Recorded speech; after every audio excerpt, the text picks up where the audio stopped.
吴王，我们在坟场发现了他的身影。哦，那家伙终于敢现身了。哼，不怕死吗？库罗德，那就不惜一切代价将他抓过来。遵命。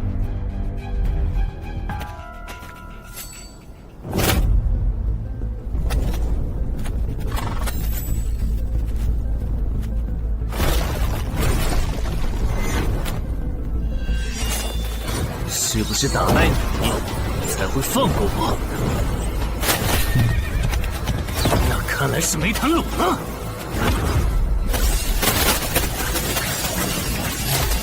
手下躲不掉，也来不及格挡。这就是你的实力。还没分胜负呢。敬酒不吃吃罚酒，那就把你变成亡灵带回去。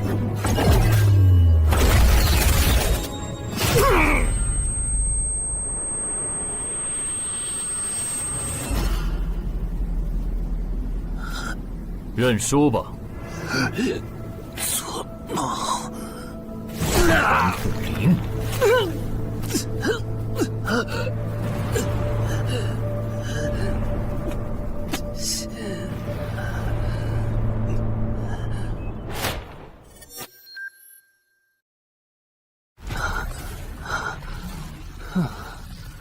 还好只是梦啊！等等，啊！这地下城入口竟然真的烧到我家里来了！2030年，世界各地相继出现地下城入口。在经历了一系列探索、争夺、开发和地下城失控所引发的骚乱后，各国政府确认了5件事：一，入口无法被破坏，但攻略地下城可以使其关闭。2，如果未能在规定期限内攻陷地下城，那么该地下城入口将翻转，地下城内的怪物将涌入这边的世界。3，步入地下城并存活的人类将成为冒险者，自此踏上超凡之路。4，地下城内的怪物等级越高，攻略该地下城的收益越高。5，最高等级的地下城 BOSS 连核弹亦无法完全消灭。过去10年，地下城入口逐渐被公众所接受，有关地下城和冒险者的情报也被允许逐步公开给公众。冒险者周刊报道显示，冒险者人员十分稀缺，但却人均千万富豪。这一消息令冒险者这一职业变得非常受欢迎。对普通人来说，冒险者就是一步登天的门票。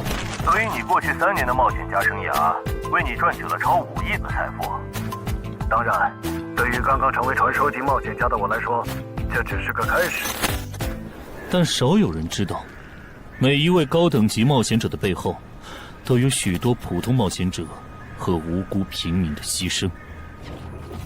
而我们的主人公陈海，恰好是知晓这一秘辛的少数人。你还真是给我出了个大难题啊！能让人一夜暴富的地下城，可对我来说也没啥用啊。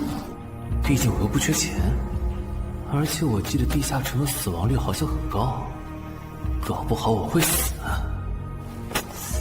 要不把它上交给官方冒险者协会算了，说不定可以换点特别的好处。嘿嘿嘿嘿。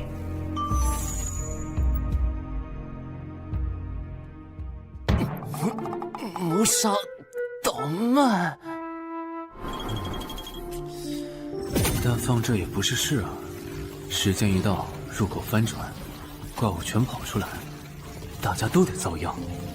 这样，我先瞅瞅这地下城啥类型，要是死亡率高，我就搬到别的城市，走之前报警让警察来管；要是死亡率低，我就自己搞定。真搞不定的话，再搬家，然后报警。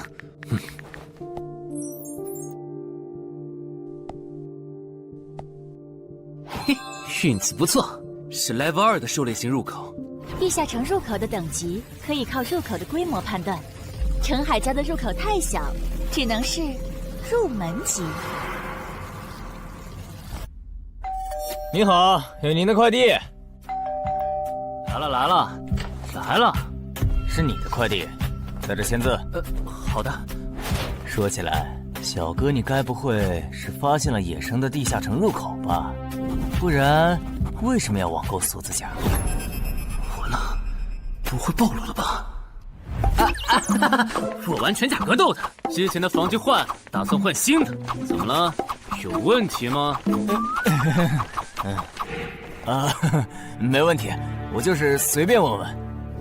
感觉这人很奇怪啊，难道是我想虽然早就知道一般市民对成为冒险者这件事有多着迷，但是被人这么生硬的试探，还真是有够惊悚的。还好我伪装的不错。不过这个箱子会不会有窃听器啊？还好没发现窃听器。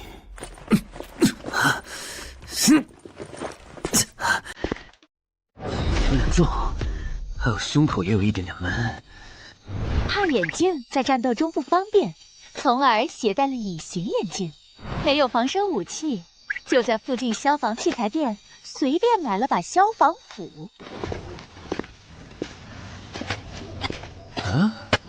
锁起来倒是不影响，还行。那么，出发吧。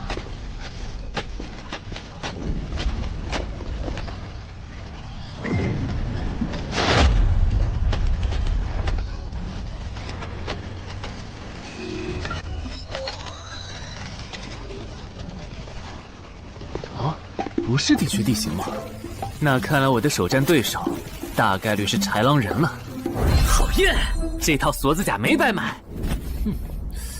说起来，根据官方提供的情报，新人进入地下城后会激活冒险者面板，脱离条件也会出来。我的呢？来了。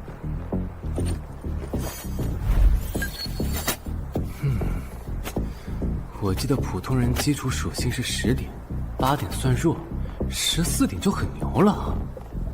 我不咋锻炼，力量和敏捷才9点，很正常。但智力有16点，真没想到啊！虽然智力和魅力是前期最没用的属性，但16点的智力，就算是协会或者财团内部也不多见吧？膨胀了，冷静，看一下地下城的脱离条件吧。脱离条件：杀死任意一只潮汐鱼人。通关条件是全灭一个潮汐鱼人小队。等一下，为什么是鱼人啊？我水产过敏啊！就不能给我安排点正常的对手吗？啊！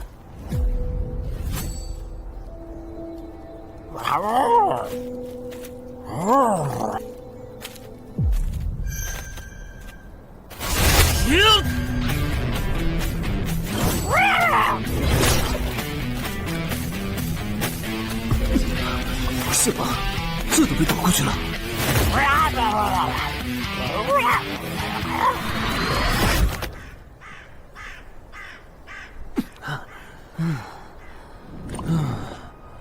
不是，这个地下城的难度标注是不是搞错了？一个落单鱼人就能把我打得差点翻车，如果遇到满编的鱼人小队，我岂不是要就地归西？等级增加了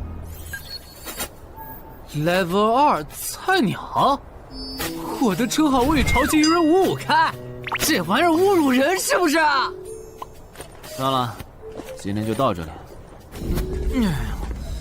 还是等我请个健身私教，把基础属性练上来了，再来挑战这个地下城吧。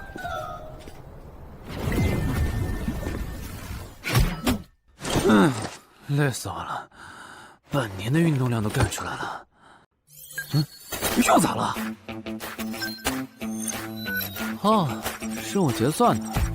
我记得地下城的任务结算好像也能爆出奇物的。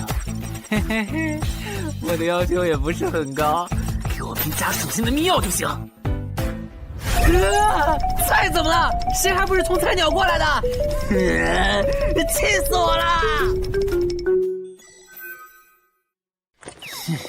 罢了罢了，有总比没有好。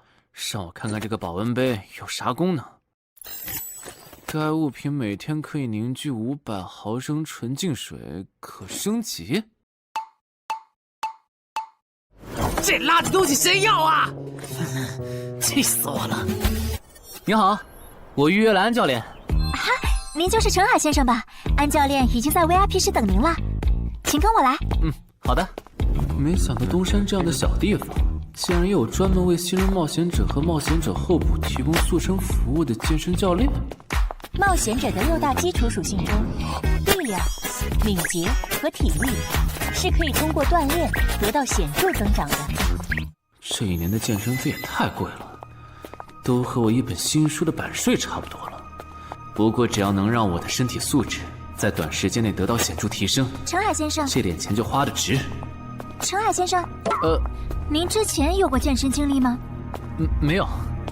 那为什么要花这么多钱请安教练？新手打基础的话，请普通一点的教练就够用了。还是说，陈海先生，你已经成为了新人冒险者，比较赶时间？这旁敲侧击的，还真是够直接的。哼，有条件的话，那肯定要请最专业的，以冒险者为目标，普通教练不能算是好的选择。这样啊？我总不能和你说实话吧？那您应该能和安教练聊到一块儿去。中山市最好的健身教练会是啥样的？好紧张。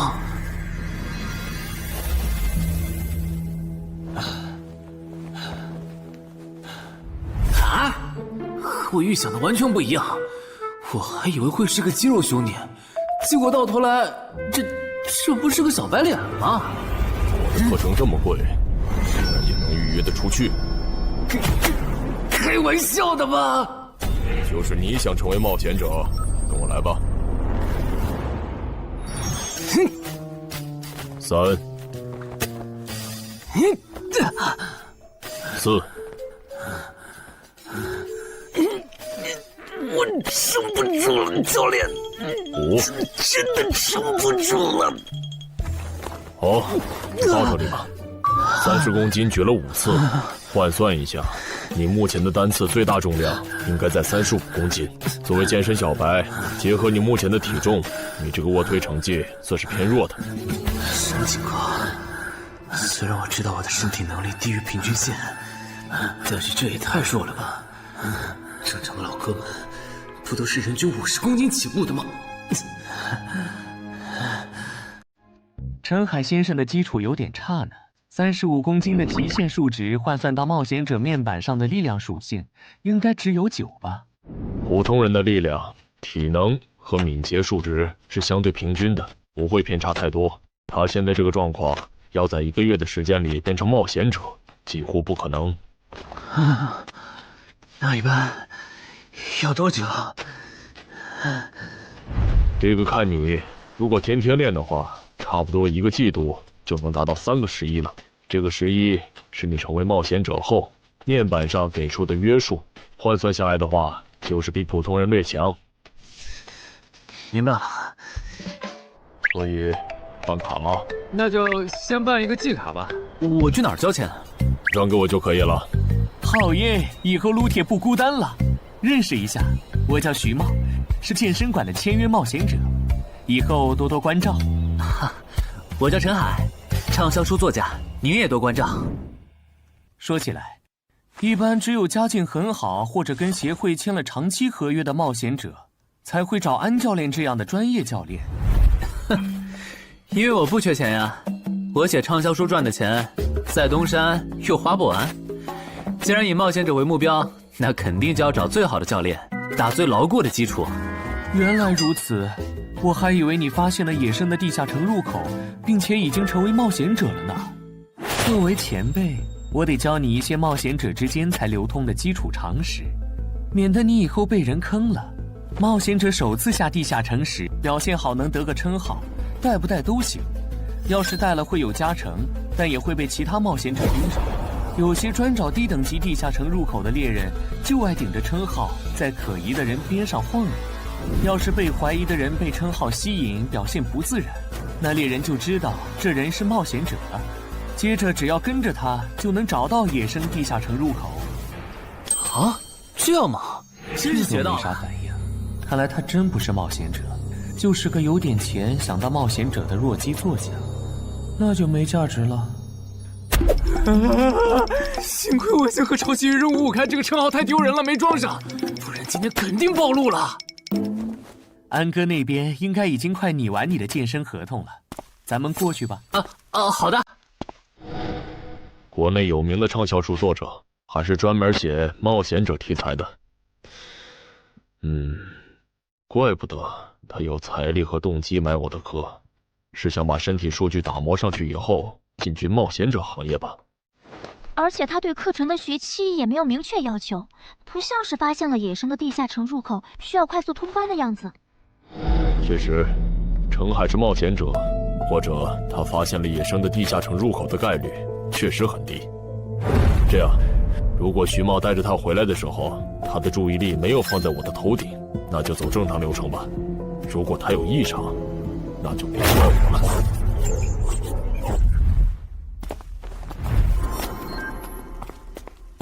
合同拟好了，你看完如果觉得没问题就签吧。好的。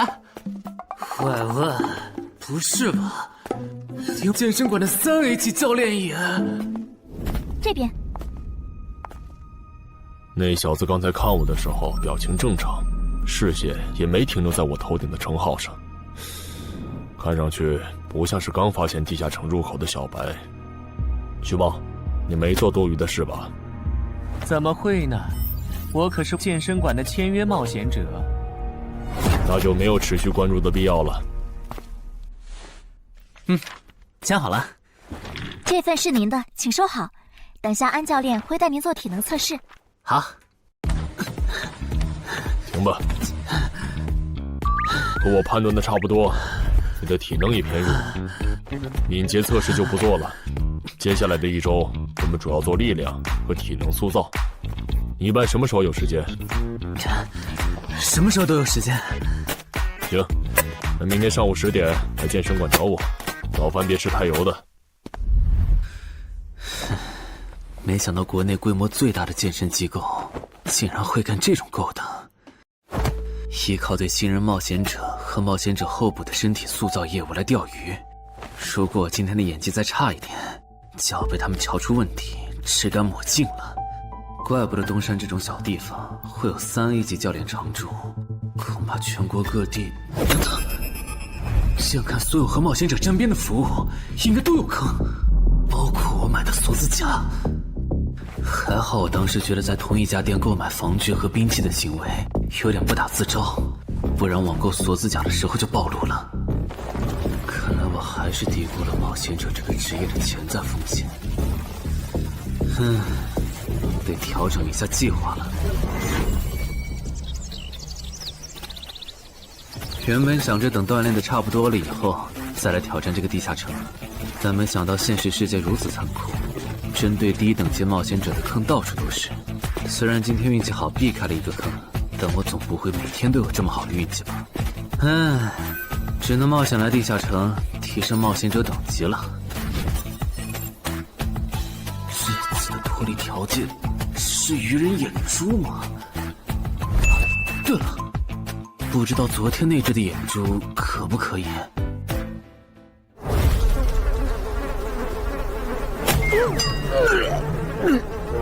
早都被啃光了呀！看来这附近有类似野狗的生物。不过好在眼珠还在。好耶！今天可以不用战斗了，等下只要记录一下这地下城的地形。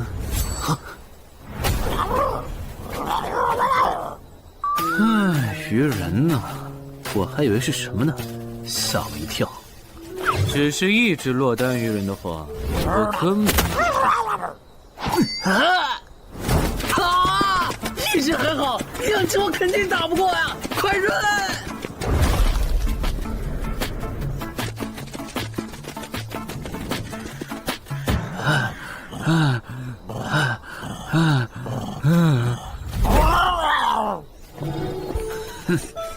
你都死到临头了，还这么嚣张，没发现吗？你和你的同伴跑散了。哼哼，现在换我来进攻了。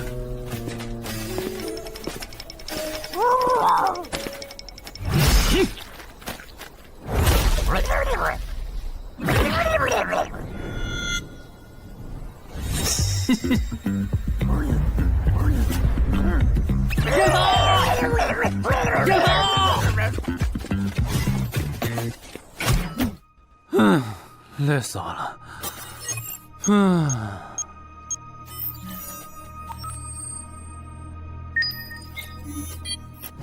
是吧？这次的评分明明更高，为什么反而没奖励啊？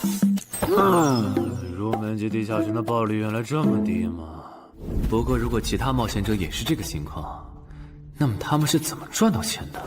还是说有什么常识是别人知道，但我不知道的？明天找机会去问徐茂和教练。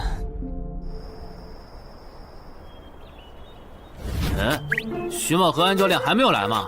徐茂去隔壁室了，大概要过几天才会回来。安教练今天临时有事，得中午才能来。好吧，那我先去 VIP 室做体能训练。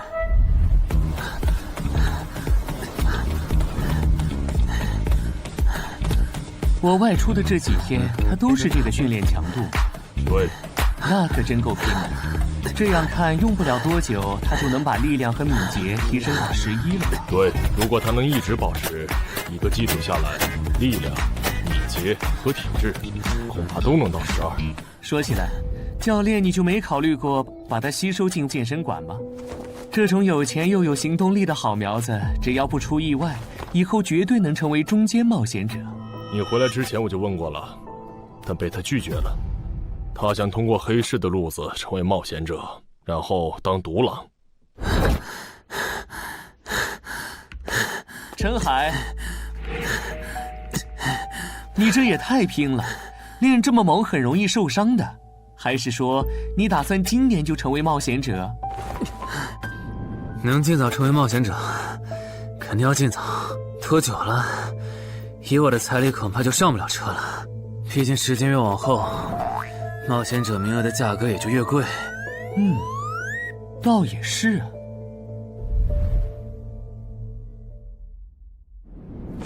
算上前天安教练的招揽，我大概可以肯定，徐茂和安教练已经排除了我拥有入门级地下城入口的可能了。接下来可以找一个合适的时机。发什么呆呢？在想事情？没，可能是太累了，有点走神。你这样肯定不行，频繁的超负荷运动只会累积伤病风险，真受伤了反而会拖慢你的塑身进度。我也意识到了，后面应该会减少训练量。对了，截止到现在，你的前期投入都赚回来了吗？还早着呢，照现在这进度，起码得等我到11级才有可能回本。为什么是11级以后？因为1到5级的冒险者挺好混的，有老手带着，完成任务就能撤退，死亡率极低。没想法的就可以这么混等级，而6到10级后任务变难了，怪物的情报就值钱了。上阶段的混子在这阶段就去收集情报，死亡率虽然变高了，但还能接着混。只有到了11级，地下城的难度提升到混都没法混的时候，才是我这种冒险者开始盈利的时候。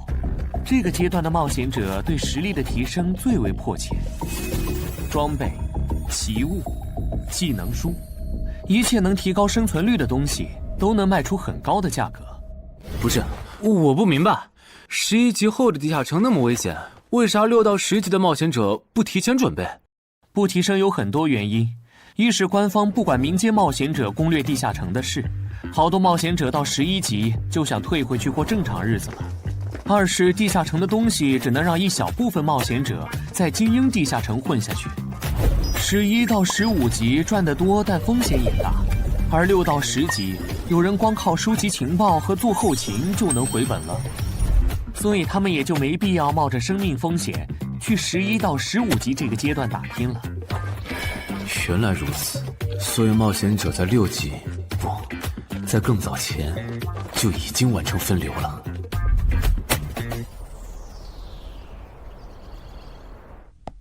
哼，真是学到了，怪不得我在论坛上很少找到有用的情报和攻略，原来有很多人靠卖靠谱攻略和情报赚钱。不过更让我惊讶的还是这件事。同一个地下城，冒险者就算反复刷脱离任务，也只能得到1次结算奖励。这样看，这个地下城入口能为我带来的价值，就只有通关奖励，以及将误入其中的普通人转化为冒险者这2点了。考虑到我本身并不缺钱，我还是尽量单刷这个地下城，然后再考虑要不要继续当冒险者了。先用徐猫教我的方法，前期以收集情报为主，有10足把握了，再考虑通关的事。脱离条件找到湖？啊，这次的脱离任务竟然不需要战斗，还好买了一架无人机做辅助，不然纯靠人力搜索找湖肯定是个大工程。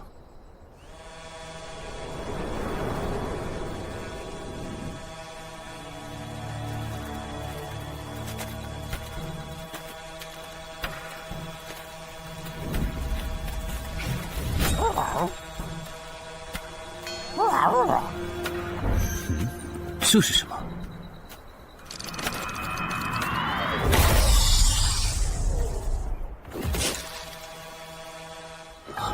刚才那个应该是鱼人吧？虽然外形和气场和我之前遇到的鱼人有很大差别，但他应该也是鱼人，只不过等级应该更高。算了，先不管他。等我完成了脱离任务，再回来找那只橘红色鱼人。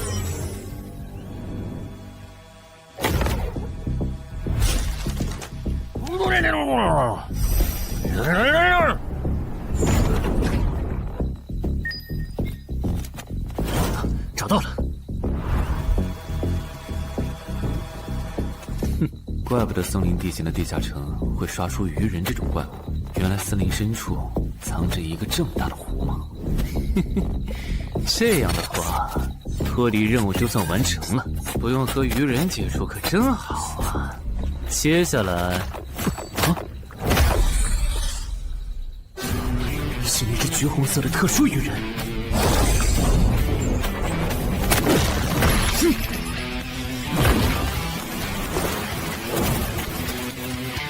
幸亏我刚刚反应快，不然可就重伤了。不过我新买的无人机的遥控器，我的心在滴血啊！不对，现在不是想这些的时候。这只鱼人的速度太快了，我必须迅速对待。啊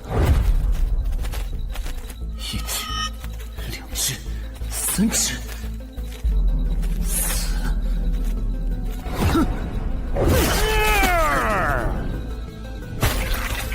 好险！这情况，这个人怎么还没死啊？如果不是穿了锁子甲，我这条胳膊估计就废了。这家伙真的是新手级冒险者会遇到的对手吗？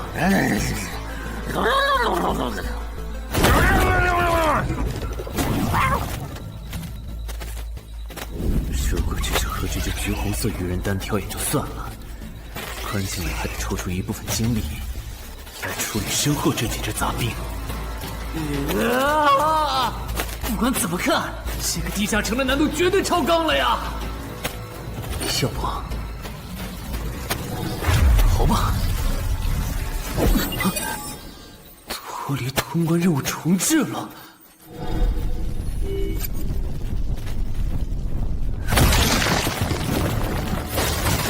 我说全队，你这样很像是在虐尸出气，有吗？归根结底，还不是这只哥布林太弱了，扛不下我的拳头。能扛住才怪呢！明明只是 Level 5，却有着不下于 Level 9冒险者的综合实力。你这样的怪物在入门级地下城里，怎么可能会遇到对手嘛？有的哦。如果我能遇到传说中的 bug， 那就能在低等级地下城里遇到下一阶段才能遇到的强力怪物。只要能从他们手底下活下来，我就能拿到补偿奖励奇物升级券。到时候我成为传说级冒险者，就更有戏了。果然，我和你们这种明明还只是 level 5，但眼光却已经放在传说级冒险者上的怪物，是真的合不来。不过，奇物升级券和它的获取方式，无论怎么看，都只是博人眼球的谣言吧。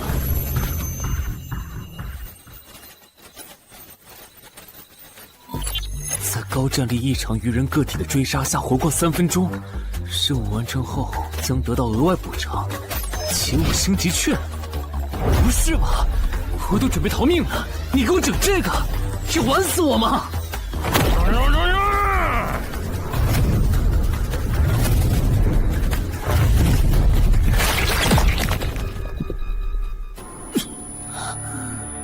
我这算是对地上绝路了吧？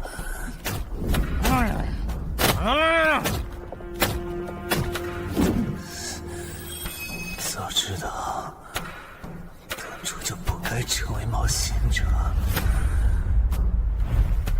好好当个畅销书作家不好吗？虽然嘴上这么说，但我其实很清楚，这些年因为写冒险小说的缘故，我一直对地下城有向往，向往自己成为冒险者，体验那紧张而刺激的冒险者生涯。是的，虽然我怕死，人怂又不能打，但我的冒险人生绝不该止步于此。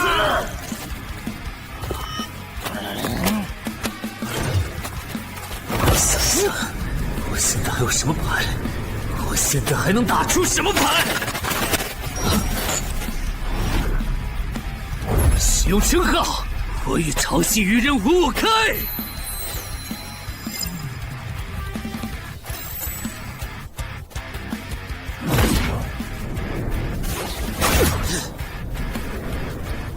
身体变轻盈，力量也变强了一点。不止如此，这些鱼人的动作也变得迟缓了许多。我的动态视力也加强了吗？能行，现在的我能行。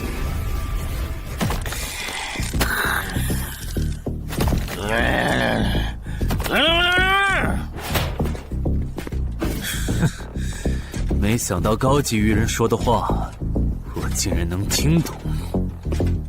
就剩你了，头目。我是干掉了这只下级士兵，别再得意忘形了啦！我知道的，即使身体能力获得了大幅度提升，穿上这一层锁子甲的我，依然不具备能和这只橘红色鱼人拼速度的可能。机会只有一次，利用鱼人直线攻击和我头部暴露的弱点，对方的进攻方式、路线和目标都已确定。我要做的就是舍弃头部的防御，用它做诱饵，争取到一次以伤换伤，重创对方的机会。如果这一次机会我没有把握住，那么吃到教训的他，必然不会再给我翻盘的机会了。这种生死皆在一瞬间的体验，真让人血脉喷张。沉醉其中，无法自拔，就是现在！我这不是技能干的吗？真的？开什么玩笑！我居然会被这种弱者可恶！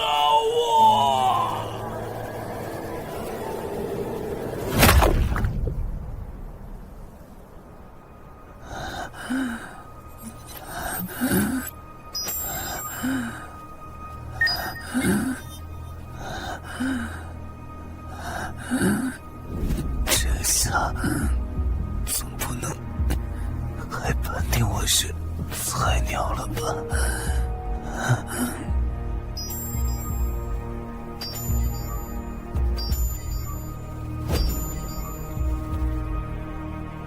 平平无奇的保温杯吗？对，平平无奇保温杯是要启物升级券。啊！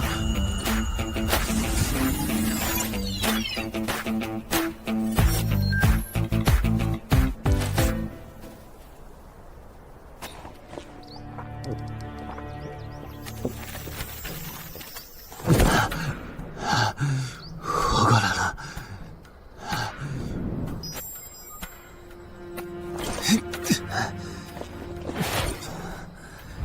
已经愈合了。冒险者面板，冒险者等级竟然提升了，不过还是菜鸟。哦，感知也提升了一点，还获得了一个新称号——至死地而后生。哼，倒是个意外之喜。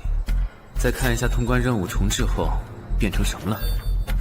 挑战等级上升了，脱离任务刚刚也完成了。不过这通关任务捣毁潮汐鱼人的孵化池吗？算了，这个通关任务明显不是现在的我能处理。溜了溜了。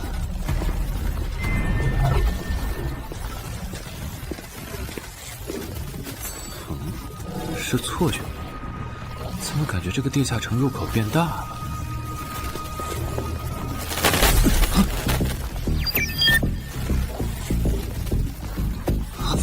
等级不足，这个地下城升级了。这么看来，我刚才完成的脱离任务，其实来自更高等级的地下城。怪不得任务难度提升了那么多，脱离任务掉落的奖励这么丰厚。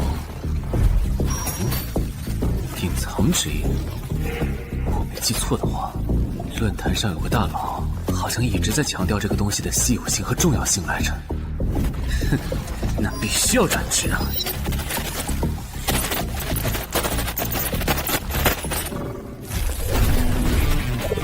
啊，什么情况？感知竟然提升了，死亡行者也算是新职业了。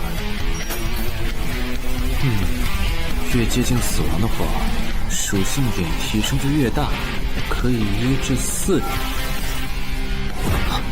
刚刚啥玩意儿？我家，这就是感知16以后的世界吗？即使闭上双眼，我的大脑依旧能够准确勾勒出客厅每一角。真不敢想象，20点感知的人类眼中的世界又会是什么样子。说起来，我与潮汐鱼人55开这个称号的效果，刚刚在地下城已经体验过了。这个至死地而后生的称号，效果又会是什么呢？被逼入绝境以后，就能得到力量、敏捷、感知，每个加4点的加成。这个称号的触发条件和死亡行者的触发条件差不多哎。等等，也就是说，死亡行者搭配至死地而后生，极端条件下可以给我带来8力量、8敏捷、9感知的提升。哈哈哈哈哈！这也太超模了吧！胆子再大一点，以后遇到打不过的敌人，我完全可以靠自残触发效果让属性提升。等干掉敌人以后，再用稀奇古怪的回血药水把状态拉回来。而且回血药水的用处也不止于此，有了它，我再也不用担心健身过度肌肉拉伤了。反正每天都能回一次血，完全可以想怎么练就怎么练。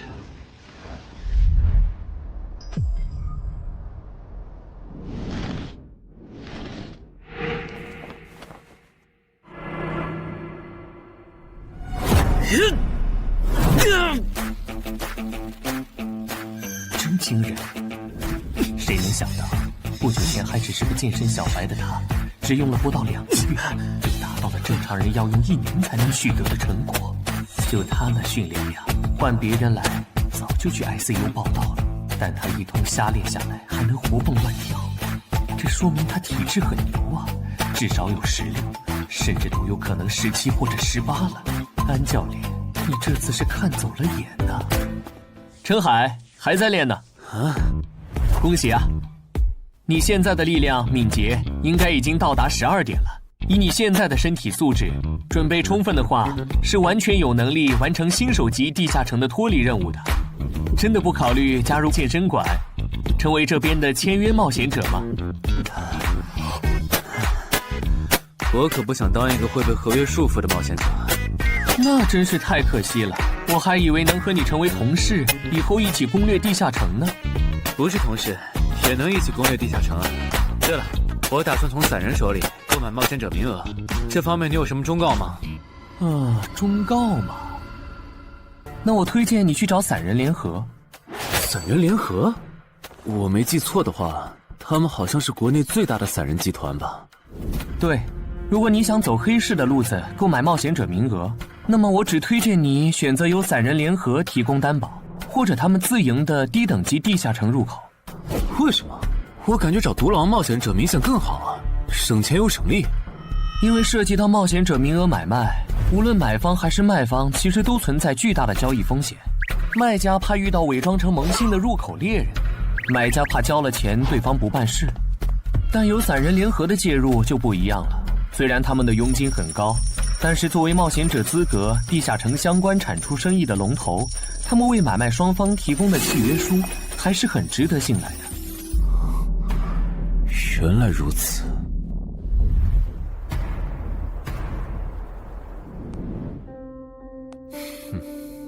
查了一下，整个漳州只有云霄市的这个老廖稍微靠谱点，找了散人联合做担保。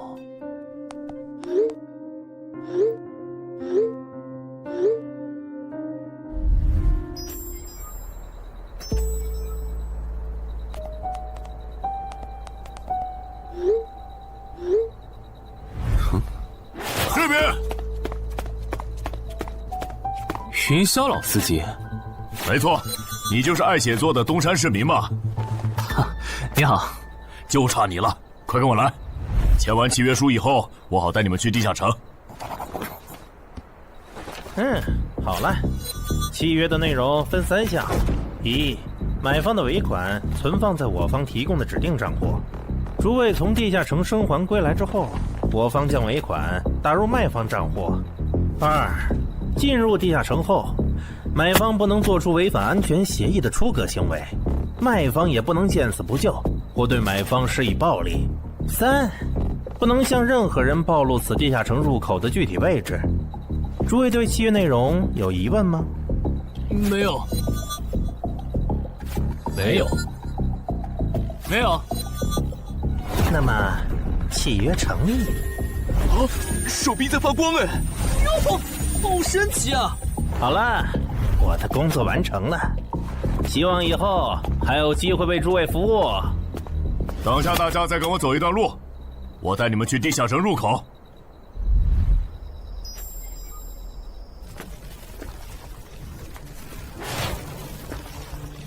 这个地下城入口的位置确实隐蔽，难怪没有被官方和云霄市的资本发现。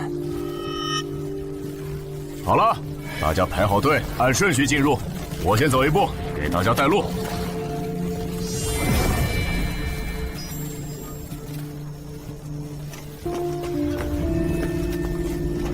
这批新人怎么样？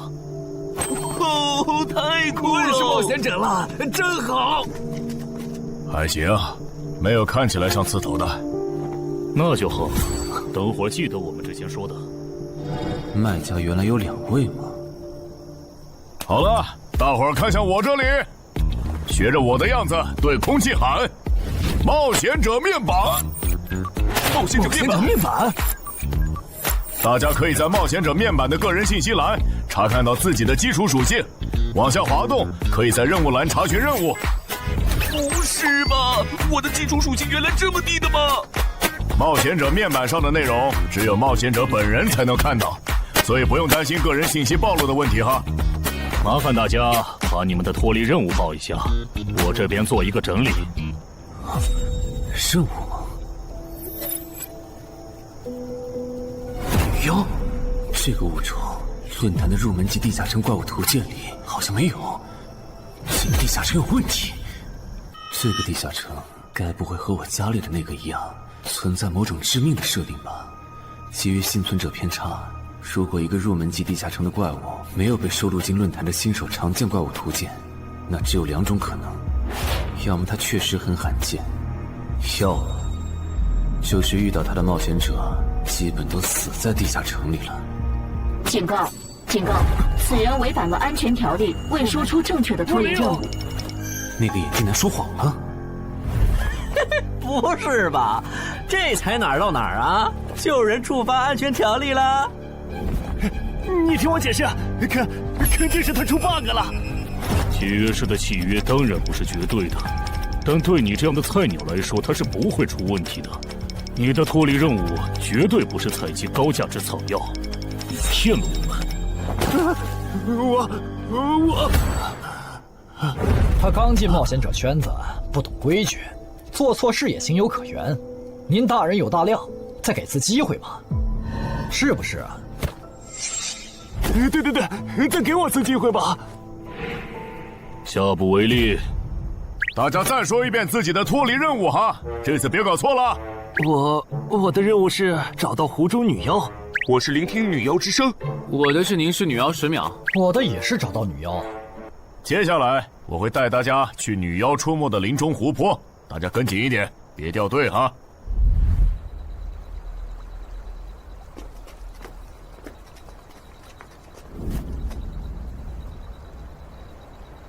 冒险者面板。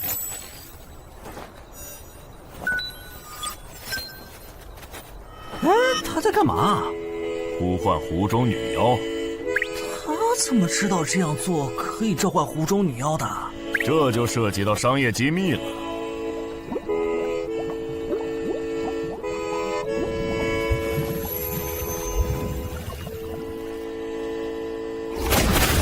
女妖出来了。我的脱离任务完成了，我的也完成了。8、9、10。大家把耳塞戴一下，女妖马上就要唱歌了。不戴的话会怎么样？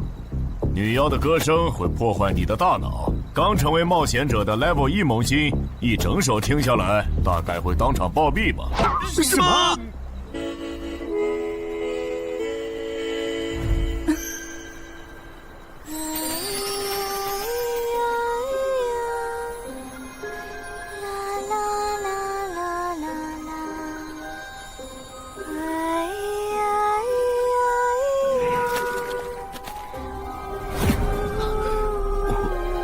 被醒了，就听了这一小会儿嘛。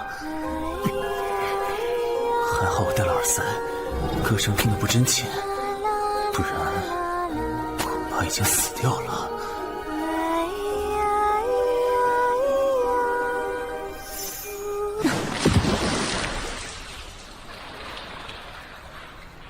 大家的脱离任务都完成了吗？都做完了，那咱们就原路折返回去了哈。搞笑，让我们原路返回？来之前我已经查过了，地下城里的植物和矿产都是很值钱的。你这么急着赶我们走，不会是想要独吞这个地下城的产出吧？我们可是付了钱的，为什么不能在这个地下城采集高价值草药和矿产来回血？等一下，咱们的契约书里可没有这条。但也没有不准我们完成脱离任务后采集高价值草药和矿产的条例吧？原来冒险者还可以在地下城内采集草药和矿产的吗？你不知道吗？其实大部分冒险者并不具备通关能力的，他们主要的盈利方式就是搬运地下城内的物资和收集怪物情报。你是觉得脱离任务已经完成了，我们又碍于契约不能对你出手，所以可以发难了是吗？不然呢？真是笨蛋。但有一点你没考虑到，那就是我并没有和你们签订契约啊。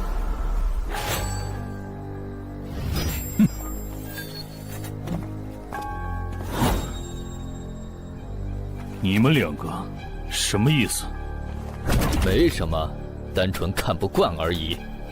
我觉得这位朋友的理由其实挺合理的，只是一些药草和矿产，没必要那么计较吧。但是基于契约文书第1条的话，如果有人死亡，我们就拿不到尾款。你可以保护我们，作为回报，我们可以将采集到的一部分物资分给你。不好意思，我们并不想冒这个风险。真的只是因为不想冒这个风险吗？难道不是因为这个地下城藏着别的秘密，你们怕我们发现它吗？我明白了，你不是新人冒险者，你是奔着通关任务来的。老六，你应该能感受到吧？咱们之间谁更强？可恶！地下城让给他们，我们走。啥？你等等我呀！他们为什么就这样走了？这不很明显吗？这两位帮我们说话的朋友，其实是比那两个人更强的冒险者呀。过奖，其实强的不是我，是我的这位朋友。等等，不太对。三人联合的契约师不会蠢到让假装萌新的冒险者轻松找到契约书漏洞，这不符合逻辑。大家可以自行选择，接下来是单独行动，还是跟我们一起行动？单独行动的话，你们的收益可以独享；如果跟随我们一起行动的话，通关奖励我们要一半。一半？这么多？这叫多？你没仔细听吗？是通关奖励的一半。这两位资深冒险者的目标是通关。新人冒险者的通关率一般只有10%，甚至更少。就算分出去一半，我们也领先了90%的新人冒险者。大叔，你别得了便宜还叫委屈啊！所以这其实是好事。对新人来说，第一次通关时间是重要分水岭。新人冒险者越早拿到通关奖励，未来的冒险者之路就会越顺畅。那就是说，就算我只拿到一半的通关奖励，也会比绝大多数同等级的冒险者要强吗？如果你没有浪费这些开局资源的话，确实是你要强一点儿。请让我也加入你们，也包括我。我也要。那帮没良心的，签契约书前都说好了，只涉及脱离任务，其他不包的。任务一完成，他们就变脸了。差不多得了，都走了这么远，他们不可能再跟着了。你不用演了。哦，不过你这次演技提高了不少嘛。刚才我一度以为你打不过那个顶着战斗专家称号的冒险者来着。我确实打不过他。啊？不过他也很忌惮我就是了，要不然不会用劝退的方式赶我走。原来如此，那你觉得他们能通关吗？可能性太低。个人判断，这批冒险者里，最多只有1到2个幸运儿能活着走出这个地下城。什么嘛，这不就和之前的几次一样了吗？真没意思。哇，酷哎！既然大家已经决定联手通关，那我也不藏着掖着了。我能够为认同我、信赖我的队友带来一点基础属性的随机增幅。他说的是真的，我的力量加了一点。我加的是感知，我的也增加了。体力涨了一点。原来团队领袖这个称号是用来提升自己的队友啊，还怪好用的。我这边还有一个问题，我们现在只知道口琴声能召唤女妖，并不知道其他的召唤方法。女妖要是一直躲在湖里，大家的通关任务就没法完成。这不是问题，我的称号可以让我强制激怒指定目标，被激怒者将减少2点智力，变得冲动易怒。他也是冒险者吗？至于建立强制对话的方法，只要引起对方的注意就可以了。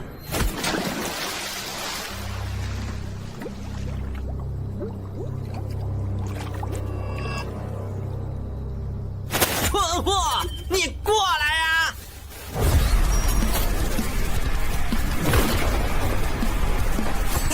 成功了，他被我激怒了。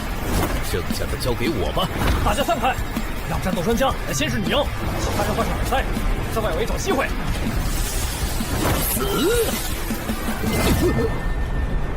穿过去！开什么玩笑？竟然是灵体！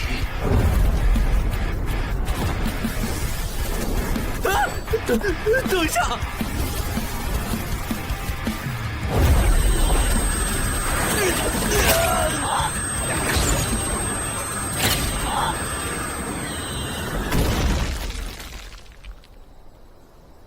还好有2-3，只是鼻子出血。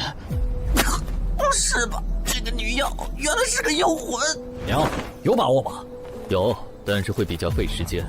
上一个地下城刷出来的僧侣之拳应该会有效，但熟练度还没上去，打起来会很慢。慢就慢了，这只女妖应该没有其他攻击手段，对我们的威胁很小。我有预感，这个地下城的通关奖励会非常丰厚。哼，愚蠢的选择。等等，你先别走。不是吧？10万个人里都不一定能出一个的感知16点的人，竟然让我……你为什么觉得他们的选择是有问题的？使用称号，他们当我不存在，真晦气。喂，你搁这对空气自言自语什么呢？不是，我刚才……不是没人吗？幻觉吗？有东西过来了，什么东西？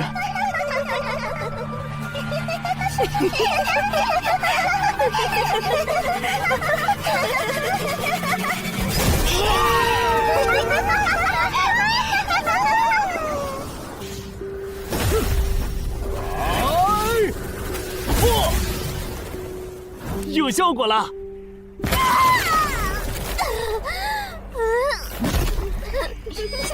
什么声音？我们搞错了，这个地下城不止一个女妖，那2个卖家没安好心。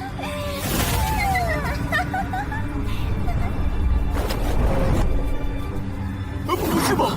这也太多了！不行，这个数量2-3已经没用了。还傻站着干什么？跑啊！为什么总是让我遇到这种事？天河子云那时候是，现在还是。看在你老婆和女儿的份上，我觉得应该放过你。谁叫我最喜欢看别人抱憾终身，活在憎恨和痛苦中的样子呢？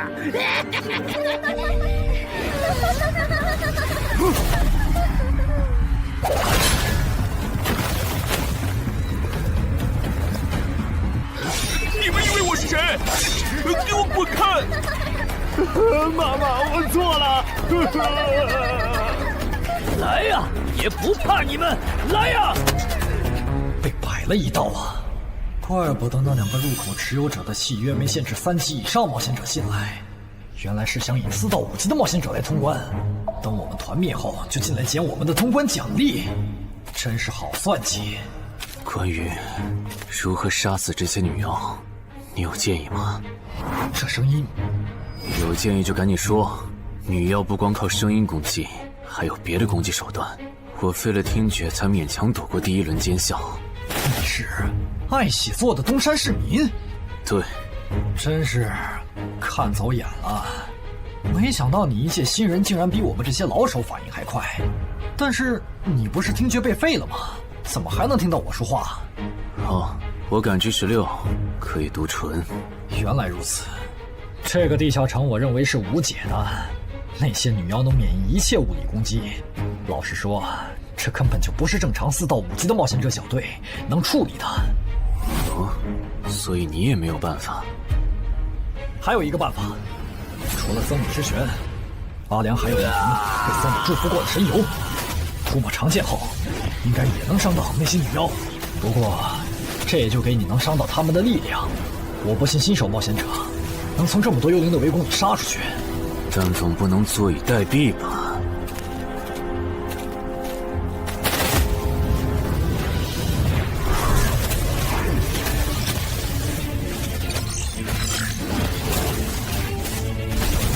置死地而后生。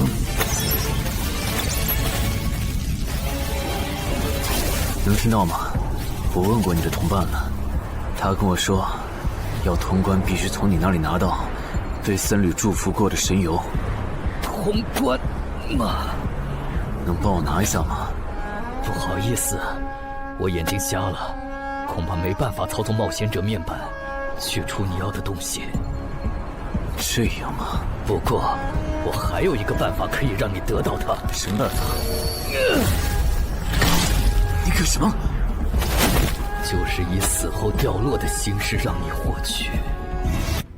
其实我也不是非要那碗油杀人夺宝不可。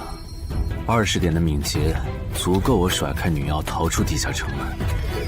我就是想试试能不能通关。虽然无论怎样，你都不可能活下来。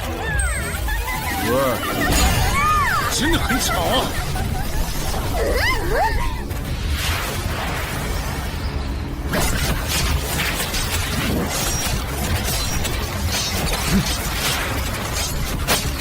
对邪恶生物伤害加0点，那么还是反击吧。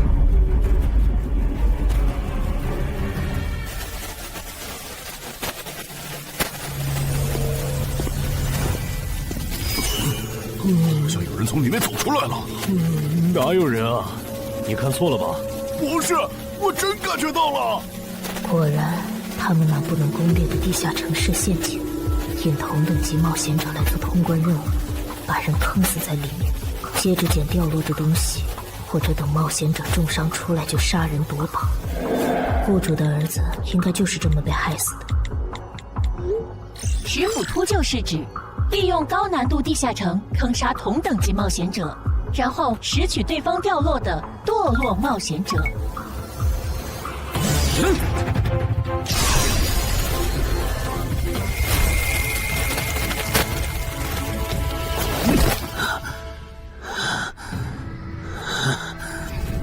好险！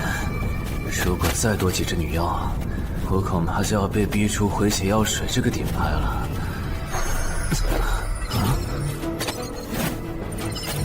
您的绝妙操作取悦了路过的死亡主宰，得到其恩赐，亡灵亦不能杀死我。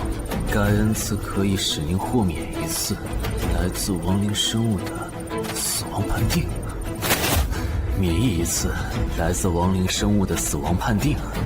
好霸道的额外奖励！额外奖励都这么丰厚了，合并结算的奖励还高于单独结算，那么肯定要合并啊！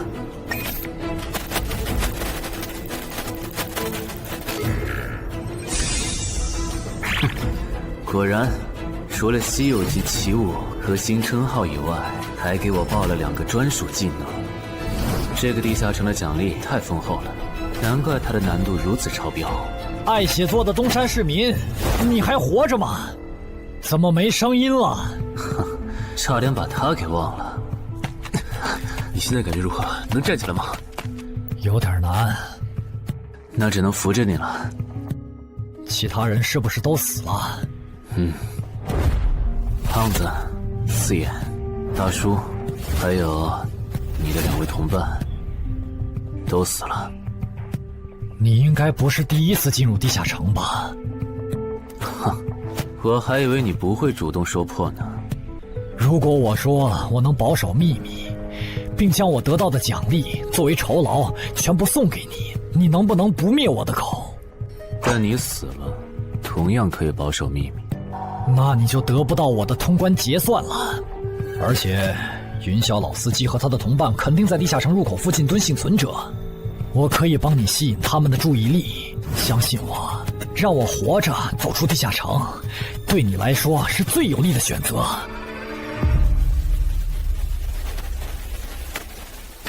看到了吗？这才是真有人出来了。哎呀，刚才那次算我看错行了吗？等等，地下城在坍缩，他们通关了。不对，小心右边的冒险者，他绝对不简单，肯定是老。先干掉一个弱的，接下来到你了。东山市民，你好大的胆子！不是吧，不是吧？不会真有人觉得自己坑完人不会被报复吧？呵呵，这么霸道的吗？闭嘴！哎呀，我好怕呀！你这家伙，找死！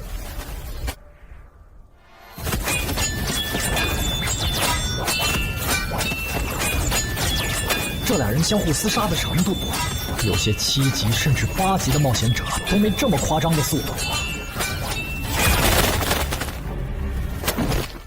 不可能！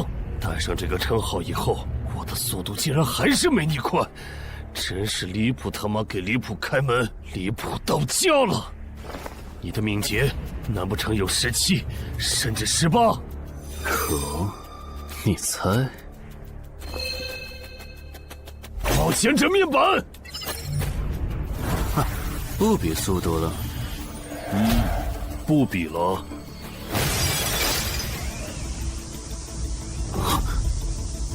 这本来是为那个战斗专家准备的，不过给你也没差了。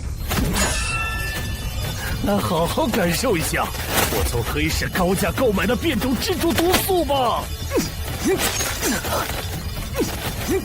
什么嘛！你这毒套完全不行啊，比普通人还差！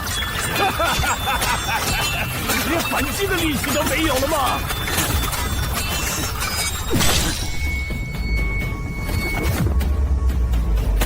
太慢了，太慢了！你这样是伤不到我的。哼，蜘蛛毒，这就是你为我们准备的手段？怎么样，喜欢吗？作为7级地下城蜘蛛地穴的特殊产出，可以极大的削弱低等级冒险者的力量、速度和体力。迄今为止，因为他而败在我手上的5级冒险者已经有4个了，而你将会是第5个。然后呢？你应该不只准备了这点手段吧？全都亮出来吧！哼，不会吧？难道这就是你的全部了？当然不止这些。佩戴了毒素携带者称号的我，呼出去的气体、身上的汗液和血管里的血都是带毒的。和我僵持的越久，你中的毒就越深。这战术太吓人了，在6级以下几乎是无解的。我明白了，是我高看你了，我还以为你藏着什么大招呢。关闭技能，与死亡共舞。不可能！怎么还有这么快的速度？哼，你猜？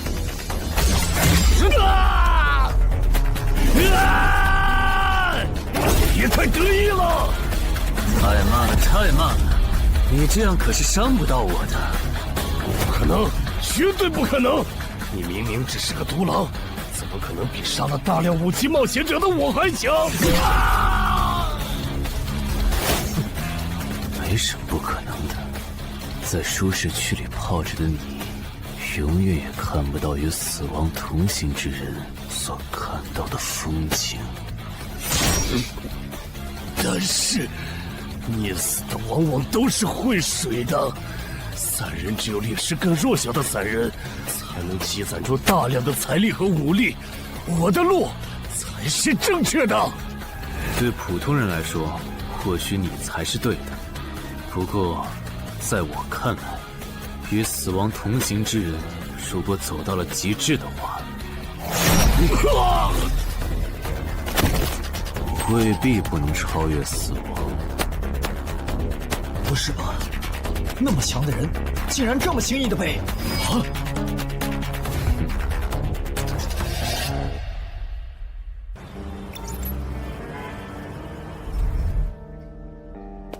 你这运气也太差了吧！啊，徐茂，你怎么来了？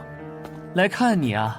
第一次进地下城就遇到了能免疫物理攻击的怪物，好不容易通了关，还被师傅秃鹫堵门。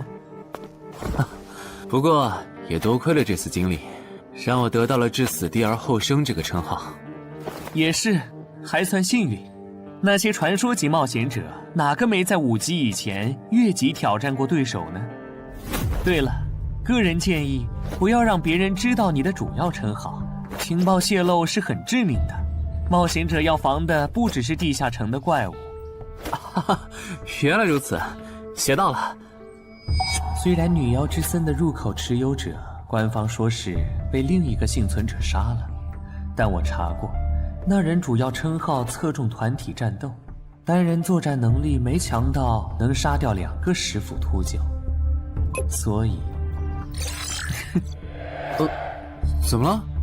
我脸上有什么东西吗？没什么，我只是突然想起来，高教练月底就要回东山了。你这边养好伤以后，记得回健身馆报道。关于你的塑身计划，要进入第2阶段了。好的。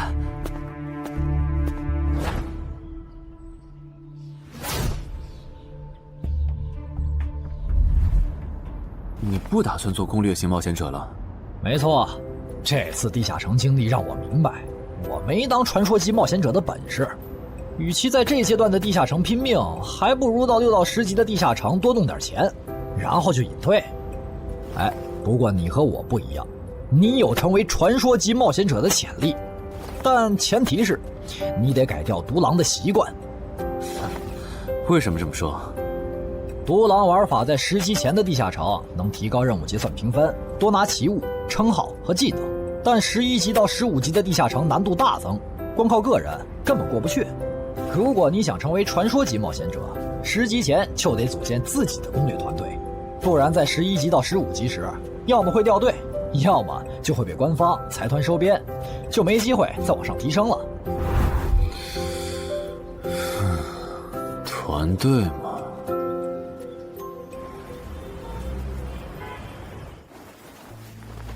害死我儿子的秃鹫们已经死了，杀死他们的人就在这2名幸存者之间。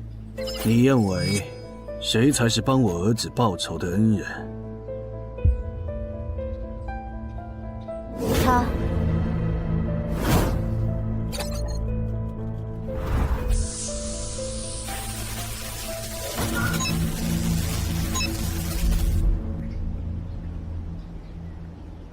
程海，你就是女妖之森的通关者程海吧？我们对你在女妖之森得到的通关掉落很感兴趣，你开个价吧。不卖。他说不卖，他不会真的以为我们是在跟他商量吧？那我换种说法，把你在女妖之森得到的东西交出来，立刻马上，不然有你好看。你们在干什么？不许骚扰我们医院的病人，走开！烦人的家伙来了，哥，我们走。切，真晦气。下次他们再来骚扰你，你就来找我。我哥哥是10级冒险者，他们不敢惹我。谢谢。不，该说谢谢的人是我。我的好朋友死在了女妖之森，你和王先生攻略了这个地下城，还铲除了用它钓鱼害人的秃鹫。原来还有这么一层关系啊！我说我死去朋友的家事，都能在一起。总之，这是地下城暴走后的随机拉人现象。他会拉我呀！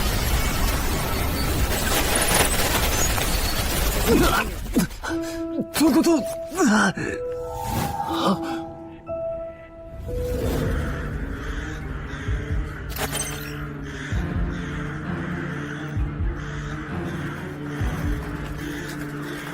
大家不要惊慌，我们只是被拉入了翻转后的入门级地下城。不是吧？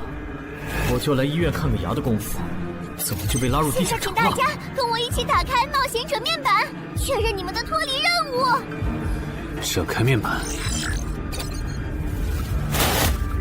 5级的生存类地下城，这次可能要死很多人。什么？云霄市医院发生入门级地下城翻转现象，有20人因此凭空消失，周德也在这20个人里。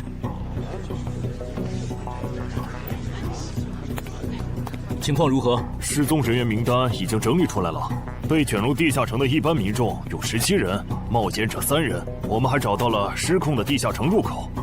不过什么？你的脱离任务和通关任务是什么？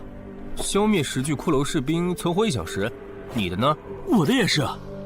那看来大家都一样。老弟，咱们的脱离任务难度和他们的不一样啊。还有那个叫陈海的小子也被拉进了这个地下城。正常，生存类地下城的脱离任务是根据挑战者实力的强弱划分的。至于那个叫陈海的，等咱们做完了脱离任务再去找他。那个，大家听我说，这个地下城非常危险，请大家捡起地上的兵器，3到5个人为一组，凑齐脱离条件以后，尽快离开吧。完成脱离任务以后赶紧离开？你算老几啊？在这指挥本大爷？说不定是人家想把咱们忽悠走了以后，独吞地下城的宝藏呢。不是，这个地下城真的很危险。这俩蠢货脑子有坑吧？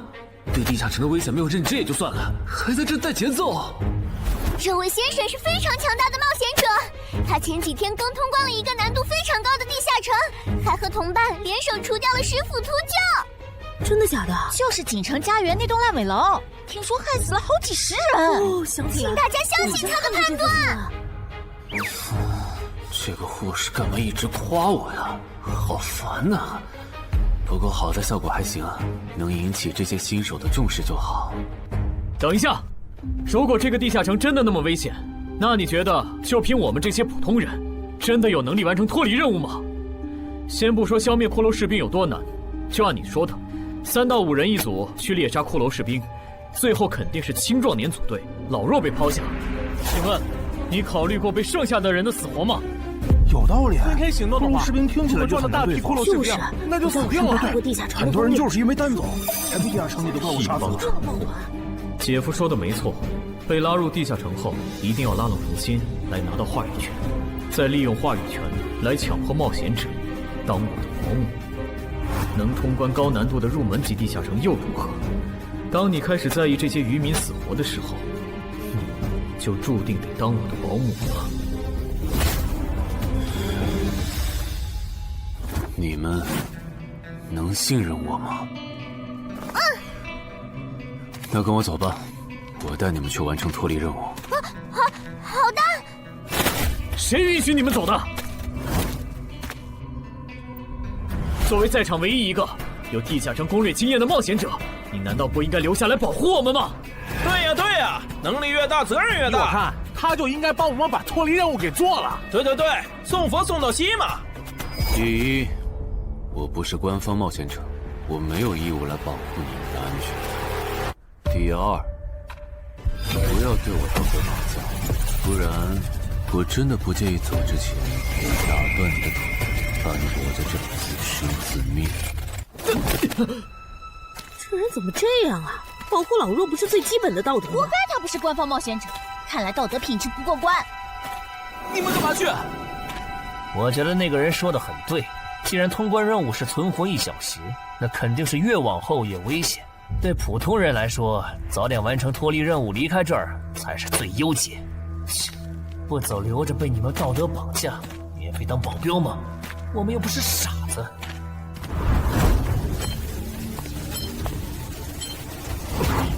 怎么是他？这个地下城有什么问题吗，尚科长？这个地下城最大的问题在于，接下来的1个小时，能有几个人活着走出来？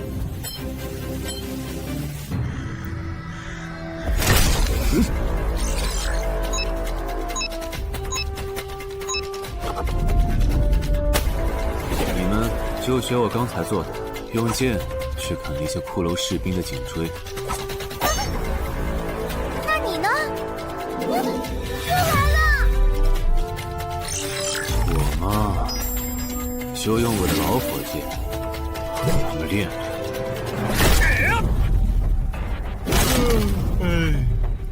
打完这批记得换班啊，老哥。好嘞。骷髅士兵不刷新了，看来并不是无限的。好消息是新人的压力小了，坏消息是我这样的老手完成任务更难了。这周围的骷髅士兵被咱们刷光了，换地方吧。好。受伤的人往后退，剩下的2人一组，交替清理从地里爬出来的骷髅士兵。再过40分钟，大家就可以回家了。好。亏我之前以为当冒险者有多难，结果就这儿啊！是啊，这些骷髅根本就没有那个老手渲染的那么危险。等这次结束，你也是个有名的冒险者。这些骷髅虽然弱，可不代表这地下城难度低。正相反，骷髅越弱，越说明地下城有极厉害的 BOSS。更让我烦的是，这地下城怪物也太少了。虽然我以老弱不宜参战为由，劝退了近半的冒险者，但是分到我这的怪物才4个。最后10分钟，这地下城难度肯定飙升。要是接下来10分钟都没有新的骷髅士兵刷出来，我就得自己想法子凑够剩下的6个骷髅士兵了。脱离任务做完了？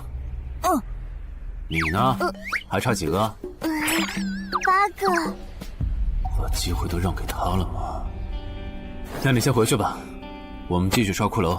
等做完脱离任务以后，咱们3个在外面集合。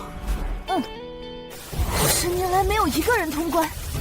不止如此，这个地下城的幸存者们也非常奇怪，几乎所有的都是新人。怎么会有这么奇怪的地下城？正常不都是冒险者越强大生存率越高吗？因为这个地下城有一个被称为强者坟墓的机制。同样的脱离任务，新人的难度只有老手的1/10。当新人完成脱离任务离开的时候，实力远超冒险者的地下城 BOSS 会主动追杀冒险者。好多老手都栽在这机制上。朱德，我已经察觉到了，这个地下城的本质是谁最先完成脱离任务，谁才能活下来的竞速比赛。好心的冒险者哥哥，护士姐姐，再见。拜拜。再见。等下遇到的骷髅士兵，我多分给你一点。你先完成脱离任务，和他在外面会合。好的。有人完成脱离任务出来了。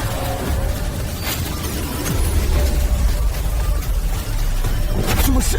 小孩子。有人离开这个地下城了。这个第2阶段是什么意思啊？原来是这么回事吗？这个地下城的本质是竞速。李明、王志勇，你们2个跟我来。老弟，有个人完成脱离任务离开了，是不是那个叫陈海的人呢？不可能。先不说他还带着2个累赘，光冒险者们要杀的100个骷髅士兵就不好找。那会是谁呢？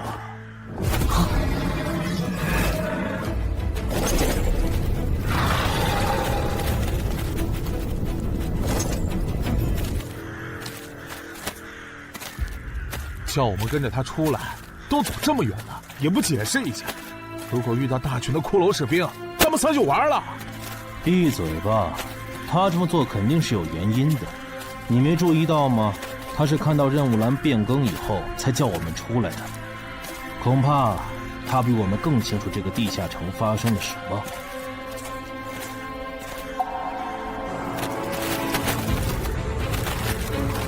准备战斗！他们3怎么走了这么久才们回来？周德当初就不该气走那个冒险者。脱离了。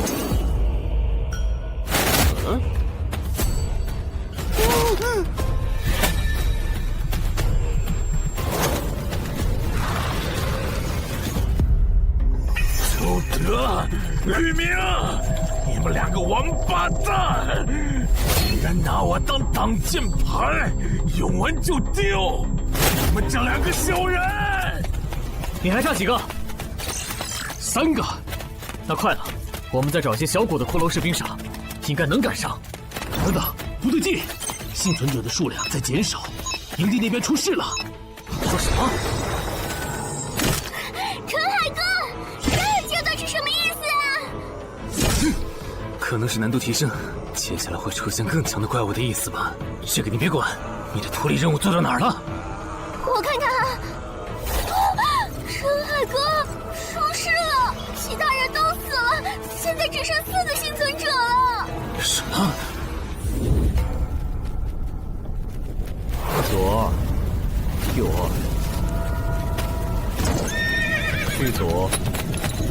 都说了，是这个地下城的 BOSS 降临了，要想活命，必须就地折返，在 BOSS 找到我们之前，完成脱离任务。别开玩笑了，就咱们2个人，怎么可能在那么多骷髅士兵的围攻下完成脱离任务？王之勇在的时候都做不到。听不懂人话吗？我们已经没有时间去找骷髅士兵了。还差右二。剑锋，救我！你好了吗？马上！陈海哥，好了。长先留下，你先走。可是，退下！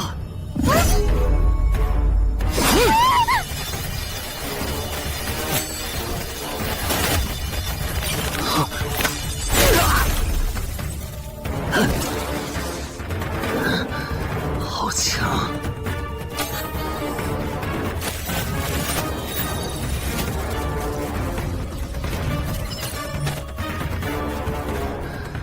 明白了吗？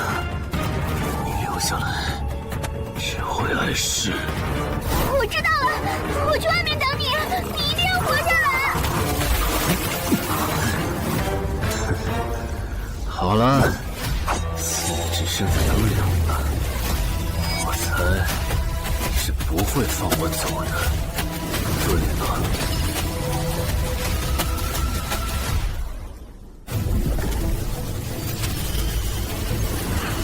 是护士姐姐，里面还有幸存者吗？有，但是陈海先生他……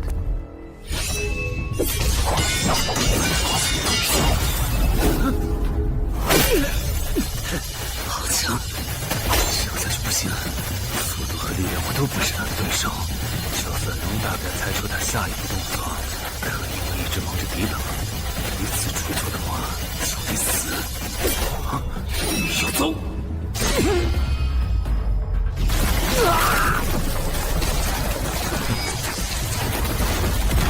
这么巨大的实力差，你还能跟我过几招？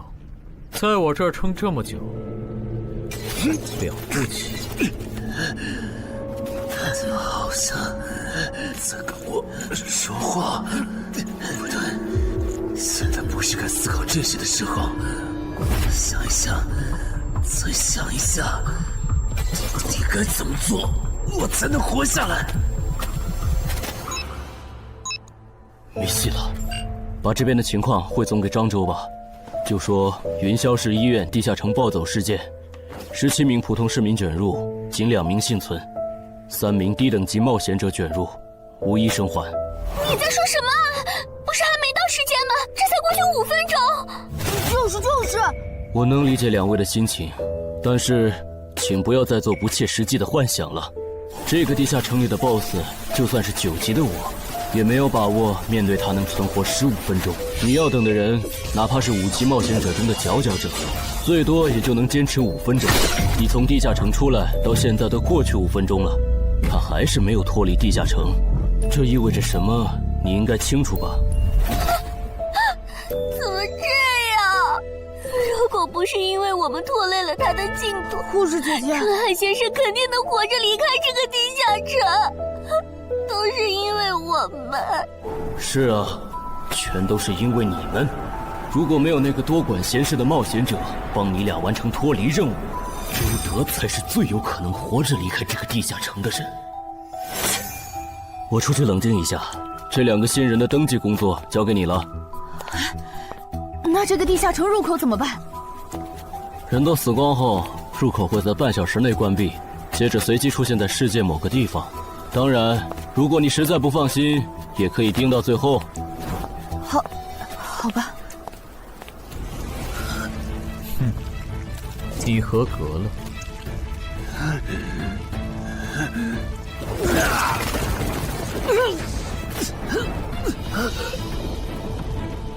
我很期待你成为亡灵后的表现。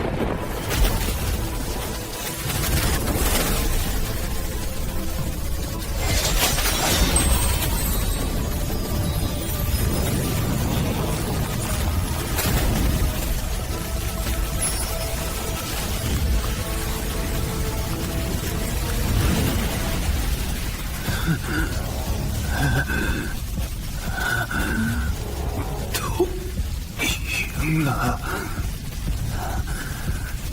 这个 BOSS 来说，完整的我更有价值。在他回来之前，是死亡主宰的恩赐。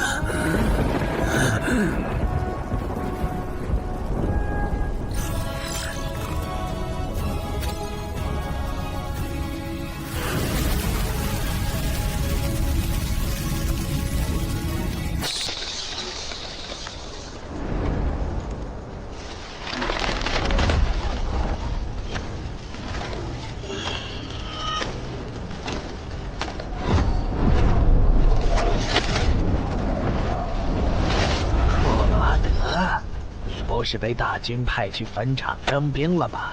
怎么回来了？白跑一趟，我还以为是谁激活了骸骨大军发出去的万念邀请函呢。我发现了一个有资格成为我们同僚的新人，让他从零开始太浪费，我打算让大军把他变为预备役。同僚？坟场的冒险者最高才5级，这阶段的新人连合适的职业和称号都没确定，你就肯定他能跟咱一样成为传奇？他已经找到了合适他的职业和称号。这次真的太险了，如果不是那家伙主动走了，就算再给我一条命，我也完全没机会。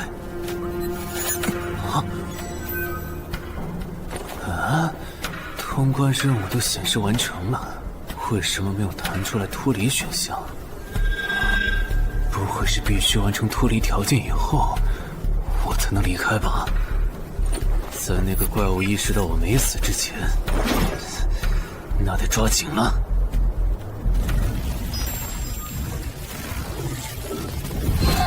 没有关闭，这个地下城的入口还没关闭。澄海先生还在战斗，他还活着。我去找尚科长。周德死在地下城里，谭姐知道后一定会迁怒同期的幸存者。如果处理不当，尚科长，怎么了？慌张成这个样子？那个地下城入口没有关闭，结束的时间明明已经到了，但是他还在。怎么可能？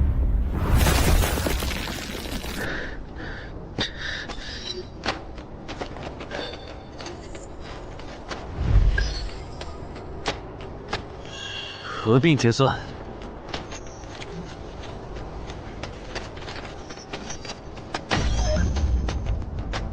原来那个亡灵骑士叫库罗德呀。不过，传奇级，坟场才5级，怎么会有这么超纲的 BOSS？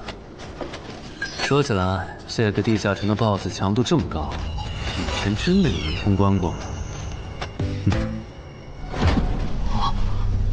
尚科长，你看，尚科长，这地下城暴走后，超过关停时间仍然存在，怎么会这样呢？有2个可能：一，被卷入地下城的冒险者完成了通关任务，但却没有完成脱离任务；二，地下城升级。一定是第一种，一定是。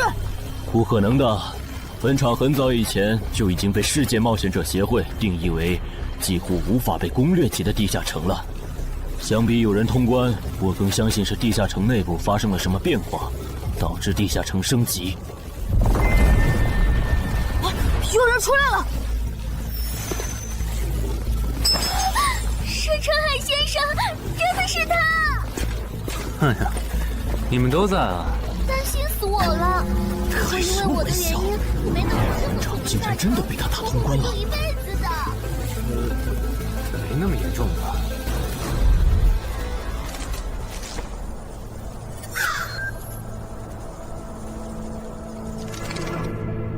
吴王，这是你驻守坟场以来第一次主动觐见吧？库罗德，你知不知道，就在刚刚，你成为了全球首个通关坟场的冒险者。什么？我？对，你要火了。本场这个地下城虽然等级很低，但是在冒险者圈子里很有名气。你手通的经历应该会吸引到很多资本和散人工会的招揽，当然，也包括官方。啊，所以现在是招揽环节。是的，你在女妖之森和坟场的表现已经充分证明了你的潜力。像你这样的超级新人，整个冥省1年下来也不会超过10个。作为云霄市地下城负责人的我，当然不可能错过。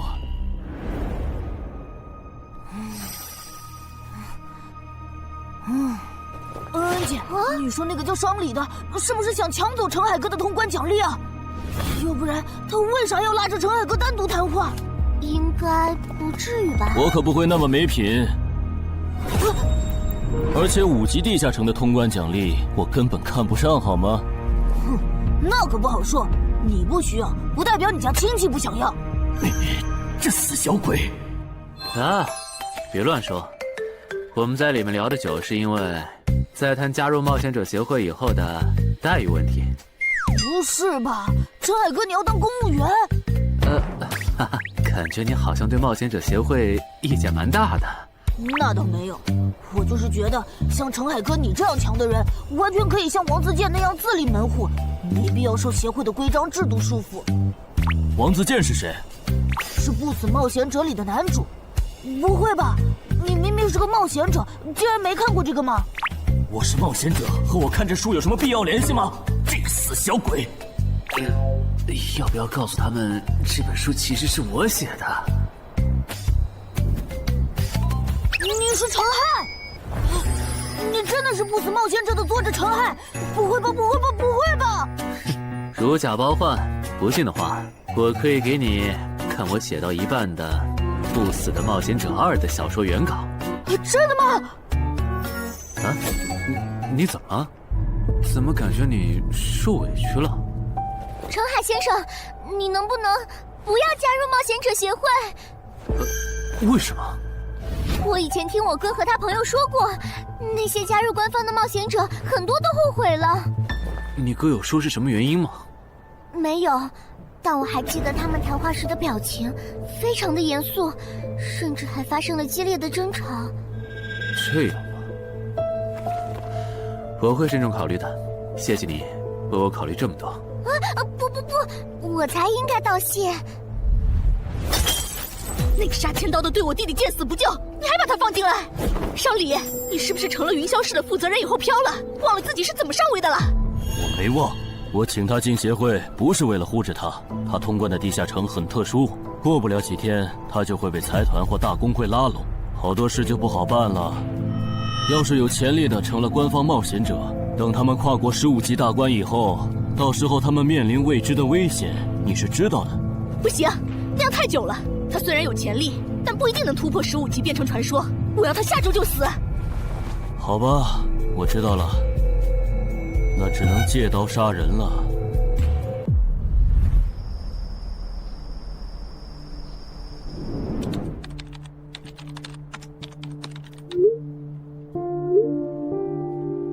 坟场，这个地下城的情报不是早就挖无可挖了吗？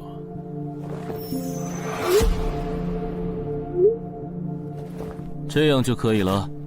你确定？5级地下城的首通奖励对普通人来说不算什么，但对6到10级的通缉犯来说那就不一样了。要是澄海的情报到了黑市，不出3天，闽粤2省的通缉犯都会跑到云霄市，这样就能给你弟弟报仇了。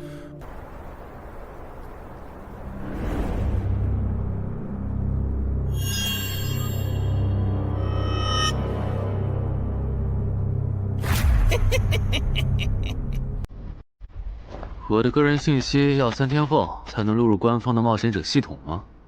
是的，我记得程先生你是东山人吧？要不我这边先给你安排一下暂住的酒店，这样你这几天就不用两边跑再折腾了。好，不用，刚好我要回东山办点事，那我3天后再来云霄。好的好的，那咱们3天后再联系。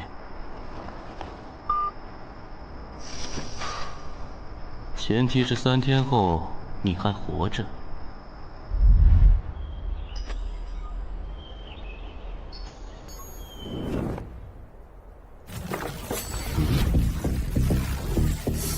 几天没见，怎么感觉这个地下城入口变得更大了？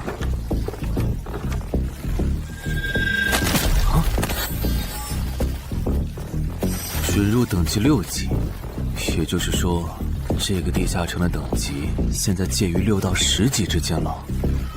我现在是5级，按照之前的升级速度，只需要再打1个到2个5级地下城，就能升到6级了。上次翻论坛的时候，我记得东山这边好像有一个5级的地下城正在招募人手，我看看还在不在。好耶，还在。你好，请问你们的招募条件是？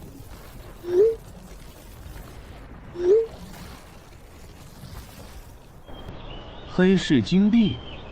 你问这个干嘛？我闲着没事翻论坛，发现论坛上的冒险者彼此之间做交易时，使用的货币不是现金。冒险者之间做交易，除了用地下城入口和掉落物，就是用黑市金币当货币。黑市金币有什么特殊之处吗？为什么不能用现金交易？黑市金币是挑战10级以上地下城的主要收获。我以前问过安教练，他说这东西10级后有大用处，可具体咋用没跟我细说。原来如此。对了，等级没到10级的冒险者，一般是从哪儿弄到黑市金币的？我也想搞一些。新手的话，你可以试试把不用的掉落物拿到鬼市去卖。你要卖吗？要的话，我晚上可以带你去东山的鬼市。要，谢谢徐哥。东山这边的鬼市只有每周一的凌晨2点到4点有。你别看这边人很多，实际上只有1/10是冒险者，甚至更少。这些摊贩也是卖的东西真真假假，很容易上当受骗。听起来有点像古玩市场。差不多吧。总而言之，东西先别急着卖，多转转，弄清楚物价后再卖东西。我这边还有点事，就不陪你继续逛了。好的。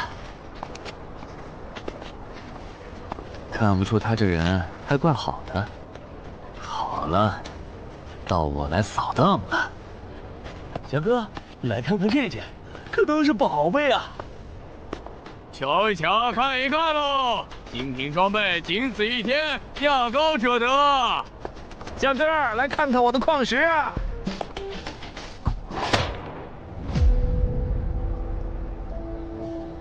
看他求过的内容，这个人想要攻略的地下城，该不会是女妖之僧吧？这位小哥，你有我要的东西吗？如果是对付女妖的话，口琴和长剑应该可以。哈，有啊。你打算以什么价格收？我得先看看货，货好，价格都好说。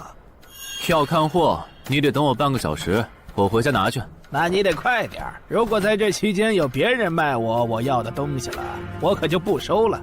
哼，知道了。都在这里了。这个口琴确实可以吸引女妖，我可以给你6枚黑市金币。Nice。至于这把剑，这剑携带圣化属性，对邪恶生物伤害加2点，能够有效攻击女妖。哦，有点意思。爷呀，你这把剑我可以给你8枚黑市金币，咱们加个微信吧。之后我这边如果再有需要，交易起来也方便。好啊，加好了。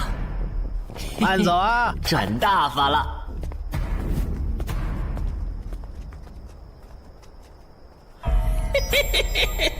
疏于防范了哟，坟场通关新人。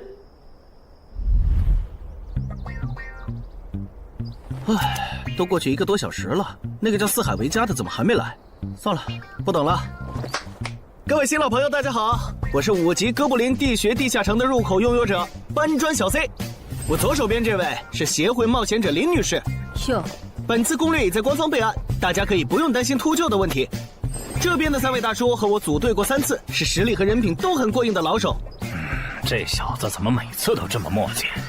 然后是本次行动的金主，目前还是普通人的王老板。大家好，鄙人姓王，是东山地产的经营者。最后是新朋友，爱写作的东山市民，和今天也很闲鱼呢。他们都是3级以上，可以胜任后援工作。大家好。怎么这些人都喜欢在公园集合呀？上次的师傅秃鹫事件后，我都快对公园有心理阴影了。大家都互相认识了，接下来请随我前往哥布林地穴的入口所在地吧。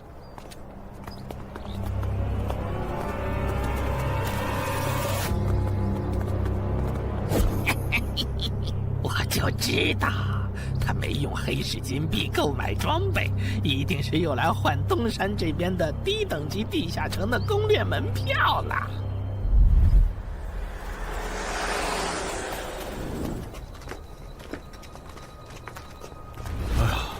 那个，还要走多久啊？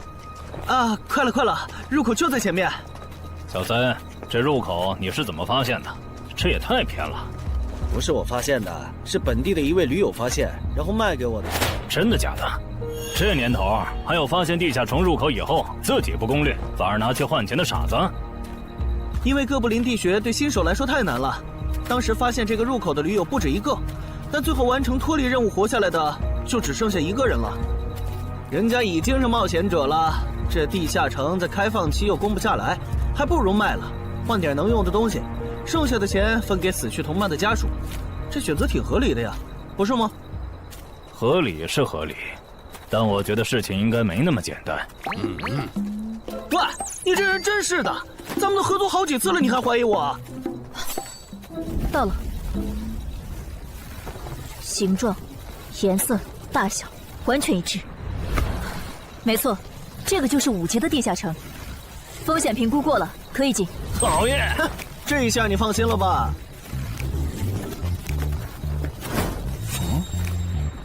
喂，我再跟你们说一遍啊，进了地下城，里面的哥布林归我们管，你们就负责保护王先生，都没意见吧？我这200斤肉就交给2位了。脱离任务呢？通关任务大家都一样，但如果我的脱离任务是狩猎哥布林，那我们会优先满足你的脱离任务，然后再考虑通关。这么容易就能拿到通关奖励，那我更没意见了。我也是。你们脱离任务是什么？杀死2只哥布林。哦，我的也是。看来咱们的任务类型都一样，只是数量上有差异。王老板，你放心，脱离任务是按冒险者等级来的，2到3级冒险者得进入地穴，4到5级冒险者要干掉一些哥布林。你是新手，只要找到哥布林地穴就行，很简单的。原来如此，怪不得我和他的任务不一样。哎，大家听我说，考虑到东山市民和咸鱼小姐的工作是保护王老板，所以等下遇到哥布林，优先让给他们完成脱离任务，没问题吧？没问题。那好，咱们出发。只用交手就行了，感觉也不难呐。这个你不要吗？哈，不要，你杀了吧。这就是5级地下城里的怪物吗？感觉也没多强啊。那是因为现在遇到的都是小怪，真正难搞的 BOSS， 得深入地穴以后才能遇到。一般情况下，哥布林地穴的 BOSS 哥布林勇士，得3、5个老手一起上才能干掉。哦，原来如此。那如果这个地穴里有2只甚至更多的哥布林勇士，咱们能对付得了吗？那肯定是对付不了的。不过一个哥布林部落只会诞生1只哥布林勇士，目前全球就1对冒险者遇过双胞胎哥布林勇士，这种小概率事件咱们肯定碰不上。哦，那我就放心了。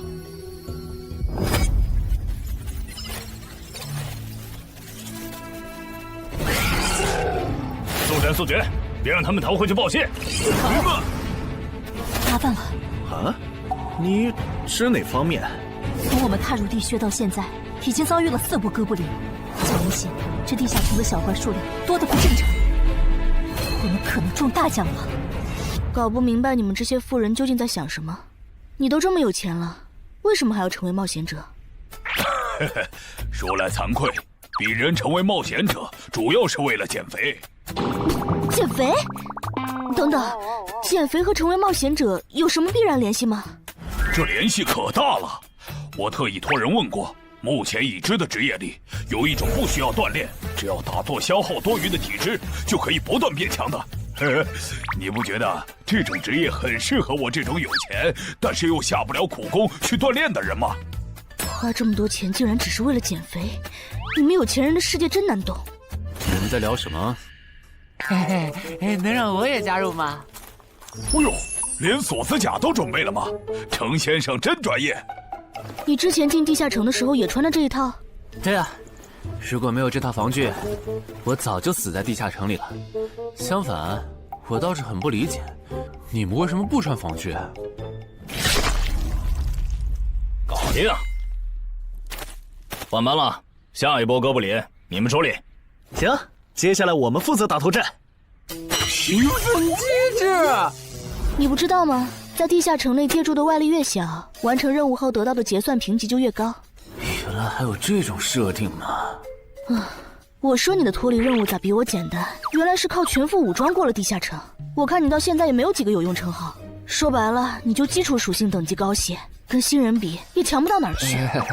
其实难搞，虽然知道野队不靠谱，但是没想到会这么不靠谱。8人组里竟然有2个新手要保护。你们3个等会儿再聊。拦路的哥布林小队已经清理掉了，可以继续前进了。好嘞。怎么有3个岔路？正常的5级地穴不是最多只有2个吗？看来我之前的担忧没错，咱们遇到了 bug。这是还不能透露给大众的地下城情报。平均每50个低等级地下城就会有一次实际挑战难度比当前等级高，甚至高很多的特殊情况，也就是 bug。bug 主要分3种情况，第一种是小怪数量的提升，第2种是 BOSS 数量的提升，第3种是 BOSS 强度的提升。比如我们现在遇到的按照他这个说法，就很接近第1种。我之前经历的地下城，好像多多少少都有点问题。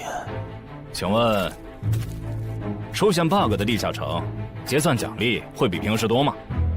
这个要看地下城的实际攻略难度提升了多少。听说运气好，能出14、15级冒险者都眼馋的宝贝。所以，我们如果继续深入，可能会遭遇更多的哥布林。是的。听起来有点危险呢。要不这次就算了，咱们回去吧。反正我也成为冒险者了。不能回。这个地穴的哥布林数量虽然变多了，但 BOSS 的强度没变化呀。我们只要把 BOSS 解决了不就行了？只要速战速决，在大多数哥布林发现我们之前，找到并杀死这个地下城的 BOSS， 其实和正常通关没多大区别。BOSS 的强度没变化，只是你的猜测。要是 BOSS 强度大幅提高，无法快速击杀，等他的援兵一来，咱恐怕就得被困死在这地下城了。所以就要放弃啊？这点风险都不肯担，那还不如尽早转职当后勤算了。这是一点风险？情报不足就去挑战等级比自己高的地下城，简直就是找死！那个，要不这样好了，咱们举手表决，想要继续的留下，想退出的就原路返回。这主意行，两不耽误。来去自如，这你满意了吧？现在开始举手表决，要留下的举手。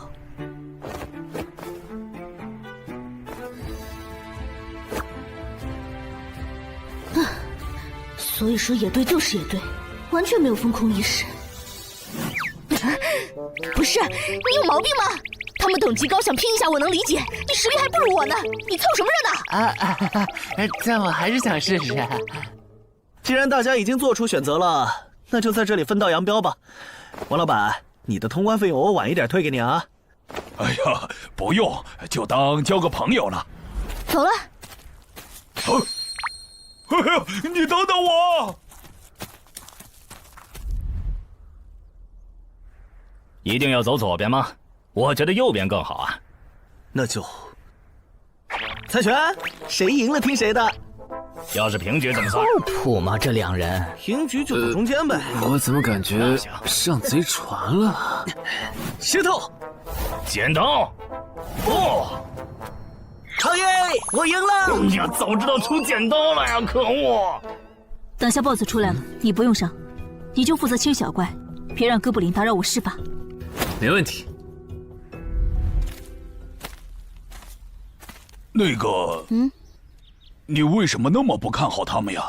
这个地下城真的有那么危险吗？你怎么知道我不看好他们的？啊，我毕竟是做生意的嘛，基本的察言观色还是会的，所以，我选择退出主要是因为这个称号，它的效果是为佩戴者指出前方的危险。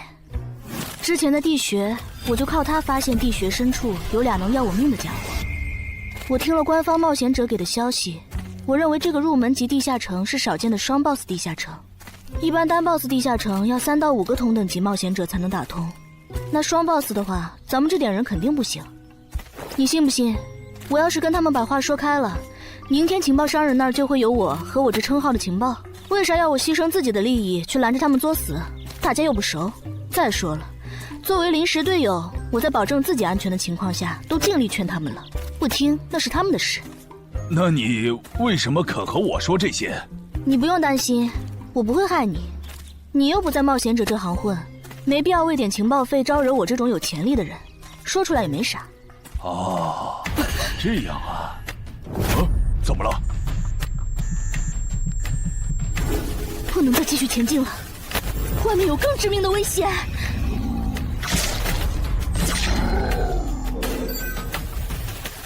2级速能法术，烈焰炮。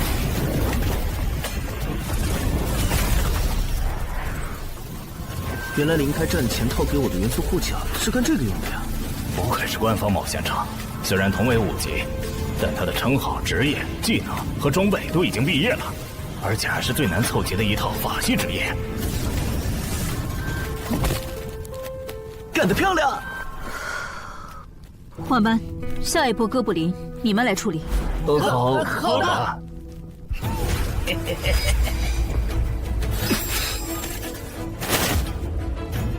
啊！你们看，那是不是 BOSS 啊？怎么感觉有点不太一样啊？应该不是吧？这么矮，和哥布林勇士完全不沾边啊！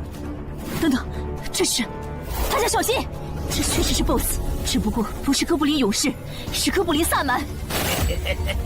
与我冲！大家速战速决，在哥布林勇士出现以前结束战斗，不然我们就危险了。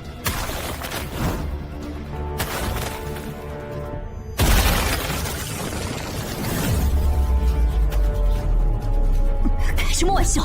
哥布林怎么也开始讲战术了？这个地下城到底发生了什么？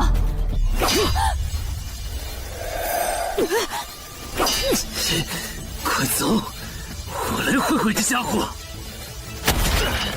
林那边好像遇到麻烦了，你们出个人去帮忙。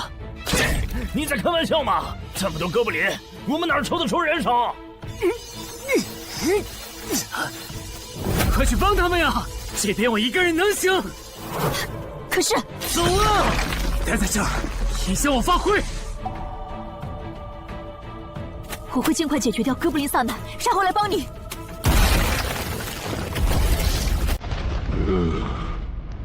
可不，现在没人能打扰我们了。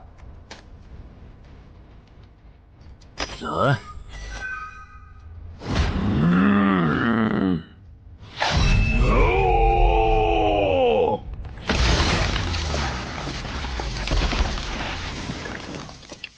这个 BOSS 力量惊人，但太笨拙了。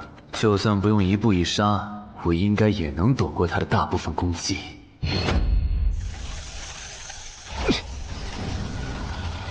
好话了吗？太简单了。虽然你狂化后的速度和力量涨了，可出招没个计划，反而更容易躲了。所以。这就是5级地下城 BOSS 的强度吗？说实话，有点扫兴。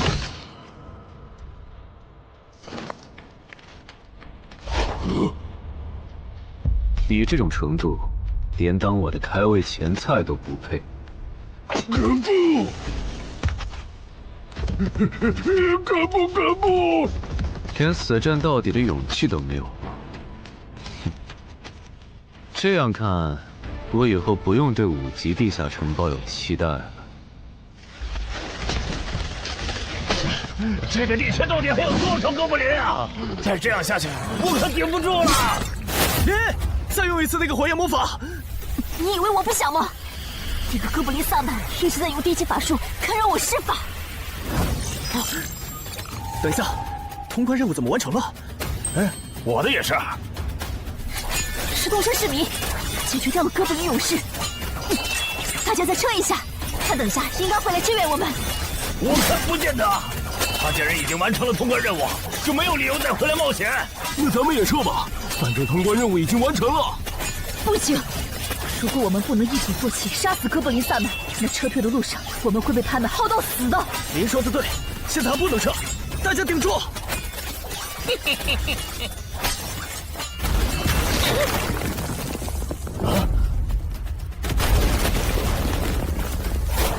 石洞山市民，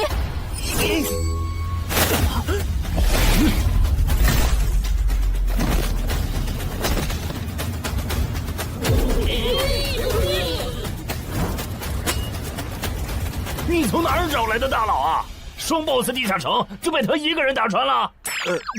不是我找的。关于我的事情，麻烦大家帮忙保守秘密啊！明白。你这种有潜力的新人，容易被人盯上，等级没升上去前，确实不能太张扬。理解万岁。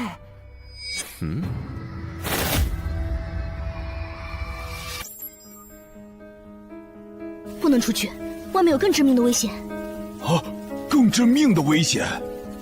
就是有一个危险程度远比双 BOSS 大的冒险者守在外面，我们出去就会被杀。那怎么办？回去找其他人，说服他们一起抱团冲出去。你们竟然把2个 BOSS 都杀了！这俩可都是他一个人干掉的，我们都没出多少力。怎么是他？我之前明明用称号确认过，他威胁不到我。等等，你怎么知道这个地下城有2个 BOSS 的？难道你刚刚一直躲在我们身后偷看？那倒没有，在你们遇到 BOSS 以前，我们就已经走到出口了。之所以知道这个地下城里有2个 BOSS，是因为我的这个称号，他能帮我找出前面对我有威胁的存在。我就是靠他才知道这地下城有俩 BOSS 的。不是吧？你有这么好用的称号，你之前不提醒我们？我是没有直接提醒，但我有劝过你们不要继续深入地穴吧。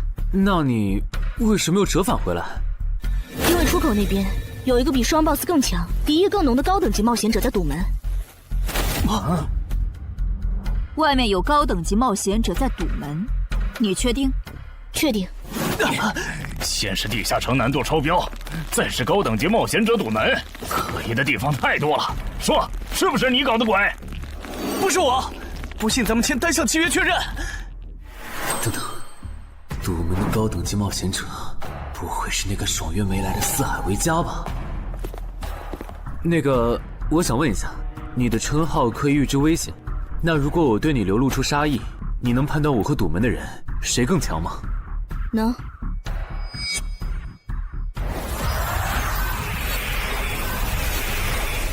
现在，我和外面的那个高等级冒险者，谁强？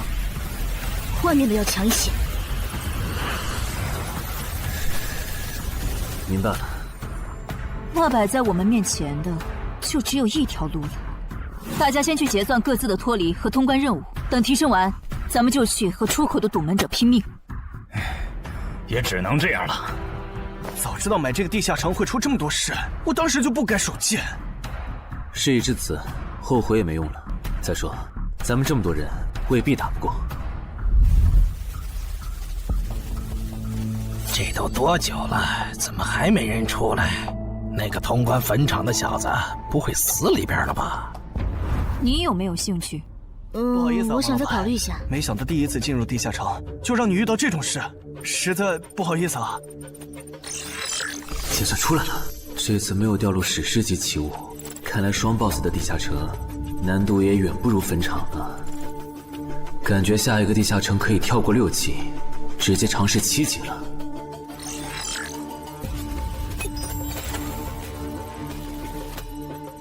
不算置死地而后生的话，能在一会的战斗中派上用场的，应该就只有扮猪吃老虎、奇迹生还者与传奇过招、自适应、暗行艺术和守护者。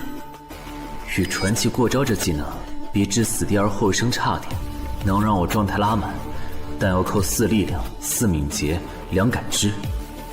至于暗行艺术，应该是和扮猪吃老虎搭配，靠扮猪吃老虎走到目标的视野盲区，然后换暗行艺术逐渐接近目标，最后再切到置死地而后生，从而打出完美的突袭。至于守护者，最合理的应该是依靠与传奇过招的感知加2，提前确定目标的下一步动作。要是目标跑去攻击别人，就切换称号守护者去阻拦他。围绕这2个称号展开的战术，感觉都还可以，但如果硬要选一个，还真不太好选。先瞅瞅新得的职业技能和奇物有啥效果，再决定下一步吧。这个向死而生不错呀，就凭它能够提升步伐和身体柔韧性这一点，搭配1步1杀的技能效果，我以后就可以在闪躲的同时攻击敌方要害了。好技能啊！还有这个假死技能，考虑到在现实世界，冒险者死后是不会产生掉落的，我完全可以利用这个技能装死，然后找机会偷袭反杀，兵不厌诈。只要那个堵门的不是脑子有毛病，非得跟尸体较劲，我就能狠狠地阴他一把。当然，这是万不得已的选择。要是可以的话，我肯定想光明正大的赢。哇，这次掉落的东西都很棒啊！骨笛、萨满旗帜和传承之书，以后去地下城就能有个哥布林跟班了。而且这个哥布林的秘药搭配上骨笛，运气好的话，能拉来一只哥布林勇士当打手。保险起见，我就不继续囤升级券了，先把战斗力拉到最高再说。我目前持有的奇物中，等级最高的就是这家伙了。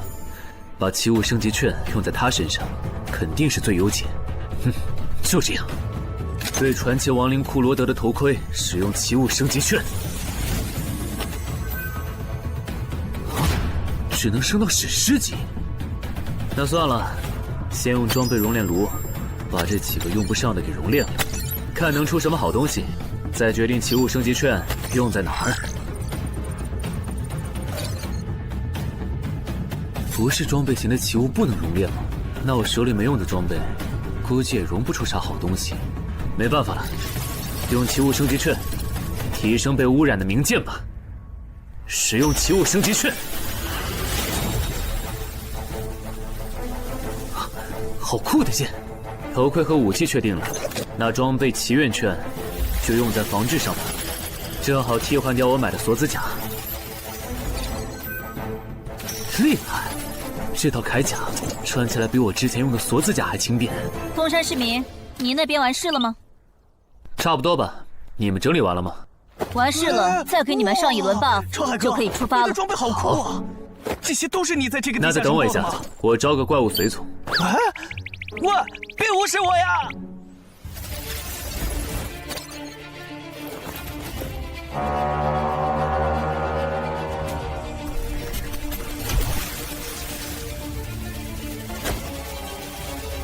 哥布林，你招个这样的怪物随从，没什么意义吧？这小东西连半个战力都算不上，不帮倒忙就不错了。别急，我还没完事。接着，喝了它。不！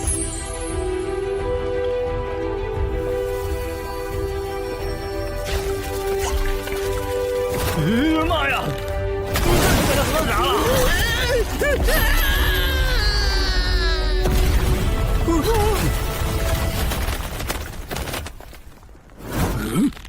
天哪，他变成 BOSS 了！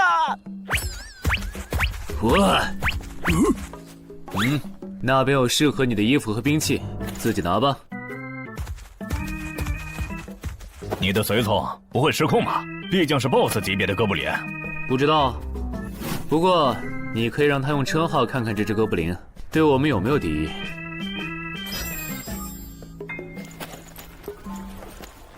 看了，他对我们没有恶意。那就好。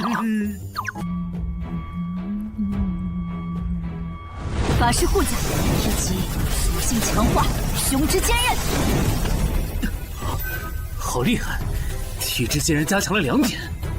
属性增益只有1个小时。法师护甲能给没穿护甲的地方加点防护，虽说比不上你身上这套的防护力，不过有总比没有强。我呢？好耶！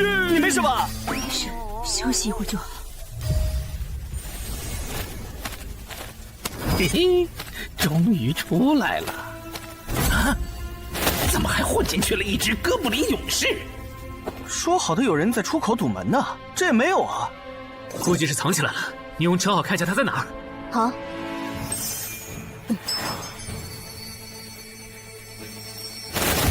找到了，他躲在1点钟方向最粗的那棵树后面，大家小心，他在入口前面放了很多捕兽夹，注意别踩到了。捕兽夹？哪里有捕兽夹？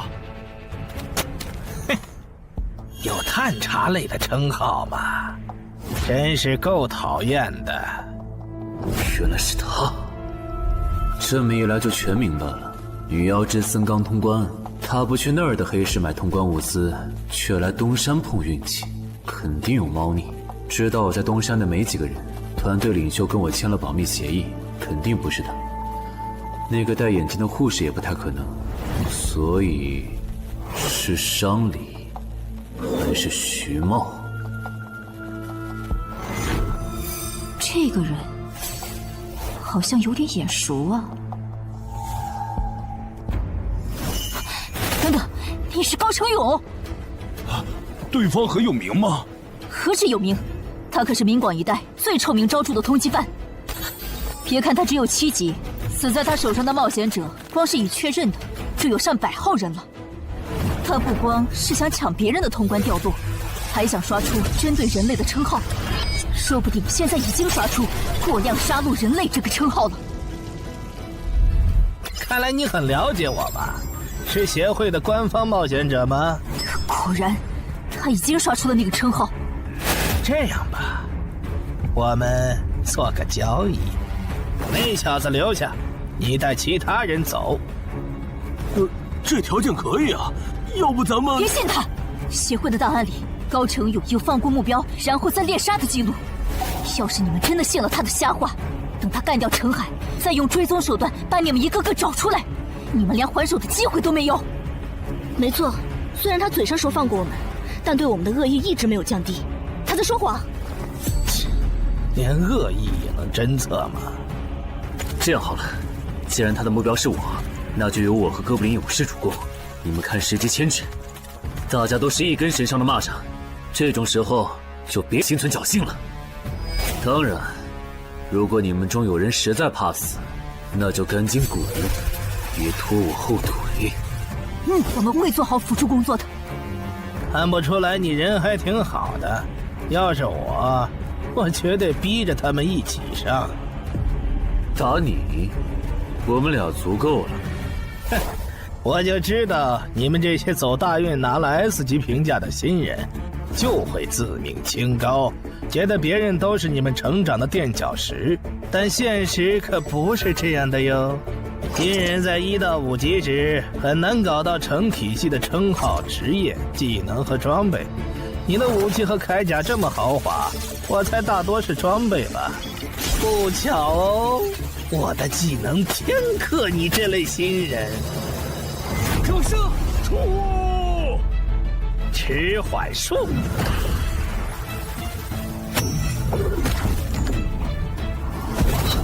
速度变慢了。这一晃，迟缓术可不只是速度变慢而已。遇到使用长镰这种冷门兵器的我，被上了迟缓术的我，也根本接不住你的招。你是这么想的吧？遗憾。如果你就只有这点东西的话，那很不幸的告诉你，今天你踢到铁板了。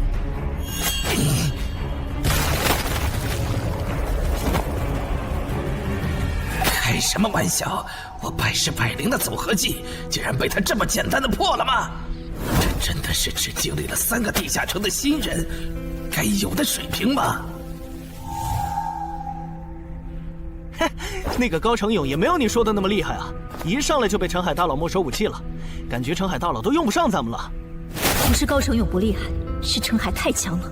现在的他，恐怕和明省分部重点培养的那位超新星是一个水平。如果我说我认栽，那把长镰我也不要了，能放我一马吗？换位思考的话，你会吗？说的也是。消失了，那件披风的效果是隐身。唉，一想到超新星要死在我手里，我就感到惭愧呀。如果你没遇到我这样的新人杀手，大概会成为传说级冒险者吧。可惜，今天你就要死在这儿了，是你选择的死战。陈海，小心，那人没走，就在你周围。你这娘们儿！你在看哪儿呢？你不可能！你怎么知道我在这里的？因为我感知20，你的一举一动在我这儿都是明白。蛮感知吗？这个人你还少。好嘞！老天，真是不公平！我想问一下，散人冒险者如果要加入协会，录入个人信息大概要多久？工作日的话，半天。这么看来，就是云霄市协会泄露消息的。我申请加入东山的官方冒险者协会，不过我前天口头上答应要加入云霄市的，他们还没录入我的个人信息。现在换到东山，程序上合规吗？当然，我代表东山市冒险者协会欢迎你的加入。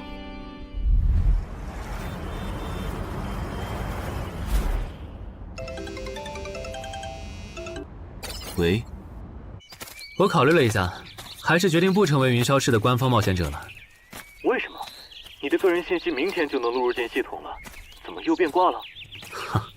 因为我刚刚除掉了一个 A 级通缉犯，叫高成勇。东山的冒险者协会知道后，邀请我成为本地的官方冒险者。这样嘛，也挺好，成为家乡的官方冒险者，做事会更方便一些。对，我也是这样想的。那我挂了。以后常联系。废物，都是废物！你那边说完了？说完了。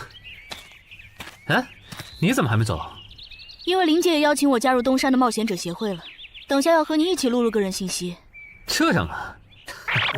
说实在的，你也被协会邀请加入，我都有点怀疑官方冒险者头衔的含金量了。我不就是在地下城的时候嘴了你几句吗？至于这么阴阳怪气吗？小心眼！请关闭称号和职业技能，用你自己的力量对着他出拳。好。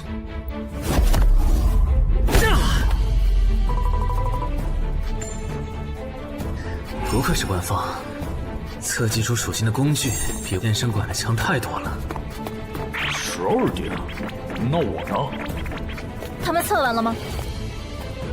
测完了，他的力、血都是12。17点，只有12吗？这跟他之前的表现差太远了，我以为他至少14甚至15呢。只有12点却能杀掉9级的高成勇，主流的职业称号肯定够大。等我激活了职业和称号，再测一次，肯定压过你。陈海先生，你的个人信息已经录入了，这是你的证件。这么快？特事特办，你可是以1级之力打穿了双 BOSS 地下城，还单枪匹马完胜高成勇。另外，6到10级官方冒险者每年得通关2次协会指定的同级地下城，不然就得从攻略组调走去情报或资源采集组。把时间花在身体塑造和实战训练上，半年通关1个地下城就行。没问题，还有就是，总部时不时会有借调任务，借调时你表现出色就有奖励，奖励能换协会里的称号线索、转职证书和奇物。不过一般只有9级以上的冒险者才会被借调，你暂时不用考虑这些。有一个问题，你说，称号线索是什么？称号线索是总结好的称号获得办法，你回去用证件 UID 登内网，看看协会称号图鉴里有没有你喜欢的。要是手里有没用的奇物或图鉴里没有的称号线索，就卖给协会，换自己想要的东西。了解。对了，你打算什么时候遣散你的随从？啊？不能在这边养吗？我这只哥布林骨笛是随机召唤哥布林啊，送回去的话，下次召来的可能就不是这只了，那我不就亏了一瓶秘药吗？这你不用担心，除非你的哥布林勇士在那边的世界战死，或者你打算随机召唤别的哥布林。原来如此。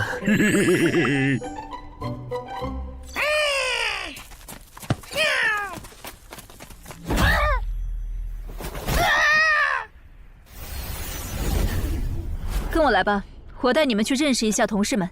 好。大佬好，我叫梁家坤，是东山这边的冒险者候补，目前的利米分别是。喂，你别每次见到厉害点的冒险者都跟报菜名似的，把自己的利米数值甩出来啊，这样很得罪人的。哎，有什么关系嘛？我的数值总不可能比澄海大佬的还高吧？不，你的就是比他高。你是东山这边的入口管理者？在东山专家级地下城没打通前，干不了入口管理者的活。好，所以入口管理者另有其人是吧？那他没来是因为在攻略东山这边的专家级地下城？那倒没有，他没来是因为在处理昨天突然涌入东山的通缉犯。据说好像是因为东山市出现了坟场的通关者，那些人都是奔着他来的。哈哈，这样吗？坟场那个老手坟墓啊，哟，那可是出了名的 bug 级地下城，能产出奇物生机去。啊！你们这样看我干什么？我说错话了吗？你还没意识到吗？意识到什么？那个，我就是坟场的通关者。什么？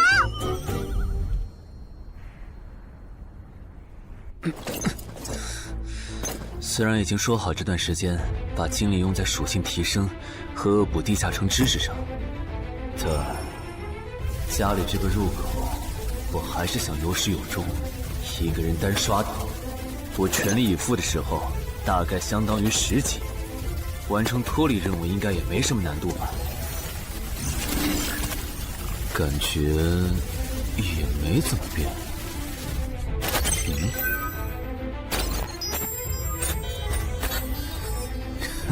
原来冒险者面板还能升级吗？那是不是等11到16级的时候，我的面板还会有变化？怎么感觉升到6级后的限制反而变多了？等升到11级，不会还来一些新的限制吧？就先这样，搞定。账号弄完了，让我看看这次的脱离任务是什么。脱离任务从单选变成2选1了，这对不打算通关的冒险者来说倒是个好消息。不过，豺狼人，原来这片森林除了鱼人以外，还有别的怪物吗？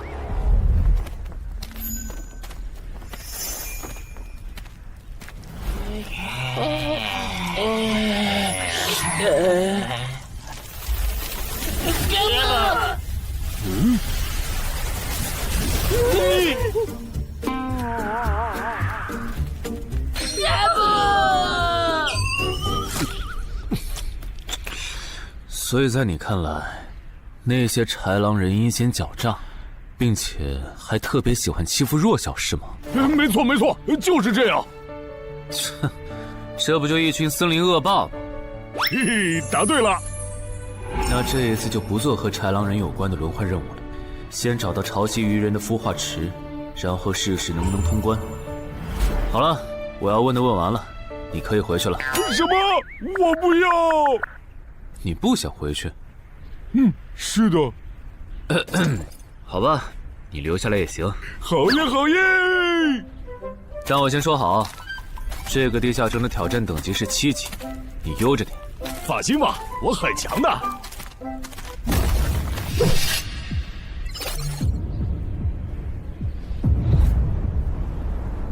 结果你还真组了个野队，让人家带你通关。嘿，还是5级的地下城，你这胆子够大的。嘿嘿，其实还好啦，虽然中间出了一些意外，但也因祸得福，认识了2位很有潜力的冒险者。你这就是幸存者偏差。那些散人如果靠谱，我儿己就不会死在地下城里。我知道，所以我是确认有官方冒险者兜底以后，才决定下去的。说起来，前几天的新闻我看了，你儿子的死好像不是意外。怎么可能是意外？我儿子下去之前，我给他准备了2件保命的奇物，可他还是死了。那2个弱鸡入口拥有者却活着，开什么玩笑？可惜那2个杀千刀的没撑到我出手，就栽在别人手上了。不然，我一定要让他们后悔来到这世上。那这人也算间接为你儿子报仇了，咱得报答他呀。他叫什么名字？叫陈海。我这次来东山，就是要当面感谢他。陈海，你认识？我组的临时野队里也有一个姓陈的，可能就是他。什么？住住！都打起精神来！那些豺狼人斥候说不定就藏在附近的灌木丛里，你们这样懒散很危险的。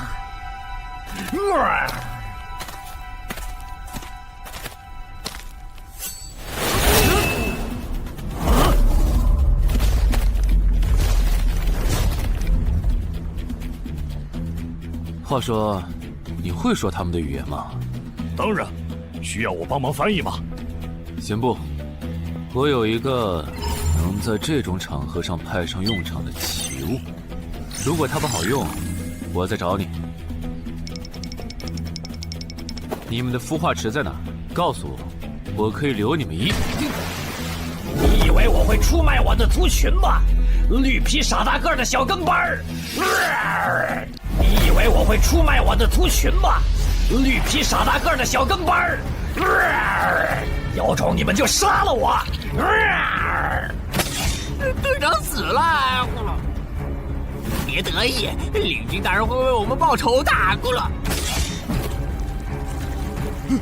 在湖底有一个水下洞穴，穿过洞穴会抵达一个天然的地下洞窟，我们的孵化池就在那里。粪土，咕噜。这只留他一命，挂树上，之后咱们去找湖。你跑那么远干什么？人类果然都不是好东西。那个冒险者很强。不好，是白战的霍格。去通知游击队，把湖里的鱼人引出来，给这个冒险者创造破坏孵化池的机会。好的，霍格老大。至于你，靠！这湖比之前用无人机航拍的时候感觉还大。得先找到水下洞穴，然后游好久才能到孵化池。就这要求，能把99%的冒险者都给淘汰掉。不过好在我有海之炎能水下呼吸，虽然不会游泳，但头盔里有库罗德水下战斗的经验。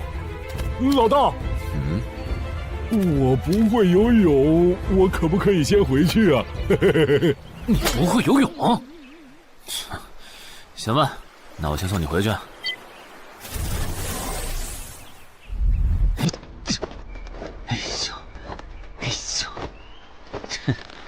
好了，热身完毕，那出发了。果然，依靠海之炎和库罗德的头盔，就算是我这种旱鸭子，在水里畅游，那还不是小菜一碟。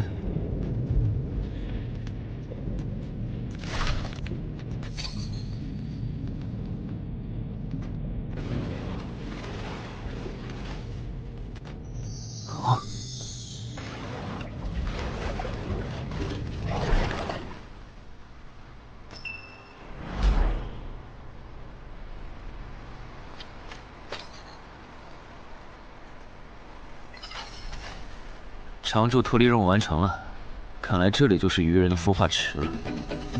但是，怎么没看到守卫？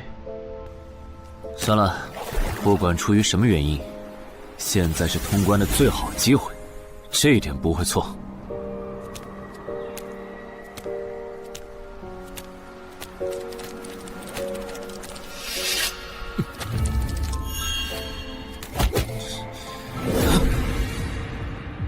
就一个咕噜，有点不够分呐，咕噜。都过去这么久了，竟然还有不知死活的笨蛋想要捣毁孵化池，咕噜。是啊，不过没想到的是，这次来的竟然不是豺狼人，而是人类啊，咕噜。原来守卫一直藏在上面吗？1对4，他们应该不会给我穿装备的时间，用至死地而后生，速战速决吧。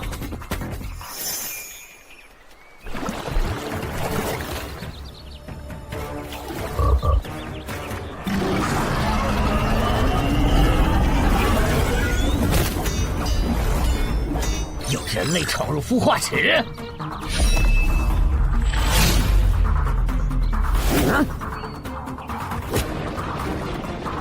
霍格老大，鱼人撤了，应该是湖里的鱼人哨兵发现那个人类冒险者了。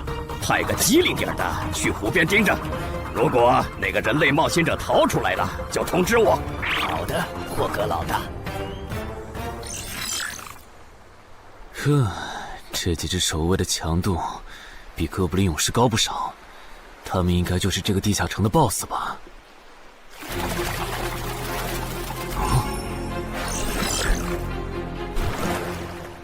6到10级这个阶段的地下城 BOSS， 通常可以划分为团队增益型和个体高战型2类。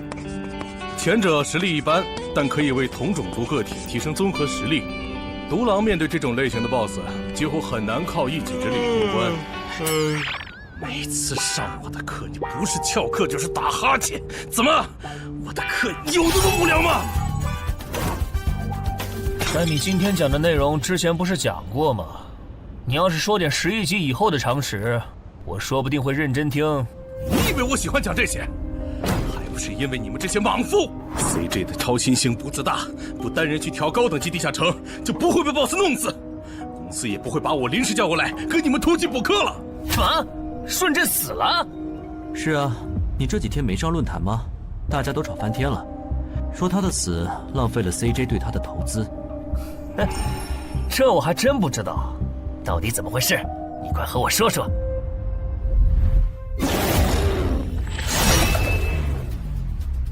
小心，这个人类是极其罕见的高感知个体，偷袭对他没用，大家一起上，咱们耗死他！那个鱼人 BOSS 什么情况？都被我杀了这么多精英鱼人了，他怎么还在旁边观望？难道这些实力比哥布林勇士还强的鱼人，在他眼里都是小喽啰吗？这个人类的实力和霍格好像差不多，好在他是一个人来的，可以用数量耗死他。这样的杀戮速度，等精英怪把他体力耗得差不多了，剩下的精英种恐怕也没多少了。到那时，霍格如果察觉到我方兵力空虚的话，恐怕……算了，还是冒一点险吧。终于感到心疼，要亲自出马了吗？奇迹生还者，等这个很久了。禁军大人小心，这个人类冒险者和霍格一样强。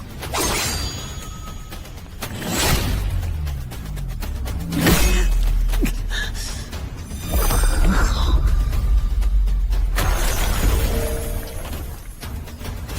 领军大人，别管我，他伤得更重，还不擅长水下作战。就算没我帮忙，你们也能轻松杀掉他。把脑袋给我带回来。是，领军大人。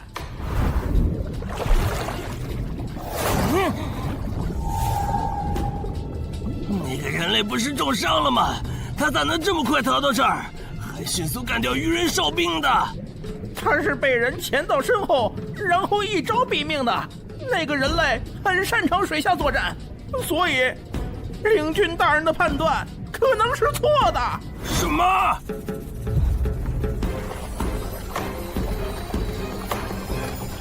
死，总算活着逃出来了。多亏了这个奇迹生还者呀，不然我就得交代在这儿了。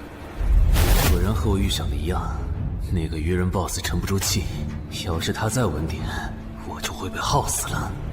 怪不得团长说，独狼到了更高级的地下城会越来越吃力。一挑多肯定没胜算呢，看来我还是得找些厉害的队友了。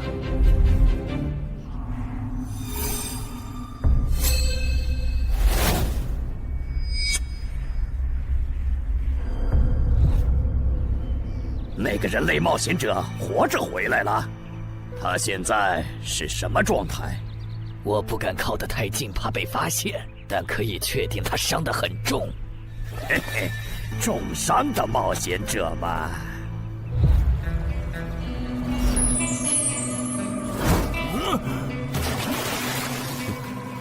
下次再找你们算账。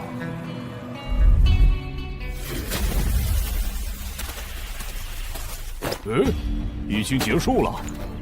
失败了，孵化池里的鱼人太多了，我一个人杀不完。我刚才翻了下你们的传承之书，如果你的战斗累积到一定场次，会升阶为更高等级的百战哥布林。以后你就用这把剑斩杀和你实力差不多的地下城怪物。等你成为了百战哥布林，这剑对你没啥用的时候再还给我。那您用什么？哼，我用这个。对了，你以后得练一下游泳了，后面我还要再打一次这个地下城，到时你得出力。好吧。这一定是豺狼人干的。激活技能，与死亡共舞。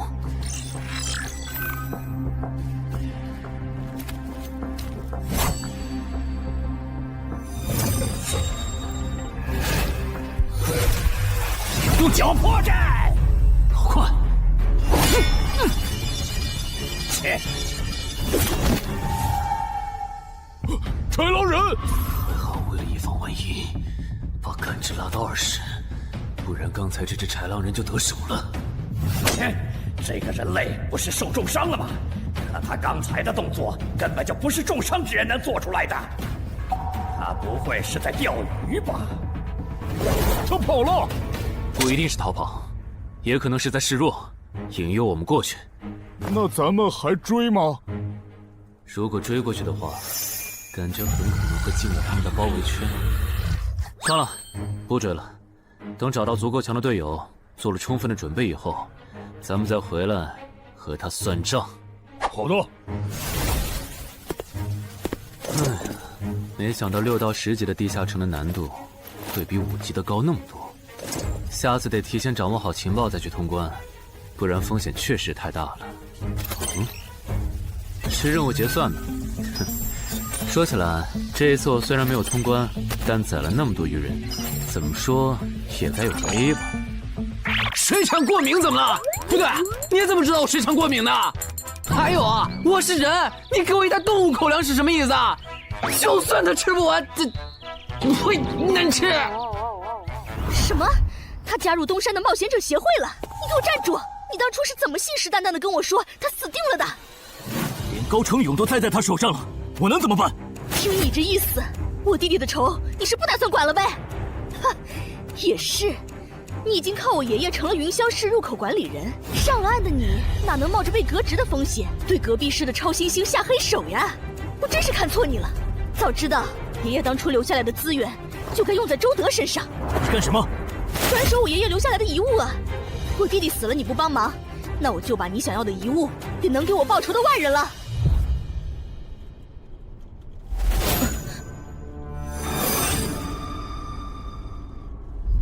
361、362、363。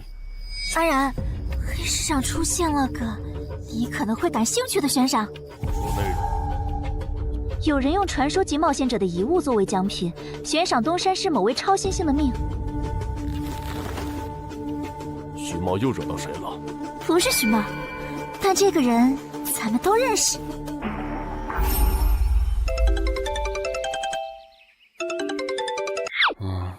哇！陈海哥，你被人盯上了！我知道呀，这问题不是已经解决了吗？这次不一样，有人在网络黑市高价买你的命。哎呀，你别不当回事！发出这则悬赏的人出价很离谱。我哥说，如果不是你救过我，他说不定也要分一杯羹。具体怎么回事？你再详细说一下。就是我哥他们在网络黑市上看到。还真有你的悬赏，能查出来是谁发的吗？不用查，就从这则悬赏的报酬反推，发出者大概率是已故的传说级冒险者周建明的直系亲属。你怎么和他们结上仇的？他们为了你把遗物都掏出来了。不知道，我都没听过这个人。行吧，那我现在联系老大，让他说服对面撤掉这则悬赏。如果是误会的话，看能不能让老大组个局帮你澄清一下。好的，那拜托了。对了，这几天你就待在协会吧。传说级冒险者的遗物一定会吸引很多人铤而走险。被人捷足先登了？不对，这里似乎没发生战斗。看来那个叫程海的，当时应该在攻略自己家里的地下城。真不知道他是幸运还是不幸。虽然因为家里的地下城躲过了第一波袭击，但被堵在地下城里的话，他连逃都没地方逃。除了我和目标以外，这个地下城还有4个人，不知道是敌是友。你卑鄙！哪有你们人类有病？我不就派了个斥候守在出口吗？至于让你们杀过来吗？搞得我现在受伤不说，手底下的兵也被消耗的差不多了。如果昨天那个冒险者又回来了，不行，留得青山在，不愁没柴烧。这点不能待了，得赶紧走。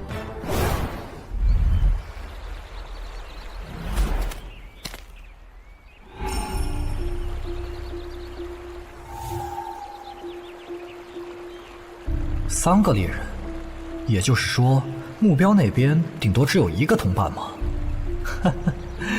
这么看的话，这个游戏变得更有意思了。安教练，你找我？对，程海被悬赏的事，你知道吧？知道。那正好，你给程海打个电话，如果他不知道自己被悬赏了，随便挑个6到10级地下城，邀请他和你一起打。剩下的不用我说，知道该怎么做吧。徐茂打过来的，肯定因为悬赏的事，不知道他是来提醒我的，还是来试探我的。哎呀，算了，还是不接了。反正家里地下城入口这次肯定是暴露了，要是之后问起来，我就说在攻略家里的地下城。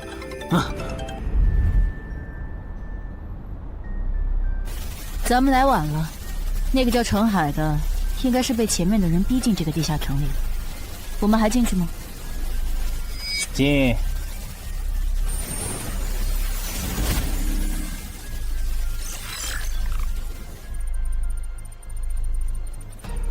又进来2个人。等等，这个轮换脱离任务怎么变得无法完成了？难道说这个地下城的精英豺狼人已经被杀到不足5匹了？你好，那边的人让我问你，要不要一起开个会？那边的狂战士好像有事要跟咱们商量。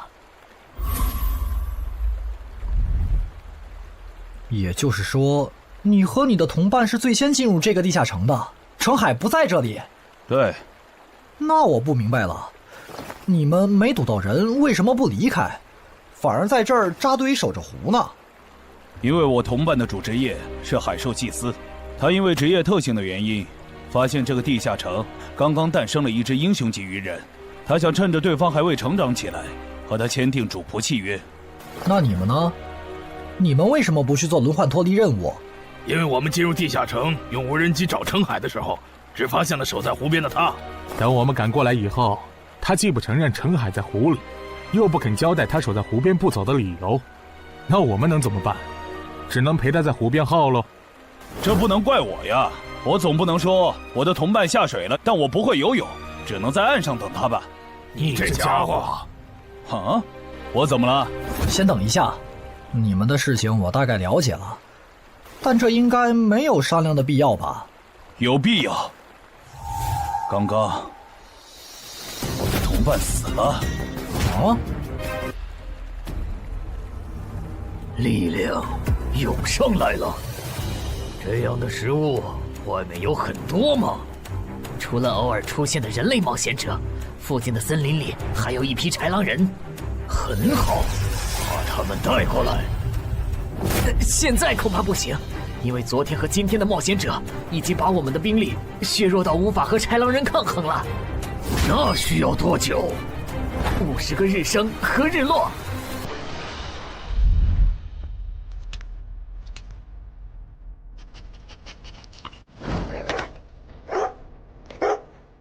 没想到独狼闪竟然死在了这个地下城。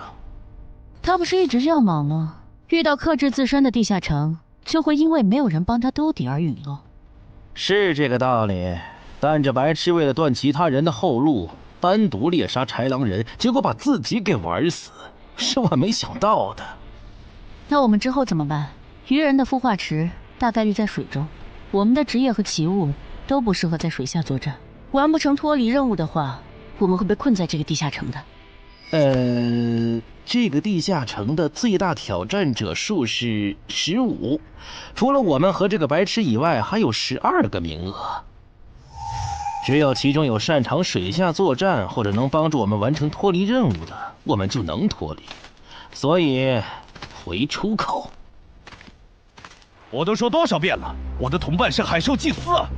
这个职业的水下作战能力很强，以他的实力，不可能连逃回来都做不到。这个地下城绝对不正常。关键是现在要离开这个地下城，只能靠常驻脱离任务，这下麻烦了呀！回出口吧，排除掉那个搞崩了轮换任务的王八蛋，这个地下城还能再进7个人，说不定其他人里面就有能帮助我们完成脱离任务的。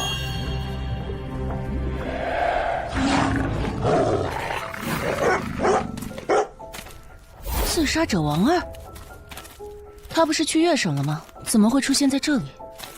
你们得手了？没，目标可能根本就没进来，咱们被耍了。可以啊，海哥，我还是第一次听说有6级冒险者的悬赏金能和史诗级奇物挂钩的。这又不是什么值得骄傲的事，而且不管从哪个角度看，官方冒险者被公开悬赏这件事都太奇怪了吧？你这么一说，倒确实是。虽然冒险者适用的法律和普通人不太一样，但官方冒险者被公开悬赏这种事，我也是第一次见。因为悬赏的发起人很特殊，他是已故传说级冒险者周建明的孙女，而周建明就死在天门入口翻船事件中。好痛啊！上吧！所以，战死在天门的周建明的后人才会继承遗物，拥有诸多特权。对，又因为周建明的孙子死在了坟场，而你又救出了2个本不可能活着的一般市民，堵死了他弟弟的生路，所以周建明的孙女才会迁怒于你，想要你死的。照你这说法，我们的矛盾岂不是化解不开了？那倒不至于，老大已经约了米省负责人，也就是周建明的旧友，还有发布者，一起谈这件事情了。快的话，下午就能谈出个结果了。我们没来晚吧？没，刚刚好。那就好。啥情况？怎么进不去？刚刚那个人还可以的，不会刚好到我就满员不让进了吧？我觉得我们现在得团结起来，一起完成任务。话说，你们找到程海了没？他根本不在里面。啥？程海不在这个地下城？脱离任务需要下水才能完成？对，本来轮换任务不用下水的，现在任务推进不了，只能等入口翻转以后再进去了。关键是这片森林里的物资可能不够我们撑到入口翻转的那一天。那怎么办？有人的物品栏里带了足量的食物和水吗？我可以高价收。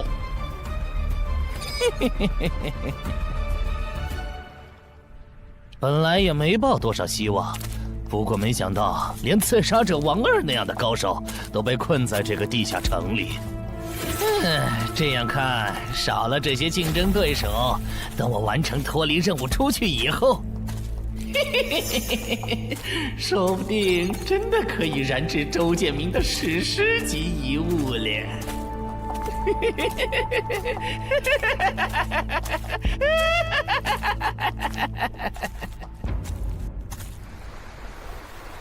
什么？有远方的鱼人部落派使者来拜访我们？是的，对方自称是寇涛鱼人的大祭司。大祭司？吞噬者大人，要和他见一面吗？见，不过以防万一，把放出去的鱼人都叫回来吧。寇涛鱼人吗？我还真挺想知道他是怎么找到我这里的。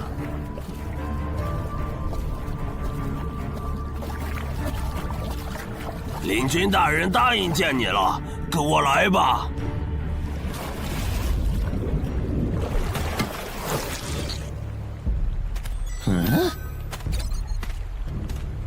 这就完成脱离任务了，真是得来全不费工夫。你在看什么？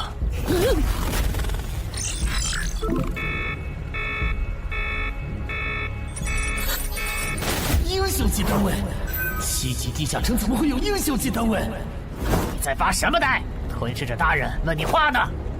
别慌，他们看不到我的任务面板，只要找个理由搪塞过去。理由，有了。本祭司拜访过很多鱼人部落，但像你们这样能把孵化池放在地表生物完全无法到达的部落，我还是第一次见，一时有些惊讶。这样啊，那不怪你，毕竟不是哪一只鱼人都能找到这样的风水宝地。嘿嘿，不对，他有问题。天赋不会说谎，打他出现在我视野里的那一刻开始，我的天赋就一直在提醒我，吃掉他，我还能再升一级。我的天赋是不会对同种族的鱼人同胞生效的，他根本就不是鱼人。如果不是那个叫程海的圣母心泛滥，我弟弟才是最有可能完成脱离的人。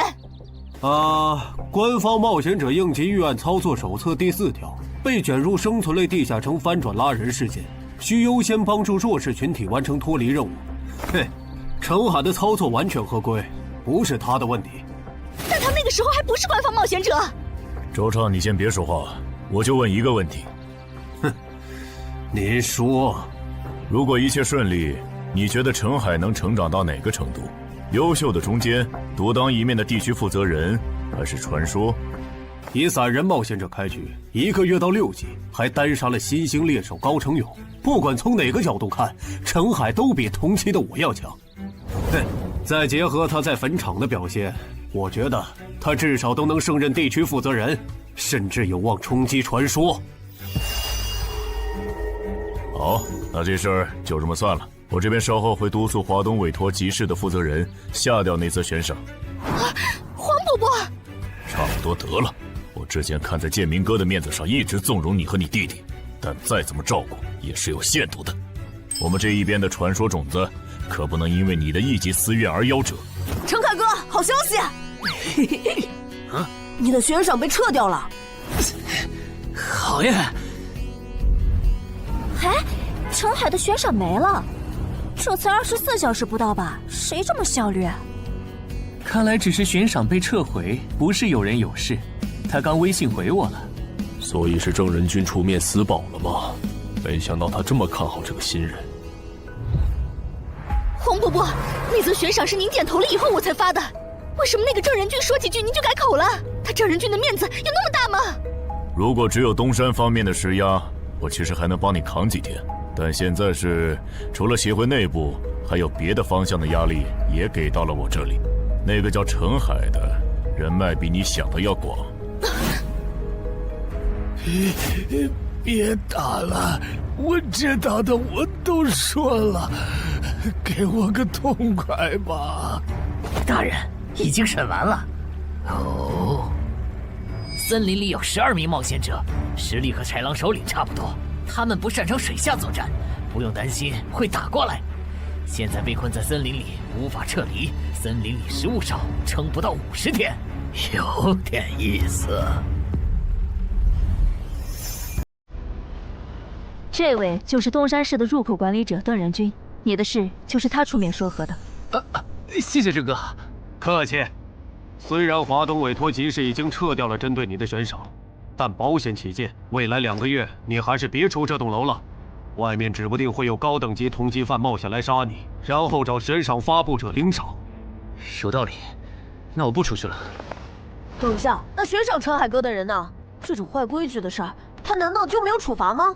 发布者毕竟是周建明的孙女，官方不太好处罚的。不过对她丈夫伤礼的处罚，过段时间会下来。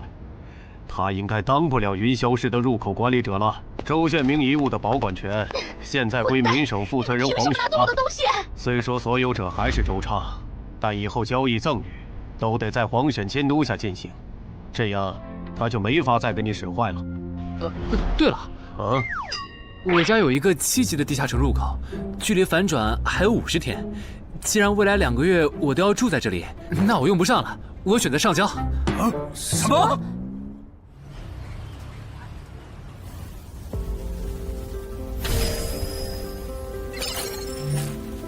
确实是6级到10级地下城，而且挑战人数已达上限，现在进不去了。哼，有意思。让后勤部过来安装几个微型摄像头，之后如果有人从这个地下城脱离，你就通知我。那程海呢？按规章制度来。你隐瞒了地下城入口，违反官方冒险者的规定。不过念在你中途才进协会，又没培训过，就从轻发落。等你到9级时，多接一次协会例行任务就行。对于这个处罚标准，你能接受吗？能。还有就是，从明天开始，你要和常金川、梁家宽一起上地下城相关的常识课，早上8点，别迟到了。好。什么？他们还对你做了内部处罚？真过分！明明没有造成影响，而且陈海哥，你跟他们报备的时间也不算晚啊，为什么要处罚你？因为相关条例就是这样，而且他们的处罚程度也很轻，所以也还好吧。相比起来，我更担心那些进地下城的赏金猎人。我家地下城有点邪门，他们要是掉以轻心，很可能被坑死在里面。陈海哥，你人太好了，明明是他们要害你，你却还在为他们考虑。你搞错了，我只是怕他们被困在地下城，到时候导致入口翻转，连累到我。说起来，你刚才说除了东山冒险者协会和你哥哥所在的散人联合以外，还有其他人也在帮我施压。我哥哥说，明省的富豪曹火旺对悬赏你的事特不满。他认为传说级冒险者后代比老弱妇孺更受保护的话，以后冒险者肯定会变成特权阶层。听说这事还惊动了华东地区的负责人，所以关于你的悬赏才会这么快被撤下来。好，那替我跟你哥哥道声歉，等风头过了，我做东，咱们一起吃个饭吧。曹火旺吗？一起吃饭。啊，小妹真是的，为了个不知道从哪儿冒出来的野小子，竟然让大哥你用掉了这些年积攒下来的人情。人家毕竟救了咱们妹妹，我这个做大哥的不能就这么看着。怎么又有电话？喂，我系曹火旺。你可能不认得我。没，我听朋友说了，是您出面施压，我的悬赏才会这么快被撤销的。你已经知道了，那我就开门见山了。您说，我儿子死在了女妖之身，我调查到那个所有者后来被你杀死了，这样看你算是帮我儿子报了仇，所以咱们现在谁也不欠谁的，账清了。我今天给你电话是有别的事，我想以一介商人的身份和你谈一笔生意。简单点说，我和朋友都觉得你有前途，打算重点投资你。你以后要是成了地区负责人，选辖区时可以适当听取我们的建议。如果你觉得可以谈，咱们线下细聊。我是基础属性与称号常识课的客座讲师朱伟，很高兴认识大家。开始前，我想问大家一个问题：你们觉得对于新人冒险者来说，力、敏、体、智、感、魅这6种属性哪个最重要？这还用问？肯定是力量，毕竟脱离和通关任务大多需要击杀指定怪物才能完成。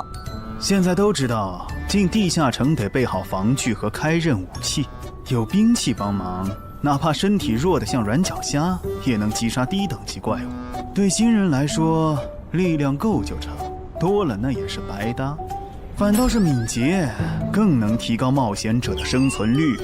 这位学员说对了，在协会统计的数据中，刨除掉称号、职业和装备，对低等级冒险者的存活率和内战胜率影响最大的属性就是敏捷。敏捷影响冒险者在地下城内的存活率，这点好理解。但冒险者之间的内战，为什么也是敏捷占主导？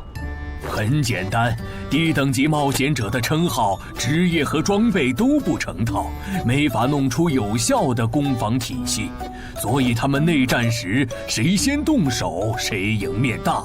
这时候敏捷就很关键了。原来如此，怪不得我遇到的秃鹫和通缉犯不是速度很快，就是打法非常克制、速度快的冒险者。原来点在这里。极限加敏捷的冒险者到6到10级就不好使了。一是这阶段冒险者能靠地下城掉落完美攻防，二是地下城等级一高，怪物种类和数量猛涨，光靠敏捷自己单干没法应对任务和怪物都变强的新情况。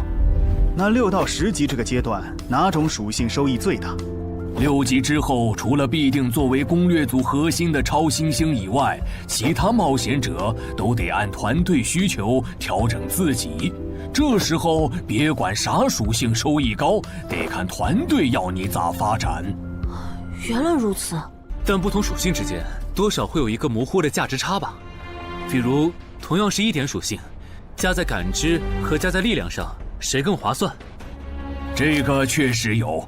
目前公认的排序是：魅力大于感知，大于智力，大于体质，大于敏捷，大于力量。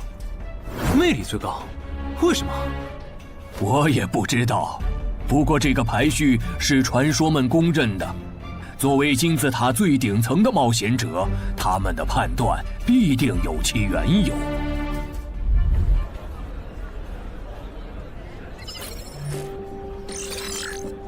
这英勇骑士转职成功，加1点魅力，还是隐藏职业。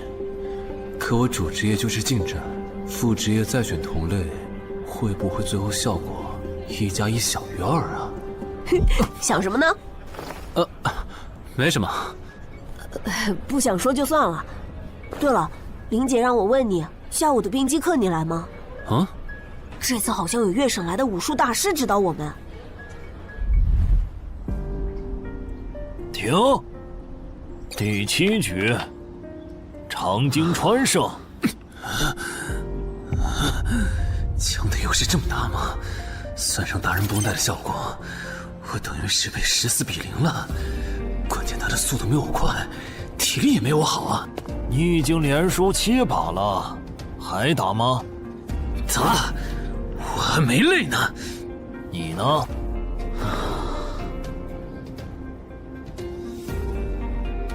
打。好，休息3分钟，然后继续。怎么感觉不用称号和职业技能的陈海哥表现还不如我？你说的没错，他做了个基础身体塑造，就去女妖之森了。靠着地下城和坟场暴走事件，成了华东新星。要是光论基本功，他确实比不上你。啊，这样吗？不过作为冰击的门外汉，他的表现已经足够出色了。他现在已经能一步步跟上长鲸川的节奏了。我估计5局之后，他应该就会开始赢了。停，第8局，长津川胜。开什么玩笑？这才10局不到，他就变得比梁家坤强了。他的智力到底有多高？感觉不是打法的问题。如果我的爆发力再强一点，刚才那一局说不定能赢。陈海，啊，下一局你用称号和职业技能吧。你确定？确定。我想更直观地感受我和超新星的差距。长津川亮称号了。什么？他们好像要来真的。行吧，老爷爷，您往旁边站一点，我怕待会儿打起来会碰到您。不用顾及我。好吧，那我尽量快点结束。置死地而后生，看起来好像是增加爆发力的称号。我准备好了，你先攻吗？不用。好，来吧，让我领教一下超新星的含金量。那你不要眨眼哦，现在的我可比之前快多了。好快！我出手更快！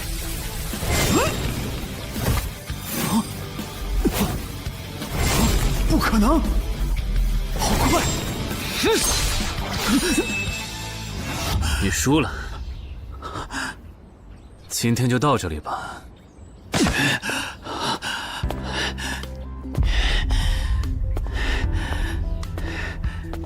喂，我完事了，换班换班。我和他的差距原来这么大吗？其实你枪练得不错，出手的那一下，就算是我年轻那会儿，也不见得能躲掉。别灰心，你只是运气不好，遇到了能阅读你下一步动向的特例。阅读下一步？展开来说就是，人在出招时破绽最大，能抓住这个瞬间的人，轻松就能无招胜有招。使用者必须要在对手出招前阅读到对方的下一步动作。有这份眼力的武术家呀，还在世的不超过5个人，所以你输得不远。陈海哥，你刚才那招叫啥？好酷啊！没想到一个没练过武的门外汉，竟然也能掌握这一招。他真的只是个普通的冒险者吗？陈海哥，你也太牛了吧！你是没看到，败给你以后，长津川的臭屁男的脸色有多……臭屁男？长津川，我可以坐在这里吗？当然可以。其实，我原本是把你当做我的竞争对手的，但现在看来是我没眼力见了。以你的实力和潜力，东山这种小地方根本就留不下你。这不明摆着吗？坟场那种全球公认的 bug 级地下城都被陈海哥打通了，他肯定不会自降身份来跟咱抢下任东山市入口管理者的位子呀。说不定到那个时候，他已经是1手负责人了。喂，等一下，你说他以后能成为传说级冒险者，我不反对，但1手负责人，这人真吵啊！啊，你问我副职业怎么选？哎，对，我这不是6级了吗？之前探索地下城的时候，发现冒险者面板升级了，除了在用的职业以外，我还可以再激活一个副职业。但我不知道副职业该怎么选，所以来问问你。好，这个在主副职业常识课上会讲。不过你既然问了，那我就简单说下。一般来说，冒险者主职业分常见和隐藏2种，常见职业很多，进阶方法也大都搞清楚了。你的主职业要是常见的，去内网一搜就知道和哪个副职业最配了。那如果主职业是隐藏职业呢？果然，你是隐藏职业。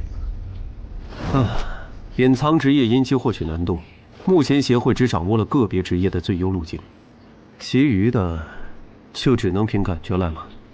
啊？凭感觉？那如果选错了，后续不就完蛋了？谁也打不过了呀？不一定。毕竟常规职业冒险者，就算是成为传说，实力也只能排到中等偏下这样。如果你真是隐藏职业，只要没选和主职业互拖后腿的副职业，那上限就不会低。说起来，有一些隐藏职业，甚至不需要副职业就能直指传说，甚至还是上位传说。这样吗？不过这种，就算在隐藏职业里也是非常稀有的，就像8米的骑士。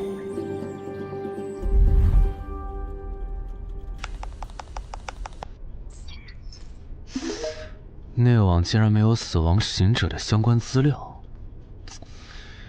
那看看英勇之骑士吧。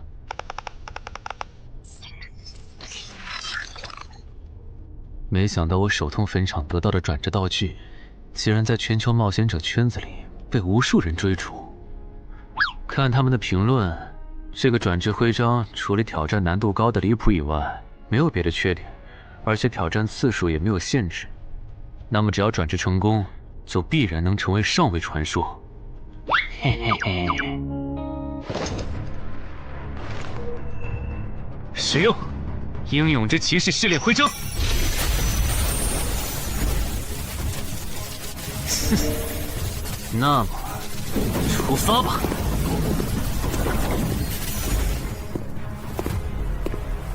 啊？不是吧？让我挑战他？啊？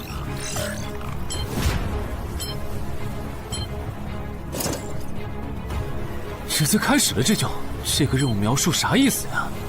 是要撑过10分钟吗？还是用10分钟得到他的承认？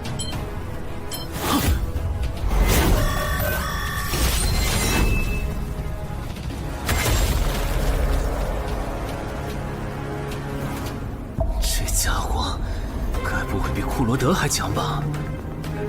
完了，第一把先试试水，先弄清楚我和他的差距。这谁能撑过10分钟呢？我这种配置都3分钟嗝屁，10级以下，我不信有人能完成试炼。感觉得换个能保命的称号，但那样感知就不够18点，没法开一步一杀的隐藏效果。这么搞下来，说不定输得更厉害。等等，我不是还有那个吗？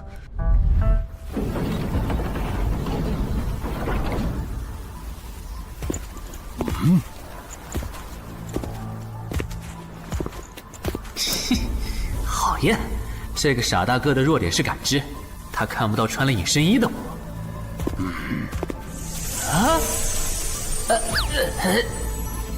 那是什么？丢！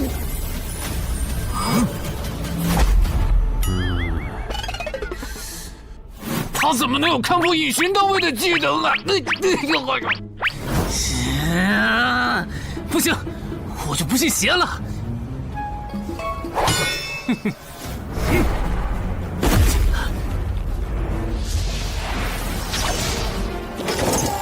混蛋！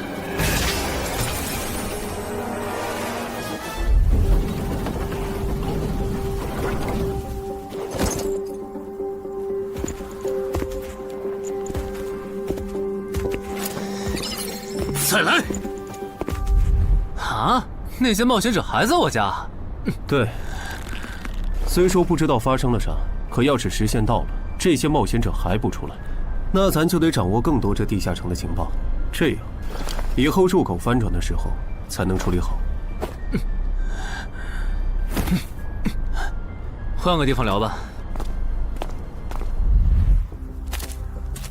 还是没找到乔敏吗？没有啊，周围都找遍了，没有他的痕迹。那看来他不是下湖了，就是去更远的地方找豺狼人了。希望是后者，不然我们的麻烦就大了。我希望他是去找豺狼人了。老七那边应该也发现了，这地下城难度会越拖越高。等孵化池孵出大量的鱼人后，我们恐怕都会死在这儿了。你说什么？你家地下城的通关任务是捣毁潮汐鱼人的孵化池？对啊，怎么了？我先冷静一下，李，你来给他解释。好，目前官方已公布的地下城翻转规则，你都知道哪些？基本上都知道。入口翻转后，攻方守方位置互换，我们这儿会变成愚人需要攻略的地下城。没错。那你知道来咱们这边的地下城土著也需要满足指定条件才能回到他们的世界吗？什么？等等，你的意思是那些土著也会有脱离和通关任务？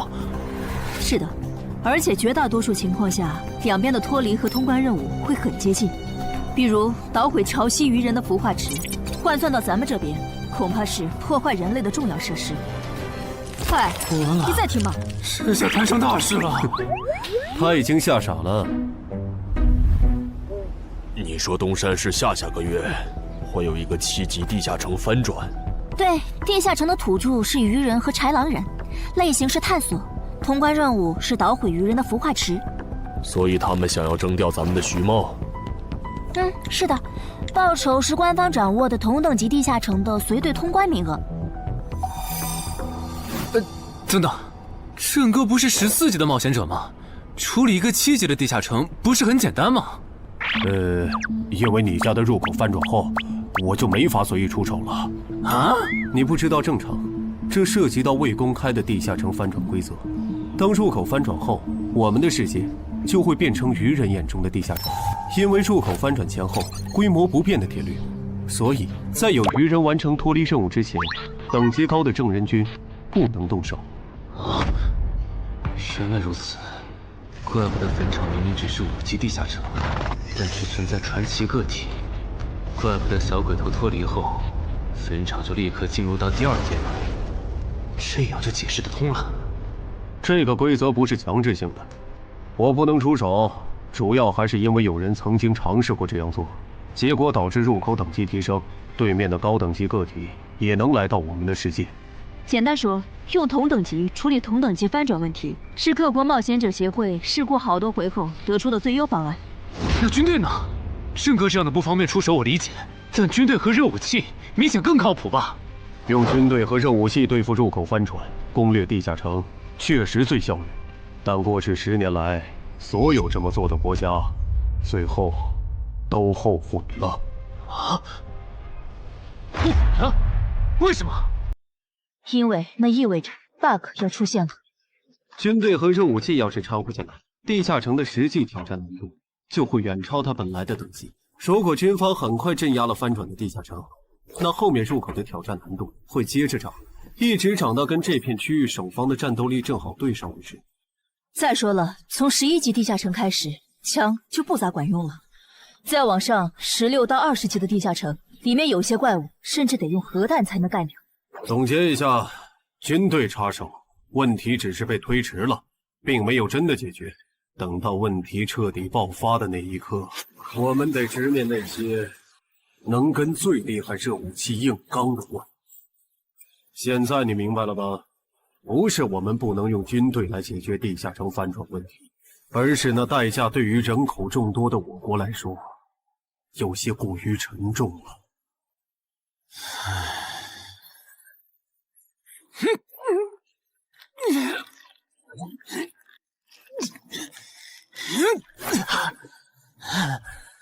陈海哥这也太拼了吧！天天这么练，他身体遭得住吗？林姐没和你说吗？说什么？陈海家的地下城下个月要翻转了。什么？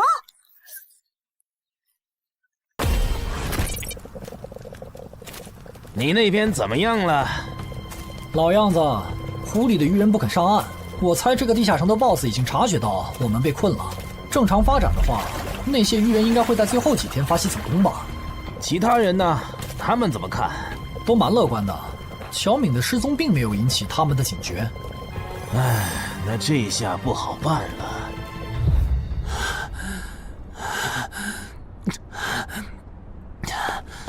给。啊？今天周4，你不用上学吗？上啊！谁让有些人闯祸，把地下城入口给搞翻转了呢？想上都上不了。应东山市入口管理人的要求，原定课程现在换成入口翻转规则普及课。因为本节课还有大量未准许披露给民间的内容，所以开讲前需要大家签署这份保密契约书。谁先来？我，我签完了，下一个谁来？给我吧。然后给我。那我收尾。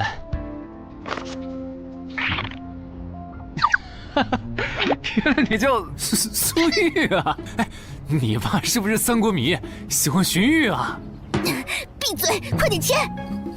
最后重复一遍，我接下来讲的内容，你们不可以透露给协会外的人。一旦违例，协会的档案师和守密人就会针对违反保密协议的人进行内部处罚。相信我，绝对会让你们后悔泄密的。下面开始正式上课。官方已公开的入口翻转规则，你们都看过吧？看过。好，那我就用东山市要翻转的7级愚人地下城做切入展开来讲。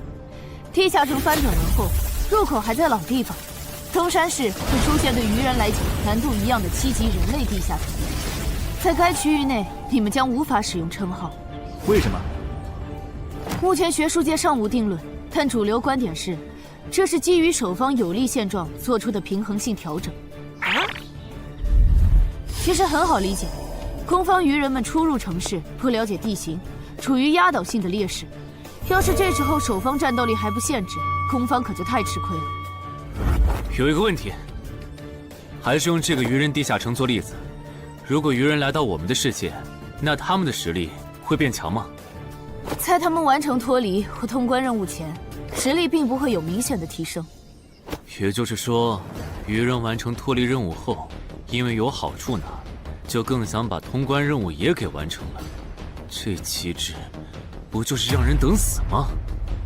我有一个问题，这次的入口翻转事件就不能用枪来解决吗？用枪的话，地下城难度会高得多。要是不想以后碰上更多入口翻转的事儿，就别想用枪解决问题。那找2个9到10级的大佬堵门怎么样？来一个杀一个，这总行了吧？地下城入口翻转后，以入口为中心那一片，攻的一方占大便宜，守的一方在这地儿，称号没法用，职业带来的基础属性也没了。多找几个人呢？如果来5个9级堵门，应该就稳了吧？5打1的话，咱们经验更多，绝对是咱们这边优势更大。是，之前确实有人这么做过，而且效果也不错。但对攻方不利的地下城，也会因此变更为生存型。按照镜像法则，要是咱们守着的地下城变成生存型，这世上某个地方就会出现同样等级区间的生存型地下城入口，来和它平衡。比较典型的就是坟场和恐惧之墓。所以，至少在我们国家，现在是尽量避免这样做。哎呀，好恶心啊！这里不允许，那里又有限制的。难道入口翻转，我们就只能安排附近居民撤离，然后一波接一波的处理跑来咱们这边的愚人吗？倒也不是，其实我们已经快找到可以快速解决地下城翻转事件的办法。哦，是什么？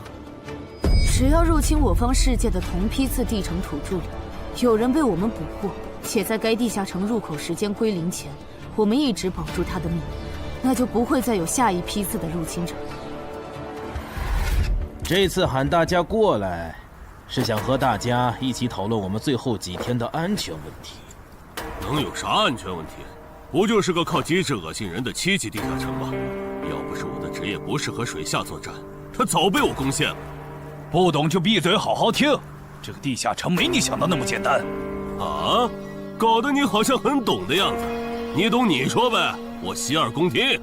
你没看这个地下城的名字和任务内容吗？摧毁潮汐愚人孵化池，这么明显的暗示你都没反应过来，我真是服了。要现在这样下去，最后几天国里的愚人能多到数不过来。如果他们的 BOSS 是团队增益型的，那某些不抱团的蠢货绝对死定了。你骂谁呢？所以召集我们过来，是要商讨最后几天愚人上岸时咱们怎么自保吗？对。上个月我去粤省处理当地10级地下城翻转的事，知道了一些不能透露给民间的情报。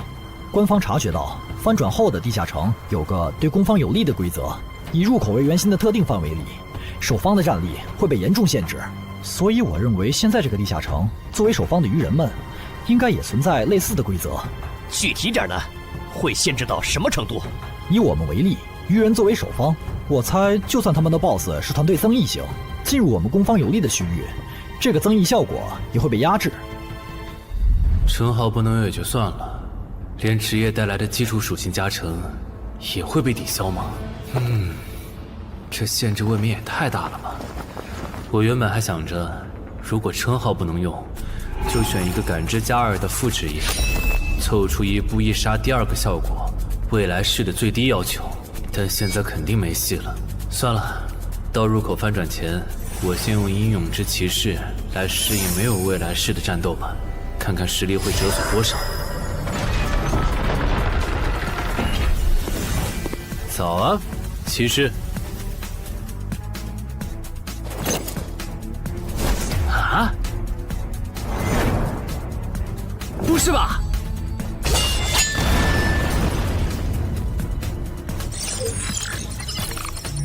没了未来式和称号加成的我，实力原来会下降这么多吗？这么看的话，我还是得找个能加感知的副职业，至少要把未来式点出来。你找姚文忠？对，我想找一个能加2点感知的副职业，想问他有没有推荐。还有，协会内部是可以用贡献点兑换副职业的转职道具的吧？能是能，但这种和智、感、魅有关的副职业转职道具，所需要的贡献点有点多。你除掉高成勇得到的贡献点肯定不够。我知道，我来之前已经查过了。我有2个称号未被收录进官方的称号图鉴，我可以提交他们的获得线索来换取贡献点。行，那我叫姚文忠帮你整理一下。你现在就要定副职业，不再等等吗？距离你被强制征召进地下城还有半年呢，没准过几个月，新隐藏职业的最佳升级路线就能搞清楚了。不等了，我家地下城翻转后，我主职业的核心技能就会没了称号加成，得再加2点感知才能开启。这2点属性对接下来的我是刚需。行吧。这是协会掌握的能加2点及以上感知的副职业，你看一下吧。寻物师，你确定就要这个，不改了？啊，就它了，寻物师。行吧，那我现在就去联系福州的冒险者协会，让他们派评估师来东山看一下你手里的称号值多少贡献。如果价值大于寻物师的职业证书，我就向总部打申请。那麻烦姚哥了。啊，您就是陈海先生吧？你可以叫我蔡吉，我的副职业是评估师。接下来由我为您评估至死地而后生和与传奇过招这2个称号的价值。好的。算完了，这2个称号虽然效果惊人，但他们的获取难度和激活所需要的前置条件太苛刻了，所以价值相比于同等级称号会有很大的折损。具体会折损到什么程度？这你放心，足够您兑换寻物师的转职证书了。和上次一样，别用称号和职业技能，对这个设备来一拳。好。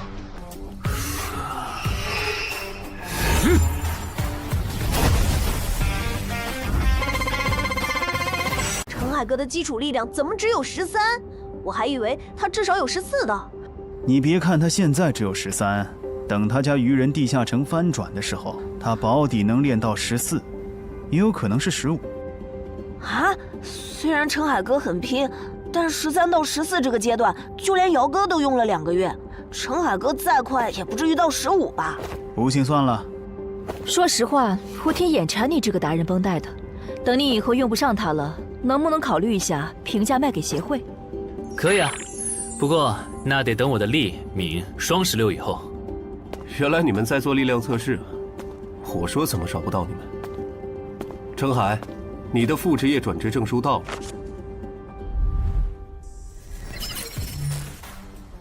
这还用问？当然是选是啊。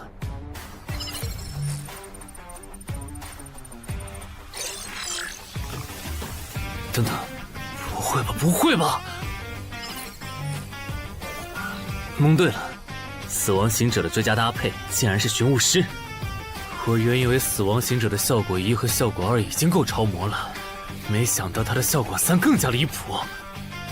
考虑到大多数人靠锻炼得到的力米的极限数值是16至17，如果到达极限以后，再去挑战这8项试炼的话，发了，这下发了！明天不，我现在就去健身房撸铁，以后只要练不死，就往死里练。至于英勇骑士那边，就暂时不去了，反正我现在也完不成那个转职任务。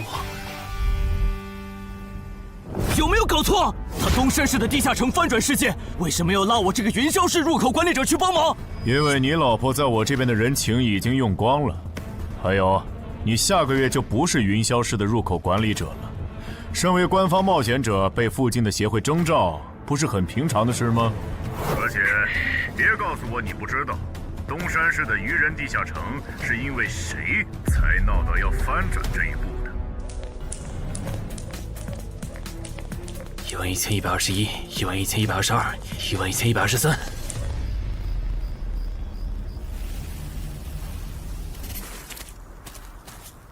大家再坚持坚持，最后一天了，扛过去，咱们就能回家了。曼哈努斯大人，巢穴现在有守卫24只，精英鱼人69只，哨兵队长和士兵共800。很好，我要用他们来提升我的等级，杀死森林里的冒险者，把他们的尸体拖回来。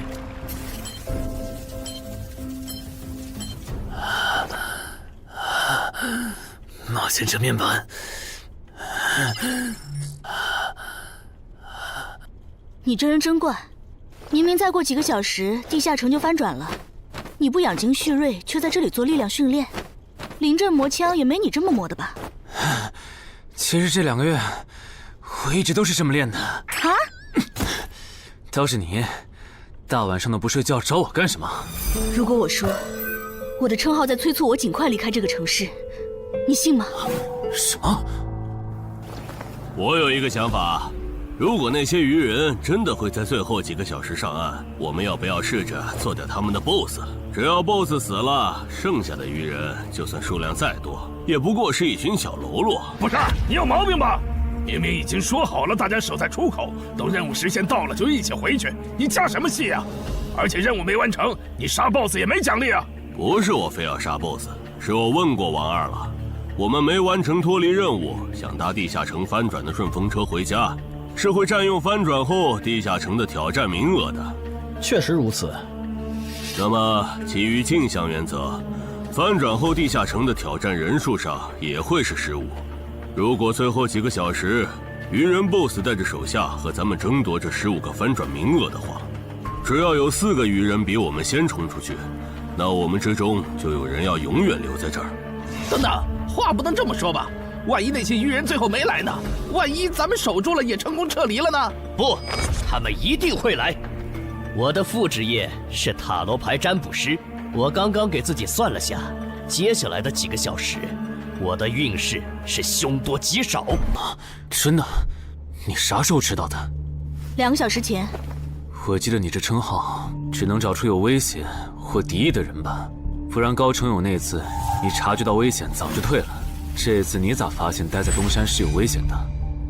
就因为那次我发现称号有预警盲区，所以才加入协会，想用称号线索换贡献点，在内网找点能补称号短板的奇物，要不然这次又要被你连累。等一下，什么叫又被我连累啊？果然，你和林姐一样，根本就没意识到你家地下城翻转后到底有多危险。啊！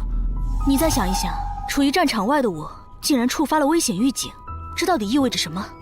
说明风险区的防线拦不住鱼人，他们的活动范围会扩张到整个东山市。对，然后我就倒霉了，因为协会肯定会强制拉我和常金川去阻拦那些鱼人，这就是为啥我的称号一直催我赶紧离开东山市。这些推测，你和姚哥、林姐他们说过吗？说过，但他们认为那15个冒险者回不来，最后能从你家走出来的鱼人也不会超过15只。鱼人单体作战能力不强，就算突破防线，有10级的陈华宫和吴龙也能快速抓捕他们。你信他们还是信我？信他们的话，我就拉着我爸妈去隔壁云霄市躲几天了。我是想信你，但光凭咱们俩又能做什么？毕竟在你预见的未来，连10级的冒险者都失手了。不，我们能做很多。有我预警，再加上你的隐身衣，咱们先去收拾那些弱小又落单的鱼人，把鱼人对咱们世界的破坏降到最低。结果咱们3抽到的不是塔，就是死神，都不是什么好兆头啊！别告诉我你们真信了。如果张志兴的副职业真那么好用，他又怎么会沦落到和咱们一样的处境？这个他刚才不是解释了吗？他出发前占卜到的运势是愚者，但他错误地解读了它，不然其实可以避开这个地下城的。而且你看，咱们之中最强的王二和郎奇夫妇，他们的占卜结果都对应着象征顺利和成功的女皇世界。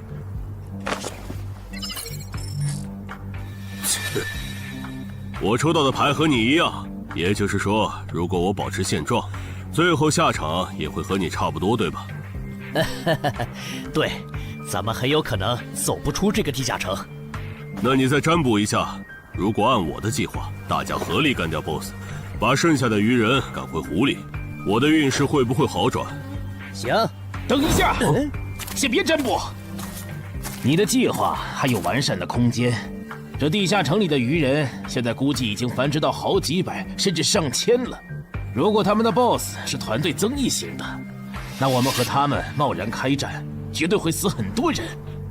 所以你的意思是，咱们干脆什么也不做，就在这儿等他们打过来喽？哼，也对，反正你们俩抽到的都是安全牌。不，你理解错了。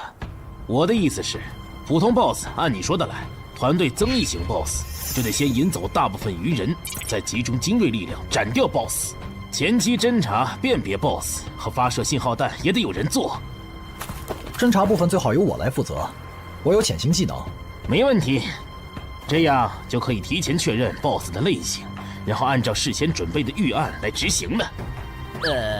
感觉朗奇的方案要更可靠些，我按他说的占卜吧。可以。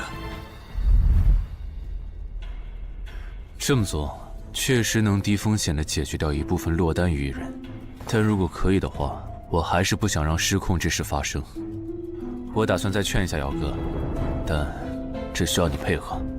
你能和我一起去我家，用称号确认一下入口对面危险鱼人的数量和质量吗？没问题。没事的，我们大家都在呢，最后肯定都能出去。那个女生好像又抽到死神牌了，连续2次了，看来她大概率会死在这个地下城。愚者牌怎么解读？眼下这个情况，抽到它，意味着你将利用你和你身边的力量来达成你的目的。哼，目的嘛。大家听我说，占卜的结果出来了，除了个别人抽到死神、塔牌，大家整体的运势其实是变好了的。这说明主动出击会带来好的转变。既然这是让大多数人都受益的决策，那我的建议是执行。至于抽到死神和塔牌的，就麻烦身边的人分精力照顾一下了。王二，了解，我现在就出发。要是这 BOSS 是团队增益型，咱就得派一半人去当诱饵，让其他人找机会干掉 BOSS。有人自愿去诱饵组不？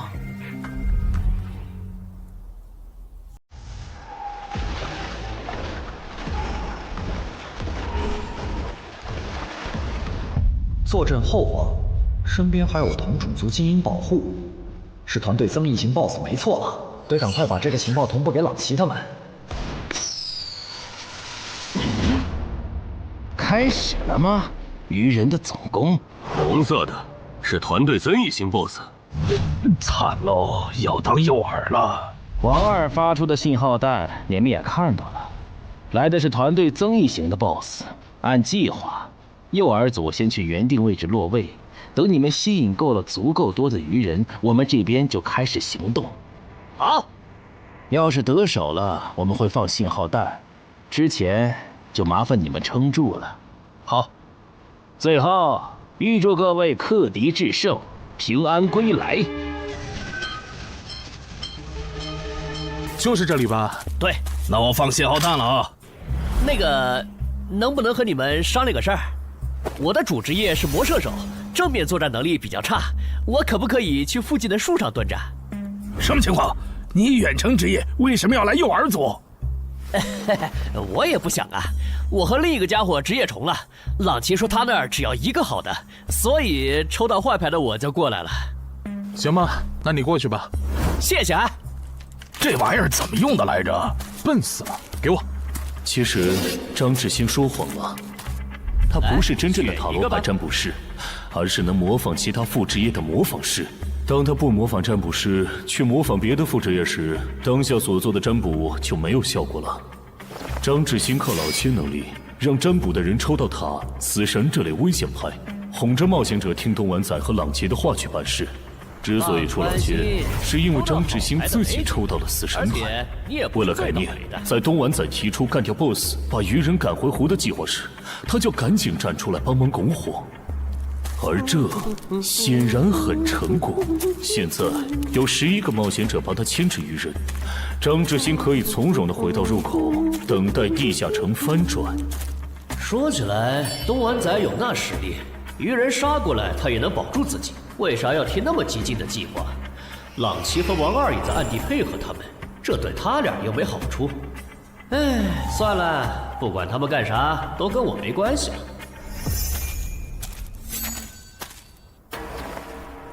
这好像是个一次性的异世界奇物，林军。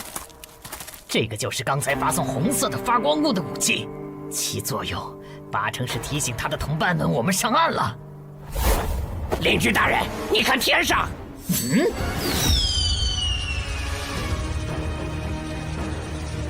原来如此，这就是你们下的战书吗？人类，我接下了。过去这么久了，怎么还没有冒险者的尸体被带回来？可能是因为那些冒险者藏得很深，领军大人光是找到他们就要费一番功夫。您再等一下嘛。那就再等一下，如果还是没有，我就亲自上岸狩猎。鱼人怎么还没来？你说他们会不会没看到我们发出的信号弹呢？应该不至于吧，毕竟这玩意儿这么显眼。护住我身后，鱼人来了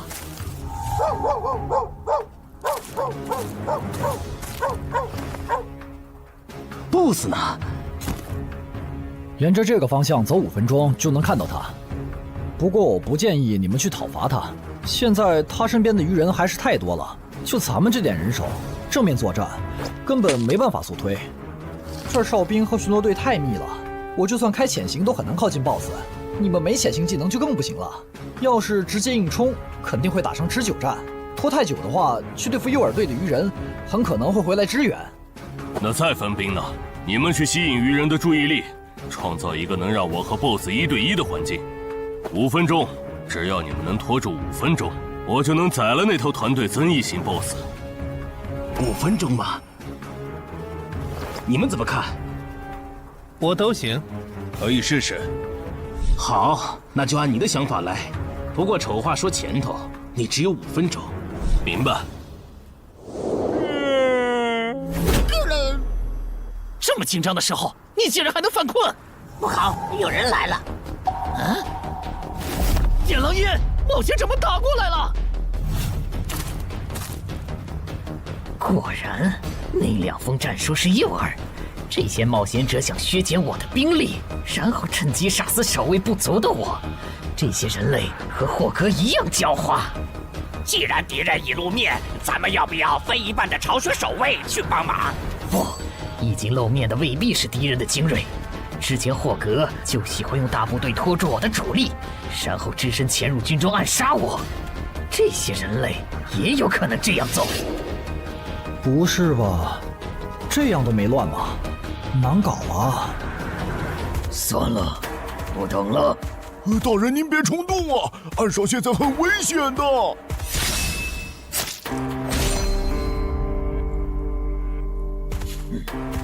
危险？难道你认为我不如那些冒险者吗？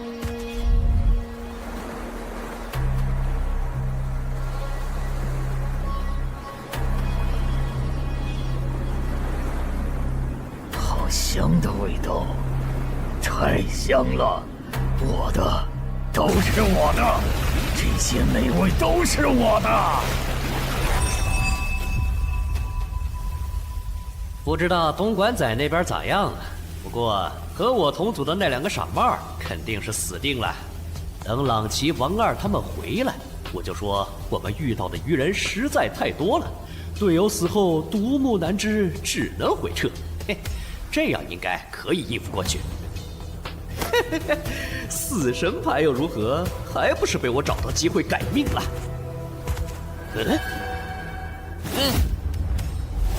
那个鱼人怎么回事？绝不能放他活着离开，至少在地下城翻转前，不能让鱼人知道入口位置。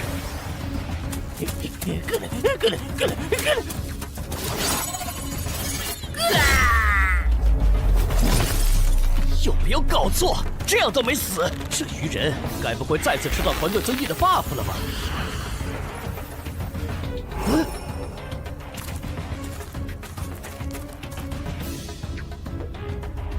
靠北呀！你干什么 ？BOSS 身边的护卫可还没有被引走呢。无所谓，大不了一起杀了。联军，不用提醒，我看得出来，他很强。靠北，被摆了一道。这些鱼人跟谁学的诱饵和埋伏？我差点被他们给阴死了。不会吧，BOSS！虽然先吃你有点浪费，但没办法，谁让你落单了，而我又需要快速提升等级呢。这个地下城的 BOSS 怎么会出现在我这儿？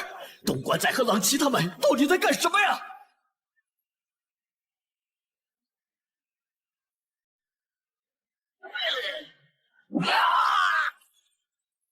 开什么玩笑！我堂堂8级魔射手，竟然会栽在一只低等的鱼人的手上！是嘞。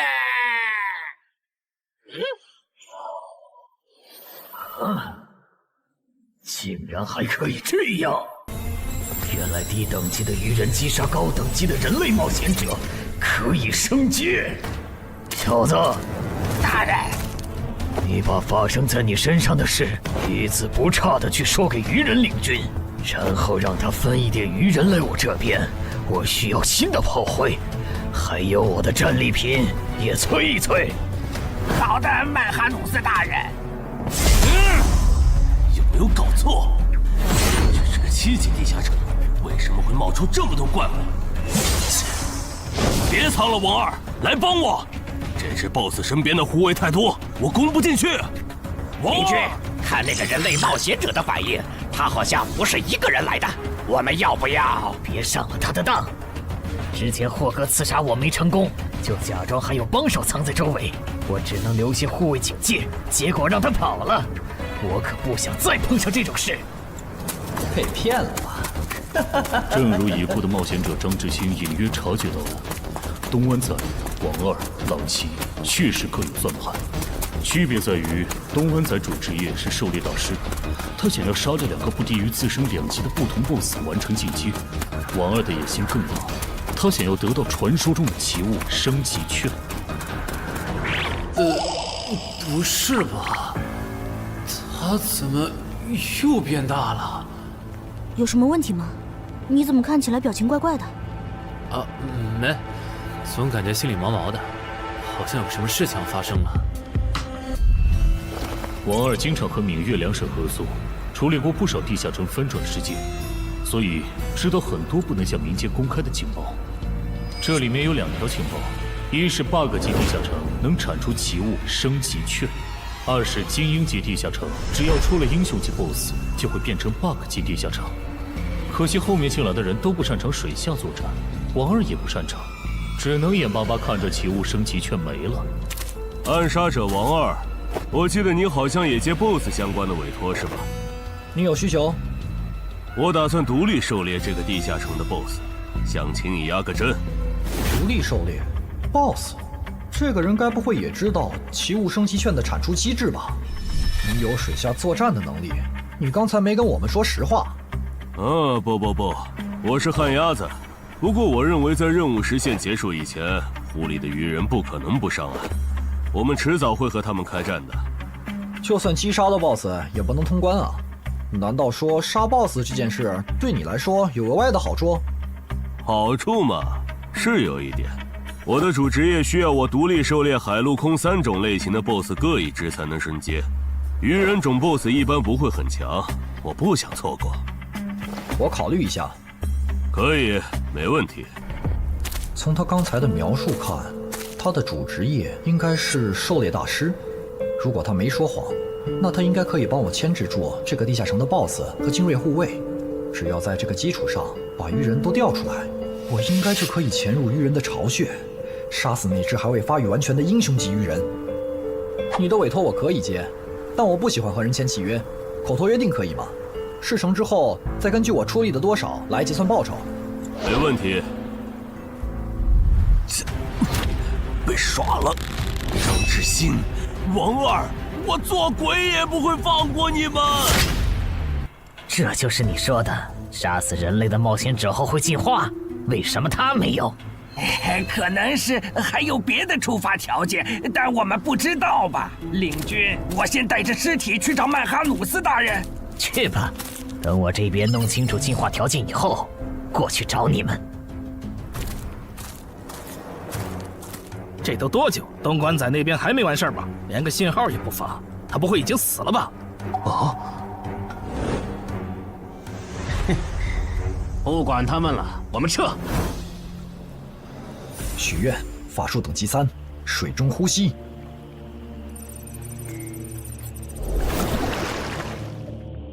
啊！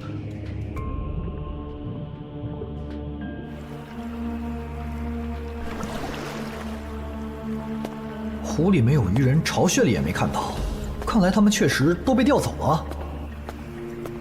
啊！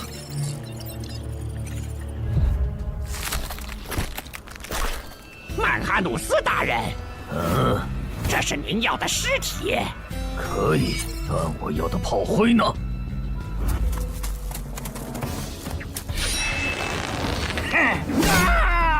分开跑，能跑一个是一个。哦，原来杀死人类的冒险者可以让我们进化呀！可惜了，让刚才那个戴帽子的跑了。喂，姚哥，我家小区这边的居民撤离安置工作做完了吗？做完了，我现在就在你们小区复查。怎么了？我和苏玉发现，我家的地下城在过去2个小时里，先后冒出来3只威胁程度不下于高成勇的鱼人 BOSS。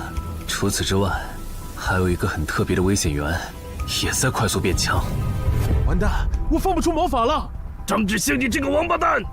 你说你的职业适合躲在暗处放冷箭，我们就没让你站在明处。结果鱼人来了，你人没了。太好了，你们还活着！你怎么来了？不是说出结果的时候你们会发信号同步结果吗？那也得安全了才能发呀！面对被鱼人精锐追杀，傻子才会发信号弹吸引追兵。啥？姚哥怎么说？他说他和漳州的10级官方冒险者陈华公已经到楼下了，让咱们现在下去。行吧，我先说好，等下你如果没能说服他们，那这次地下城翻转事件你就要听我的。可以。这就是你出的馊主意！现在 BOSS 没推掉，人死的就剩咱们仨了。你守在出口，大家都有可能回家的。你不能全怪我吧？是东莞仔提出的打 BOSS， 我只是在这个基础上优化了细节。而且我能给的方案，你们当时不都认同吗？他们吵起来了耶！为什么你的关注点总是这么奇怪？那个异位面入口，难道不比这2个人的内讧更值得注意？领军大人，有进化过的鱼人带着冒险者的尸体回来了。领军大人，这是曼哈努斯大人要的尸体。你们进化前是哪种鱼人？进化后有什么能力？我进化前是精英鱼人，现在可以释放火焰魔法。我进化前是鱼人队长，现在可以分泌具有不同毒性的毒素。同样是击杀了人类冒险者，为什么最强的巢穴守卫没有进化？等等，最强？你去找一支鱼人哨兵过来。哈什么哈？让你去你就快去。领军大人，他行吗？可以。去，把那个人类冒险者杀了。原来领军大人想要现场观摩进化的过程啊！他在测试进化的门槛，笨蛋。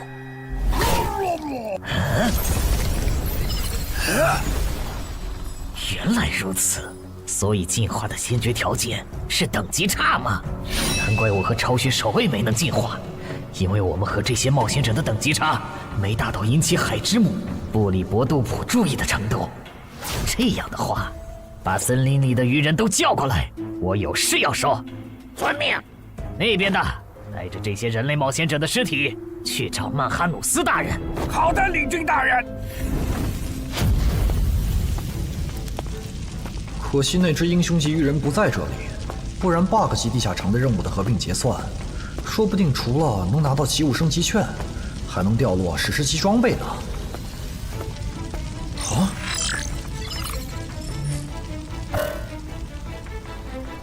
搞什么？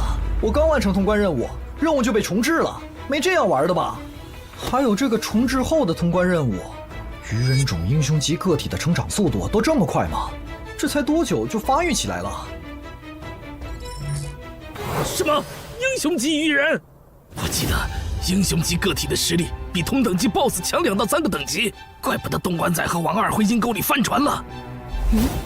他怎么走了？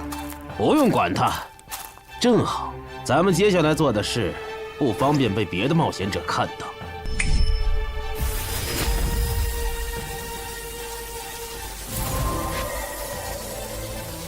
把死在地下城冒险者的灵魂和掉落带回来。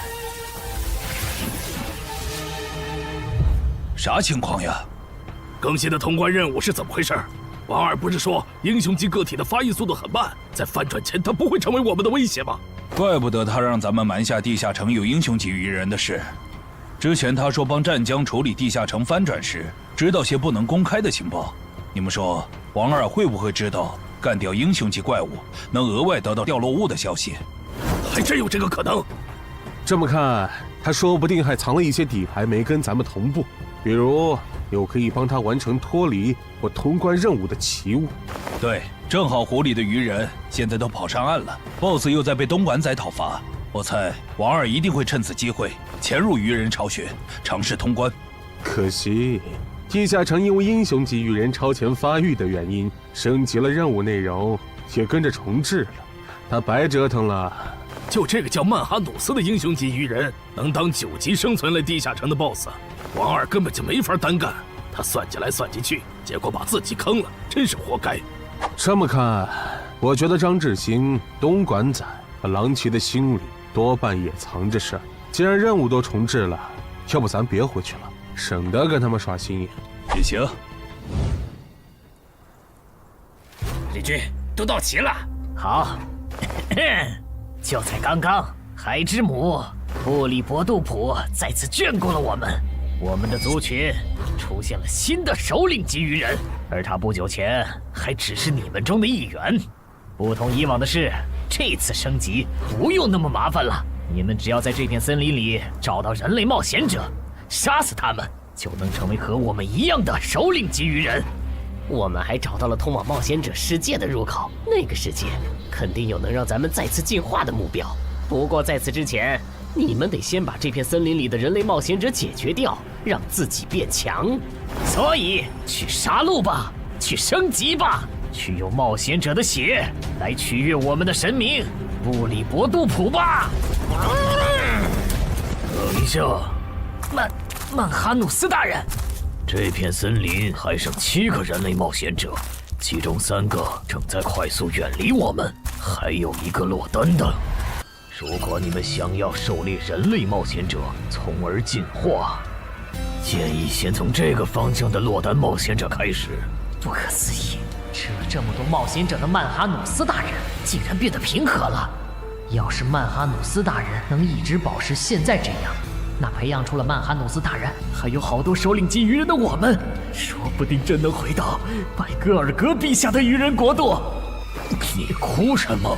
没哭，只是风大迷了眼睛。刚才说的那些，都是苏玉用称号检测过后的结果。所以我们怀疑我家的地下城翻转前，会有更多的鱼人成长为 BOSS。被那些鱼人吃到了规则红利吗？这算是比较冷门的规则了。正人君应该没跟你提起过，在探索地下城的时候，弱者击杀等级远高于自己的强者，会获得特殊奖励。对鱼人来说，这个奖励是进化；对咱们来说，就是属性点、超稀有称号和罕见掉落。那几个变成 BOSS 的鱼人，应该就是杀死冒险者的幸运儿。不过他们的挑战等级不会很高，顶多和地下城等级持平就是了，不用在意。但被困在地下城里的冒险者不是有15人吗？如果让鱼人大量进化，我们岂不是要同时面对15只鱼人 BOSS 的入侵？不至于，他们敢来找澄海的麻烦，说明他们比同级的冒险者要强很多。这些人聚在一起，不是一个小小的7级地下城能将其团灭的。当然，如果你实在不放心，可以用称号测一下我，看那几个新出现的 BOSS 鱼人和我比，谁更具威胁。激活技能，精力提升。好夸张的体魄！基础属性加职业带来的加成，不是最高只有20点吗？为什么我激活称号和职业技能的时候，没有这么大的体魄变化？现在的我和你感知到的3个鱼人 BOSS， 谁更强？你更强，而且要强很多。那没问题了。这次来的冒险者里，还有比我更强的。就算最坏的情况是跑出来15只鱼人 BOSS， 我们也能全部击破。啊，好吧。这次东山之行，没想到会这么一波三折。是啊，本来目标不在，咱们又完不成脱离任务，我都以为要白来一趟了。谁曾想，竟被咱们拿到了5个精英冒险者的掉落和灵魂，再加上咱们在上个地下城的斩获，这次应该可以和眼魔做一笔大交易了。怎么了，哈尼？还差一个，只要再吞噬掉1个等级不在我之下的人类冒险者，我就能脱胎换骨。什么？你说这片森林里最强大的鱼人，正带着几个实力仅比你差一点的手下向我们靠拢？8成是冲咱们来的。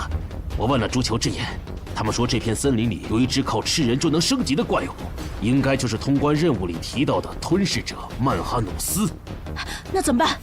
这个 BOSS 咱们肯定打不过，更别说他还带着一大批手下。只能先保命了。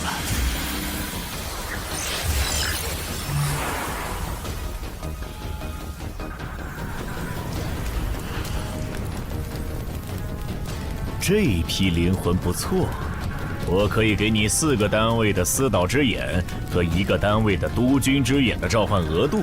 等一下，我这次不打算扩充召唤类目。那你要什么？我想请您帮我杀掉您身后这只英雄级鱼人。可以。要不咱们还是向漳州协会报备一下吧。不用，现在主职业进入第2阶段的我，真实战力少说也有12级，区区7级翻转地下城，在有我和散人联合吴龙兜底的前提下，你觉得不保险是有多看不起我们？好吧。我不明白，姚哥和那个叫陈华宫的官方冒险者，为什么就不肯多叫些人来帮忙，多一份保险不好吗？这也是没办法的事，毕竟别的地方也有地下城翻转，来这边帮忙的多了，去别处的就少了。那也不能。等一下，电话。喂，是我，徐茂。等下的翻转地下城，你参与吗？应该吧，他们说有需要了会叫我。OK， 那等这个地下城被搞定后，咱们聚一下。有段时间没看到你了。车。您好，您拨打的电话正忙，请稍后再拨。谁呀？半夜不睡觉给陈海哥打电话，真讨厌！你不也在打吗？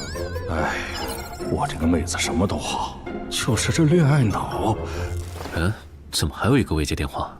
吴护士打来的吗？你可真是个大忙人，都凌晨了，还有人排队找你呢。什么？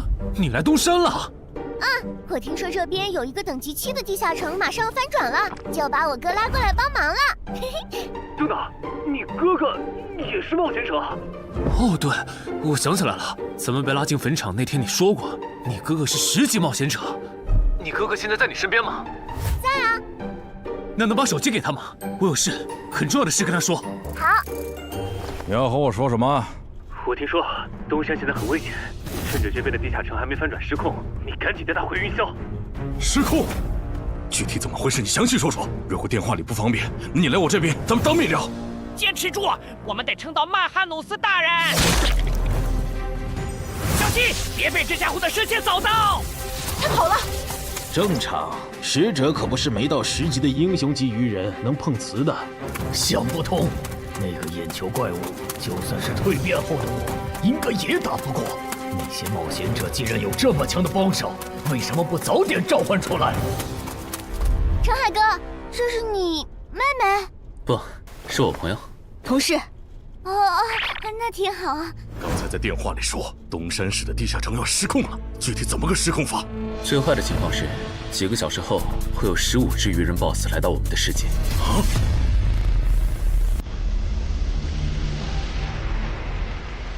原来我进化后，自然领悟的法术这么强吗？哎，领军，感觉他的进化路径好像比咱们的要厉害很多哎。哎，其他鱼人呢？哎，曼哈努斯大人，暗杀者、毒送师和火法师带队去追那3个逃走的冒险者了。那不管他们了，你们带上还活着的鱼人跟我走。入口的冒险者召唤了实力远超我之上的眼球怪物，咱们得避一避，先退回湖里。什么？比曼哈努斯大人还强的？那我来断后吧，我可以驱使这些亡灵，拖住那个眼球怪物，给大家争取时间。行吧。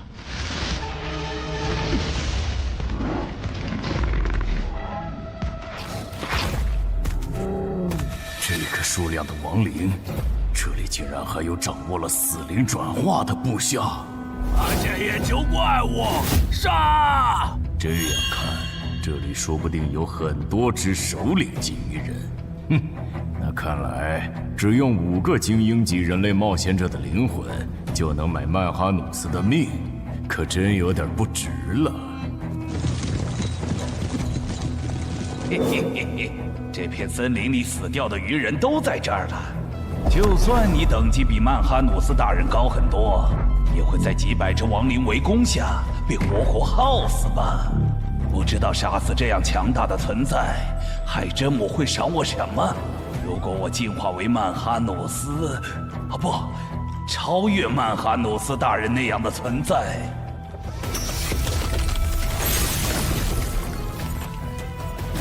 那是什么法术？我的亡灵大军竟然这么轻易就被全灭了！别让狼骑在原来的基础上追加报酬。要追加报酬？委托难度和报酬不匹配，我要追加报酬很合理。当然，你也可以更改委托内容。如果换成保护我们直到该地下城翻转，那5个精英冒险者的灵魂够吗？够。原来如此，你们是通过特殊称号发现东山市的地下城有失控的风险。这个地下城在不久前新增了3只 BOSS， 照这个速度，我担心几个小时后会有更多的 BOSS 出现。是有这个可能，但这没什么大不了的。这还没什么大不了的。你们换个角度想，现在这个地下城，它已经算实质上的生存类型了。这些鱼人来到我们的世界，也将获得同样的待遇。到时，为了匹配这个难度，原本的称号限制必定会被解除。如果这样还不能配平，那这个翻转地下城说不定会变成坟场那样。一旦有鱼人完成脱离任务，就会出现更高等级的我方冒险者介入的类型。哥，你怎么又提坟场？总之，你们把心放肚子里，这个地下城不会成为东山的威胁，我保证。我刚刚躲在树后，才侥幸逃过一命。他放过你了？对，那个眼球怪物用射线全灭了我的亡灵后就离开了，感觉他好像只对曼哈努斯大人感兴趣。哎，曼哈努斯大人呢？他去找美食了。我说怎么有一个冒险者消失了？原来躲在这儿了呀！或许真的是我想太多了。不，是他们的问题。啊！坟场一阶段的实际难度比同级别普通地下城低很多。要是愚人地下城翻转后跟坟场一样，那一阶段对愚人来说简直小菜一碟。到那时，就是东山市的精英冒险者的噩梦。这边，10分钟后，这个小区里的7级愚人地下城将翻转。该地下城的挑战名额是15。考虑到有冒险者滞留在这个地下城，那么翻转后来这的愚人数量应该不超过15个。不是说散人联合的吴龙和漳州的陈华公也来了吗？怎么没看到他们啊？威尔士的徐梦好像也不在。正常，作为精英冒险者中的大人物，他们可不会干冲锋这种辛苦活。啊，这样吗？哼。还有，一旦有人成功捕捉到愚人，我会通过无人机将这个消息同步给大家。首个被活捉的愚人价值与 BOSS 相当。等这个翻转地下城被彻底解决，我会根据大家狩猎到的愚人来核算绩点，然后协助各位兑换奇物、称号线索或者情报转制道具。结果最后只有5人幸存吗？感谢您的帮助。客气。脱离。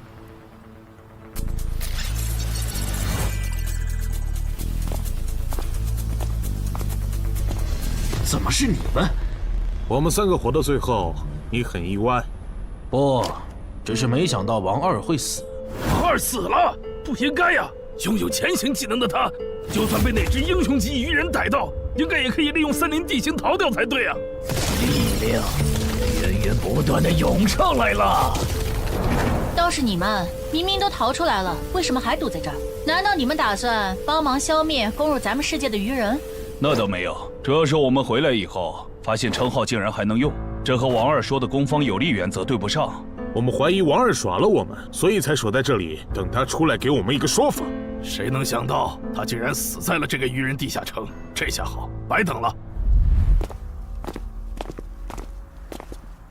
只有你们几个幸存吗？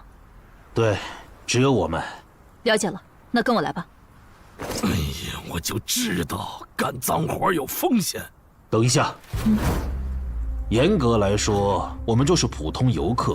听说周建明后人悬赏程海，就想着来凑凑热闹，不小心闯进了程海家，占了他家地下城的挑战名额。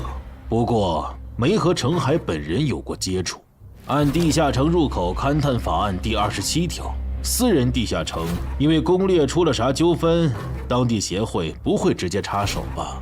和那没关系。根据地下城翻转防卫法第14条，我代表东山市冒险者协会临时征召你们协助我们处理本次的地下城翻转事件，有异议吗？没，我们配合。配合。配合。好，那先同步一下情报吧。这个7级地下城里的怪物构成和 BOSS 大概是怎样的？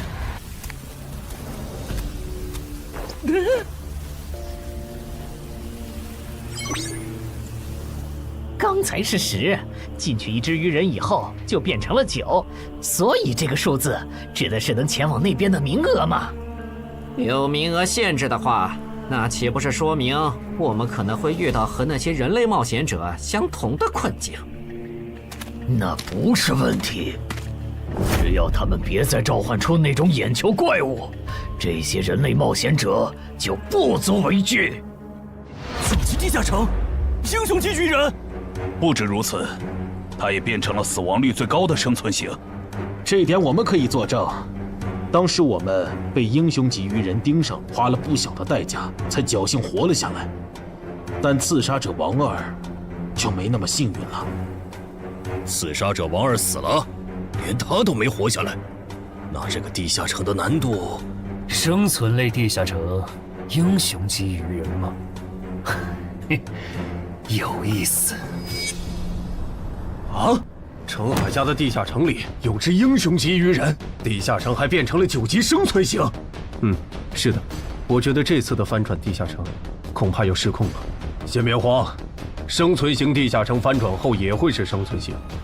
为了配平难度，你们的称号限制应该会解除。没了限制，主职业升阶过的陈华公和吴龙应该可以打赢那只英雄级愚人。如果他们失败了的话，那我和安然会出手将其逼退，明白？怎么事情一旦和陈海扯上，就变得离谱起来？那小子是属扫把星的吗？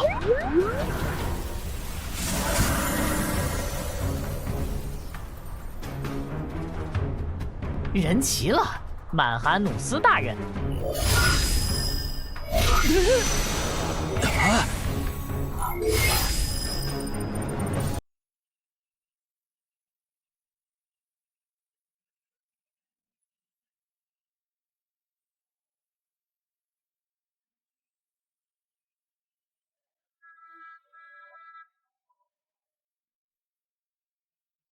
大人，您找我。不过你怎么变样了？进化了呗。他现在已经是百战哥布林了。哦，原来如此。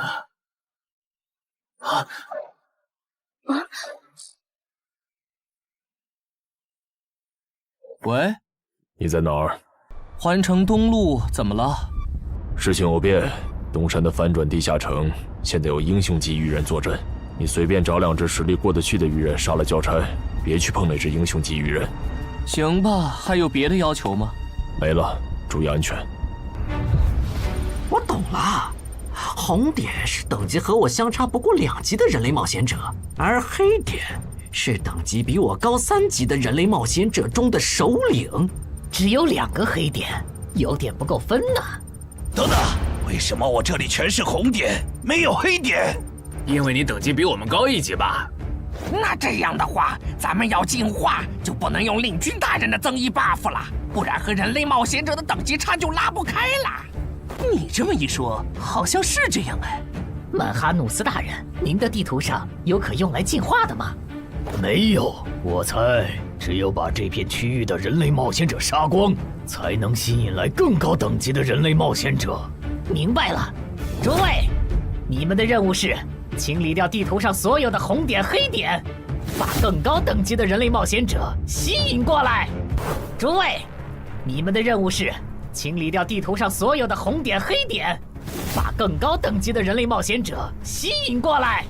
但地图上的黑点只有2个，怎么分配？最近的黑点由我和精英巢穴守卫亲自处理，另一个等你们解决完附近的人类冒险者以后，根据红点狩猎数量来决定挑战顺序。这分配方式可以，挺公平的，谁都有机会。还有问题吗？没有就自由行动了哈。有，我不擅长正面作战。如果我用暗箭射死了你们的猎物，那怎么算？地图上不是有2个离咱们挺远的红点吗？给你了。啊！那些首领级鱼人识别出来了吗？有2只没识别出来，可能是鱼人中的稀有之一。已经识别出来的鱼人资料已经发到大家的手机上了，包含挑战等级、能力和弱点。除了英雄级鱼人外，还有2只稀有首领，怪不得那个女孩觉得这个地下城会失控。各单位注意，鱼人出来了，共7只鱼人，非抱团，没有英雄级。注意，有鱼人掌握了前行技能，他有魔法弓，大家小心按键。注意，有鱼人掌握了前行技能，他有魔法弓，大家小心按键。真够吵的，这些鬼东西。也是没办法的事，毕竟是对方的主场。说起来，您觉得谁会进化？进化吗？也就是说，除了那只紫皮的英雄级鱼人，还有一只疑似亡灵法师的首领级鱼人也很超模。我没理解错吧？没理解错。如果遇到他们，我的建议是周旋，等待支援。先别聊了，有鱼人过来。是这只吗？不是。那看来咱们运气不错。大美，竟然能召唤眼球怪物的人类冒险者，怎么偏偏是我碰上了？啊！火法师遇到了眼球怪物的召唤者，正好去试一下进化后的我和那只眼球怪物谁更强。全体注意，英雄级鱼人现身了，他正在往西南方向移动。这只首领级鱼人不强，别让他跑了。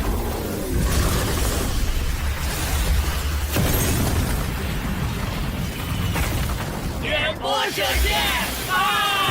乱须术，看边！幽暗地狱的王眼暴君啊，我请求借用您的力量，心灵遥控。就是现在！至高无上的影之国王后啊，请赋予我斩杀眼前之敌的力量。尽情使用吧，我的骑士。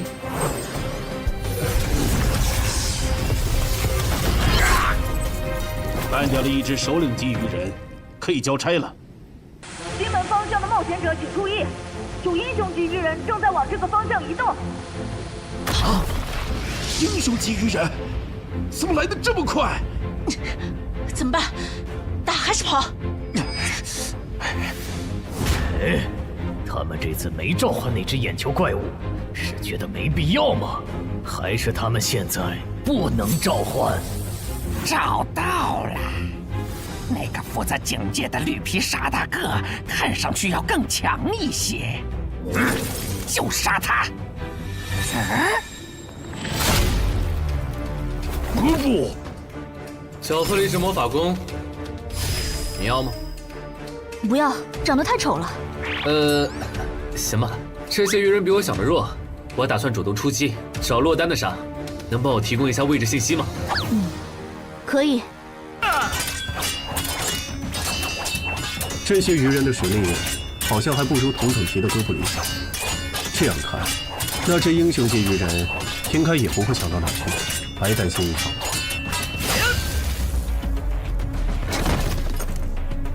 这些鱼人弱得很，我一个人就能搞定，去帮别人吧。好。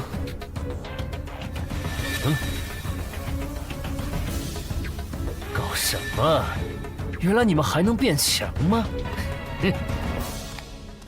希望这些人类冒险者能争点气，不然我这趟可就白来了。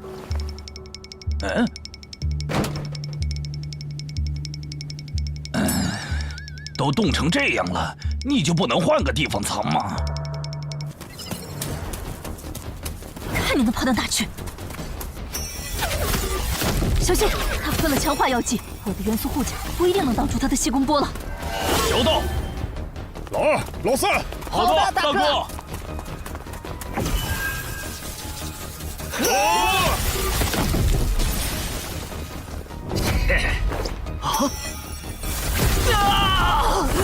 小 C， 慢着老弟！你在得意什么？欧提路克，冰封术。幽暗地狱的王眼暴君啊，我请求借用你的力量，心灵遥控。玩够了吧？把那只眼球怪物叫出来，我要和他打。杨奇，问过了，他没回应。上李，来帮忙。我知道你还有底牌没交。不，我拒绝。这只英雄级鱼人是奔着你来的，我没义务为你冒险。更何况你的控制法术还对他无效。我撤了，你们加油。哼。踢了。看来你们真的无法再召唤他。我还想着杀掉他，说不定有机会2段进化。杨喜，没用了。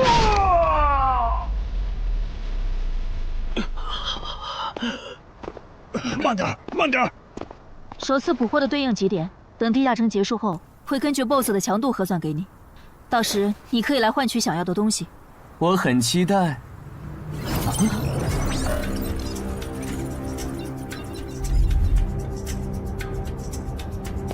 该咱们登场了。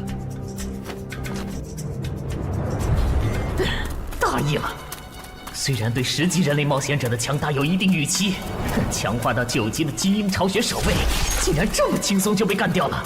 这个高等级的人类冒险者和森林里遇到的那些完全不一样，不能再……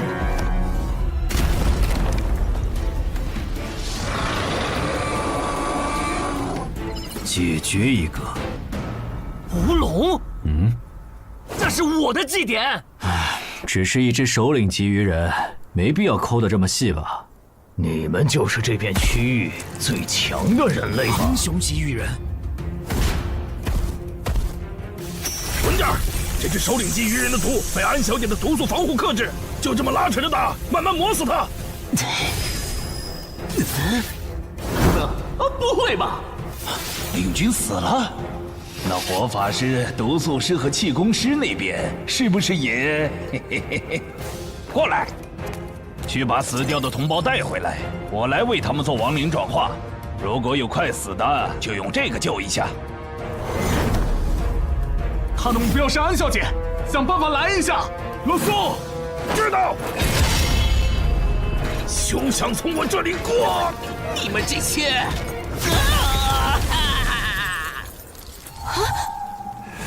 天使，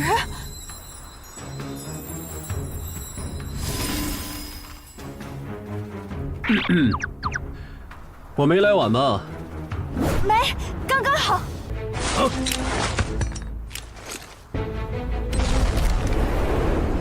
这谁扔的烟雾弹？不对，我感知掉了。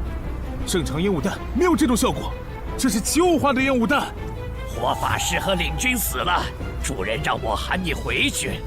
别管我，我不奢求进化，等下我随便杀个红点就脱离。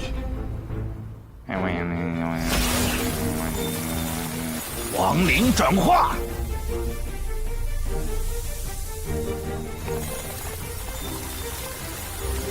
我变成亡灵了。对，主人，我回来了。啊！气功师和毒素师呢？气功师被人类的冒险者捕获了，毒素师他好像受到了打击，现在不想进化，只想尽快脱离这个地下城。这样吗？被那只首领级鱼人逃了。能找到他吗？已经找到了，他刚刚翻墙离开了小区，现在正在向西逃窜。帮我规划追击路线，还有通知就近的冒险者过去拦截。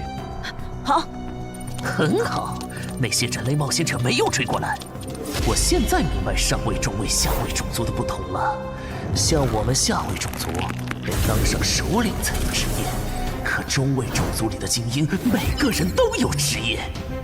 这些人类冒险者单看一个没多厉害，可数量多了，配合起来就特别难对付。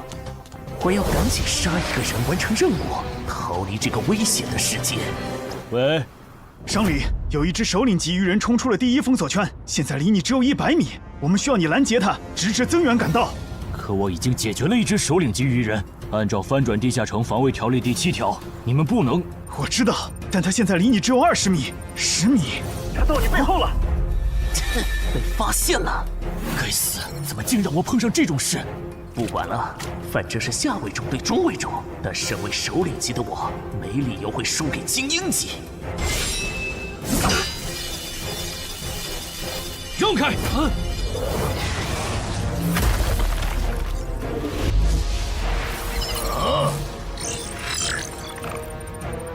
你连偷袭都不会吗？刚才为什么要喊出声来？但我那是在帮你解围。这2个黑点移动的速度好快，这样看，我这边应该是来不及了，有点可惜。本来我还想着吃掉它们，升到11级以后再进化的。啊，那是进化之光。等等，英雄级鱼人竟然还能进化，这不是6到10级地下城吗？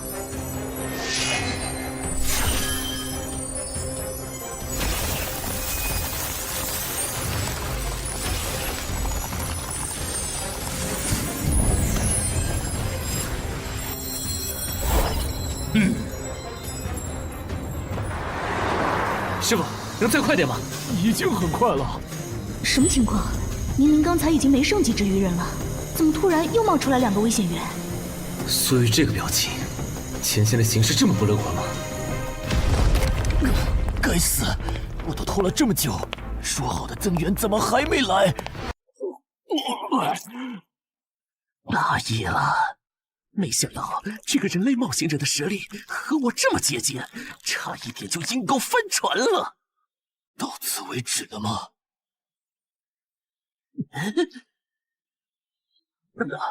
这2个黑点，啊！等等，这2个黑点。正人君，首领级的祭典怎么算？特事特办，我可以按照濒临失控的地下城的标准来核算。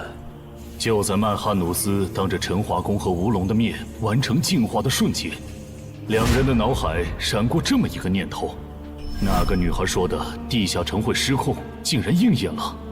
7级常规地下城进阶到9级生存类地下城，已经是很少见的小概率事件了。在这个基础上，又出现了英雄级个体，并且还能主动进化，这种事简直闻所未闻。唉，我到底是有多倒霉，才会一头撞上这种死局？陈华宫，啊！以目前的形势，我觉得就算是镇人君来了，也没法挽回失控的局面了。要不，咱们撤吧。前提是他肯放我们走。郑人君，他是你们的首领吗？什么情况？鱼人不是不能用人类的语言吗？我能感受到，那个方向有2个很强的人正在往这边赶。他们中有你们刚才提到的郑人君吗？有的话，能告诉我这位郑人君现在是传奇吗？无可奉告。看来不是，那就没什么好担心的了。小心，他要动真格的了。终止召唤！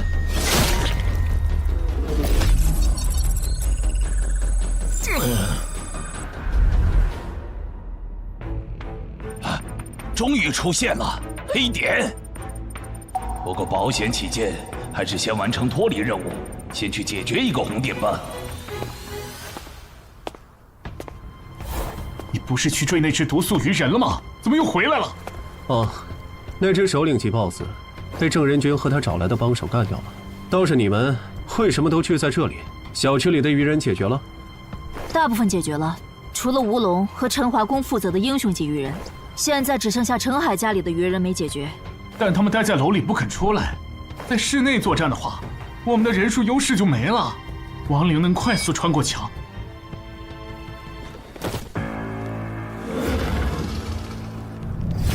这些人类冒险者怎么聚到一起了？麻烦了，人类聚到一起，人数多了，自己反而兵力不足了。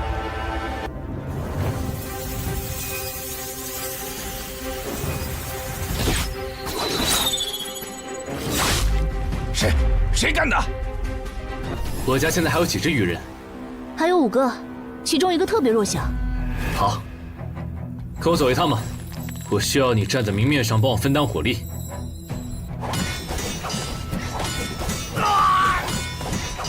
够了，我玩腻了。你个乌龙，机会我可是给你创造了，你给我好好把握！一铁贯穿，过杀神枪！还有你！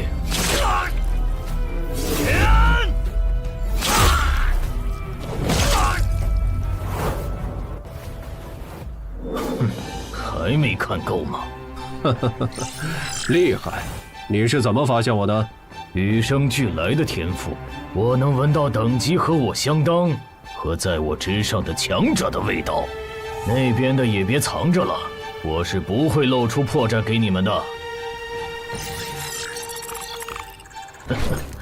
说起来，你们还真是冷酷无情呢。就这么看着我对你们优秀的后辈下杀手。如果我不叫你们出来，你们是不是还会继续看下去？彼此彼此吧。你的部下不也被歼灭的七七八八了吗？郑人君，这家伙的实力和你跟我说的差的也太多了吧？我也不知道他会进化。放心，该算的祭典都有，我不会让你吃亏的。那就好。什么？郑人君让我们撤出小区？对，这次翻转的地下城彻底失控了。他说等下打起来顾不上你们。但是鱼人亡灵法师和他的仆从不是还没解决吗？就这么放着不管？没有放着不管，苏玉刚刚联系我了，他说楼里的鱼人由陈海哥处理。陈海来了，你现在给他打电话，让他别犯傻。那只鱼人亡灵法师和他解决的鱼人暗杀者不是一个级别的，他这样的传说苗子没必要在这上面冒险，哪怕这个翻转地下城和他有关也不行。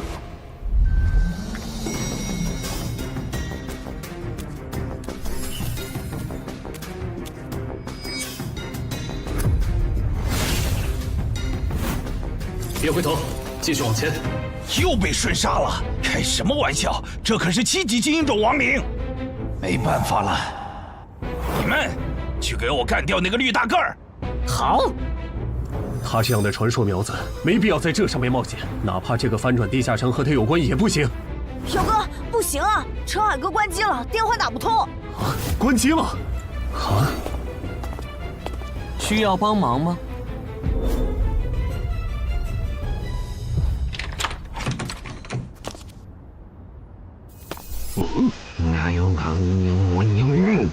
多重火球术，就是现在！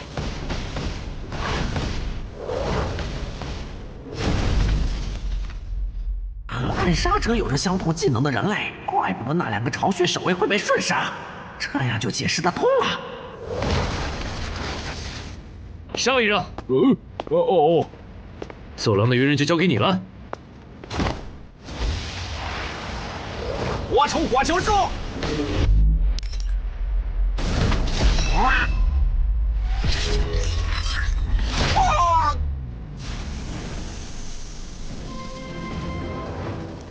那只鱼人亡灵法师怎么没露面？算了，用过去式找吧，正好也打算测试一下这个能力。你们去给我干掉那个绿皮大个儿！啊！翻阳台跑了吗？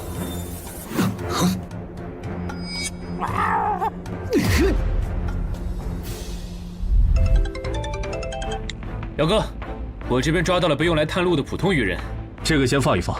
你现在在哪儿？我当然在我家。你家现在很危险。你是说鱼人亡灵法师和他的亡灵仆从吗？那些亡灵已经被我处理掉，但那个鱼人亡灵法师我没逮到，被他翻阳台跑了。什么？你提醒下小区里的冒险者，注意别被他抓。陈海，好久不见。徐茂，你怎么也来了？我来的晚，小区里的首领级鱼人就赶上1只，听说你这边还有1只，就过来碰碰运气。那你算白来了，大鱼已经跑了，他手下的亡灵也被我和我的哥布林随从清干净了。何不？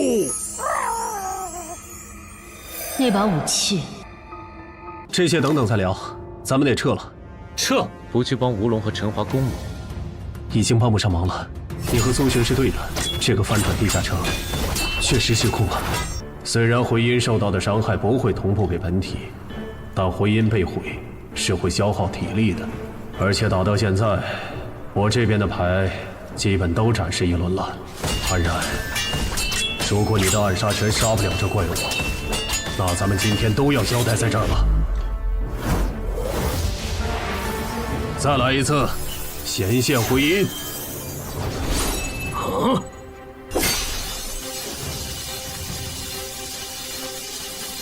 这个人类的职业好讨厌，他召唤自己的复制品，难道就不需要代价吗？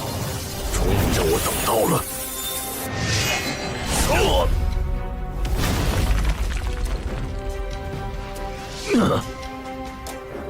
这都没死，看来他其他属性免疫很强啊！郑仁君，这个 BOSS 太难杀了，我要求按15级翻转地下城 BOSS 的标准核算绩点。可以。好，那你接着磨，出机会了我再出手。或许是郑安君和安然的职业技能给到了曼哈努斯足够的压力，也可能是他们表现出来的态度刺激到了曼哈努斯。靠着职业的加成就能击败我，简直是痴心妄想。这让曼哈努斯做出了草率的决定。我要选择职业，筛选出有远程攻击手段的职业。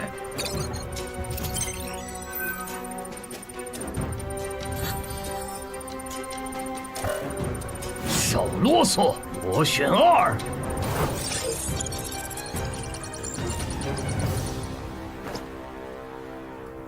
那我们先走了哈。注意安全，有事给我打电话。喂，萍姐，那只鱼人亡灵师被陈海哥打跑了，我把他的逃跑路线发你，他现在落单了，应该比较好对付。镇人君竟然亲自下场了，看来这个翻转地下城应该会很快结束。虽然中间出了不少插曲，但好在是活下来了。啊！可算找到我的猎物了。是从什么时候开始的呢？我的人生走入了死胡同。等很久了吧？啊？没有很久，李伯。这是我之前跟你提到的周畅，传说级冒险者周建明的孙女。这是云霄市的新兴冒险者商礼，她是咱们省唯一受到影之国王后青睐的冒险者，以后大有可为。你们认识一下。你好。你好。哦，是从那次李伯介绍周畅给我认识的时候开始的。那又是什么时候，我的冒险者生涯正式步入坟墓了呢？早生贵子！好像是从我变成周家女婿，官方给我分配超出能力上限的攻略任务，而我的妻子却袖手旁观的时候。还没好吗？他快撑不住了！岿然不动。完了！五环法术，怪物定身术。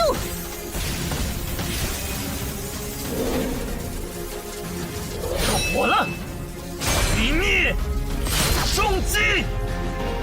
喂，上面到底怎么想的？攻略组的主力竟然反成拖后腿的了，这是要害死咱们吗？觉得配对有问题，你可以向上级申诉。商礼又没做错什么，这样点他不好。去就去。抱歉，这次是我拖累你们了。不用道歉，毕竟我也没想到，你竟然没继承到周建明的史诗级遗物。我估计官方也没想到。你们都认为我继承了？不然为什么是我们3个来攻略这个难度高于平均线的8级地下城？至少在官方看来，入赘周家，同时又是漳州新兴冒险者的你，继承周建明遗物是板上钉钉的事。如果你还想继续走下去，回去和你妻子好好聊聊吧，不然总被分配超难度的任务也不是个事儿。姐夫，你还没有搞清现状吗？你只是入赘到我周家，但并不意味着我们一定要把全部的资源压在你这个外人的身上。再说，你又没有成为传说冒险者的潜力，不如就走黄伯伯的路子，当个云霄市入口管理人算了。我觉得可以，你留在云霄正好可以照顾周德，而且也不用照顾。如果那个时候我没有入赘周家，我的冒险者生涯会不会就是另外一种样子呢？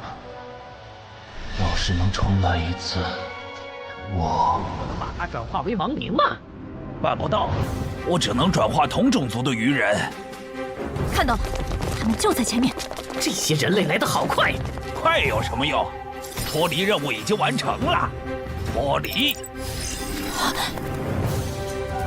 喂？什么？商礼死了？对，并且那个亡灵法师已经……糟了！那只英雄级鱼人又进化了。不是，这怪物还能再次进阶吗？这就是实业吗？我现在有点理解，实力远不如我的你们，为什么有了职业的加持以后，可以给我造成这么大的麻烦了？不过，也就到此为止了。鱼人流，不动弹！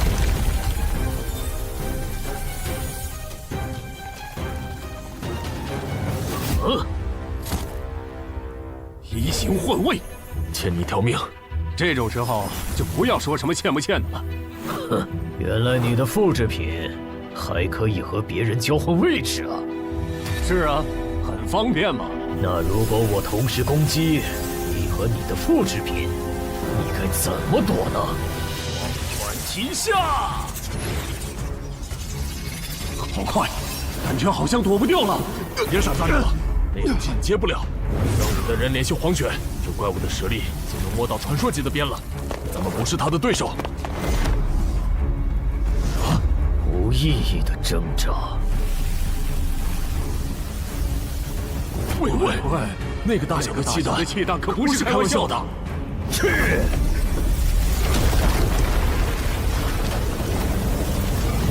记住了，疏散市民吧。郑根和他找来的帮手败了，那个鱼人 BOSS 身上一点伤都没有。在黄玄大佬赶过来以前，无论对方打算做什么，我们都无法阻止了。你真的很厉害，但我还是要给你一个忠告：不要对平民动手，不然无论付出多大的代价，我们都会报复回来。被同伴抛下的你，哪来的底气说这种话？报复？等我吃了你，我会变得更强。要报复，你们尽管来就是。好的，我知道了。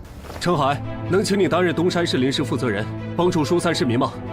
我拒绝，这个你可以自己来了。不一样，我和陈化工在这个翻转地下城上犯了致命错误，现在的我没有资格当这个临时负责人，而且总得有人站出来拖住 BOSS， 为大家争取时间吧。你赶紧逃命去吧，我尽量多为你们争取点时间。地下城失控，大家都有责任，你没必要把命搭上。不，我是官方冒险者，我不能犯了错以后还当逃兵。陈海，以后就麻烦你帮我照顾好小林他们了，东山市就靠你们了。这组织没白假。我申请，让我去挑战那个英雄级鱼人。别冲动，我知道有个能帮你越级挑战的隐藏职业。我也知道你在坟场和高成勇那里得到了强烈的装备和奇物，但那可是连郑仁君和安冉都束手无策的半只脚踏入传奇的怪物。现在的你不可能是他的对手。你先听我说完。我这个称号可以自动检索附近最强的鱼人种，使我获得与对方相同的力、敏、感。就算你们的基础数值完全相同，你和他仍有着无法弥补的战力差。这那如果再加上这件能提供战斗意志和经验的史诗奇物——传奇亡灵库罗德的头盔，以及那边的史诗装备——黑骑士之剑，2件史诗级。哎呀，安教练，你这次可真是看走眼了。还有我的职业。死亡行者，我靠他先后和2位传奇级 BOSS 交过手，就算是19级的上位传奇，我也有自信在他的手下撑过3分钟。很抱歉对你们隐瞒至今，但现在我想作为东山市民、东山市冒险者、东山市官方冒险者协会的一员，尽我的一份力，请不要拒绝我。你都这么说了，我还怎么拒绝？那就说定了，等下我当主坦，你从旁牵制。徐茂，你呢？来不来？我就算了。等我吃了你，就去抓那个跑了的人类，到时候我就能和你们的传奇一战。如果我能侥幸击败你们的传奇，除非太阳打西边出来。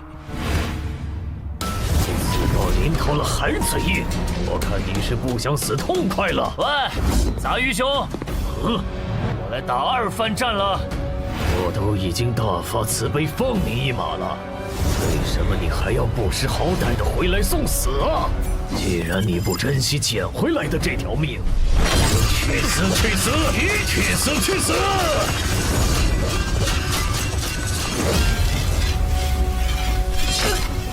糟糕，死！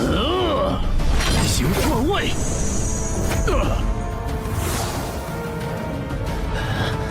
武器坏了，你那边有备用的重型武器没？有。竟然还在垂死挣扎！你们在聊什么？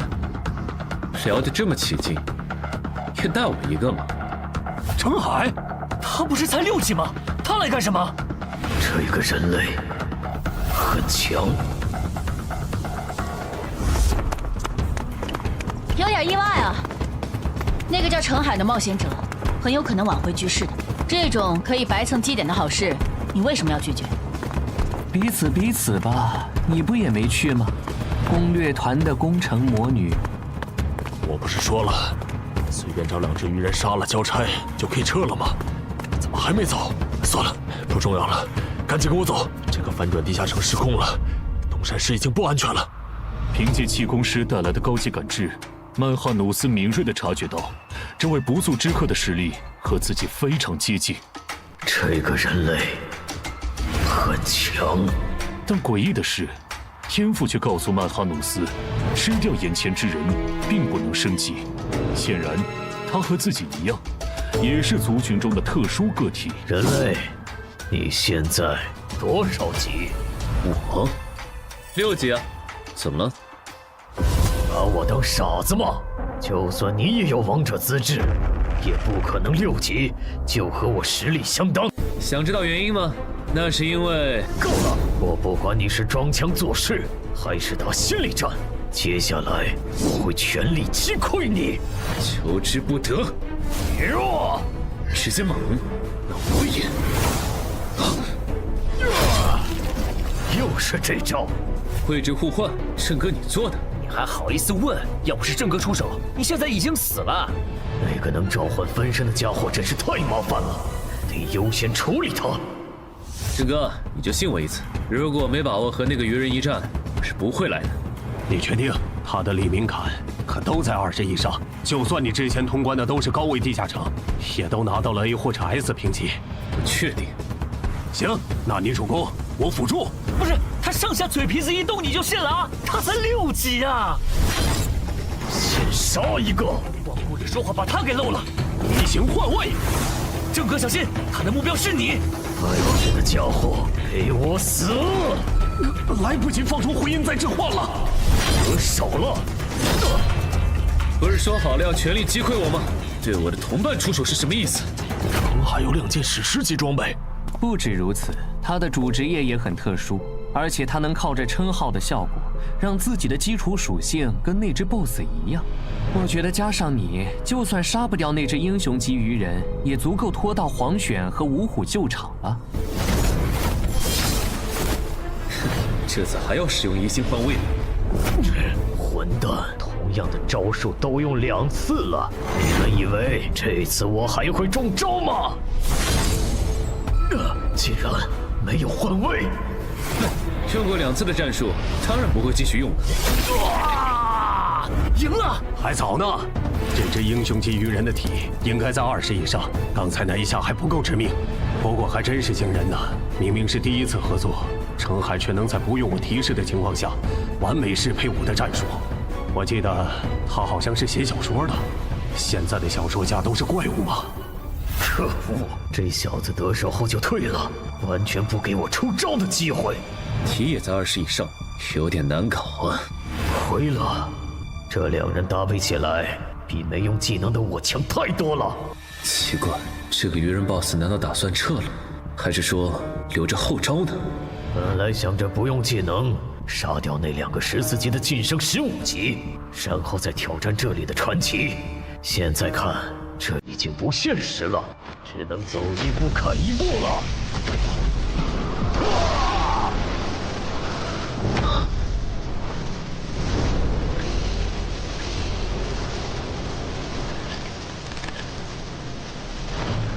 本来打算把这招留给你们的传奇的，但现在看来是没这个机会了。郑哥，快跑！这鱼人的速度又提升了，这次我不一定能拦住他。至少在走之前，让我提升到15级吧。很好，他的一条胳膊废了，接下来应该很难再了。陈海，趁现在！收到。以为这样就能限制住我的行动？别太想当然了。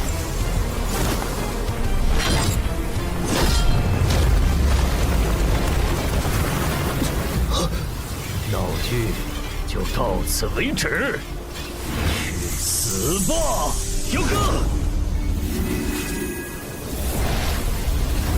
这种速度的攻击都破不了他的防。神眷者吗？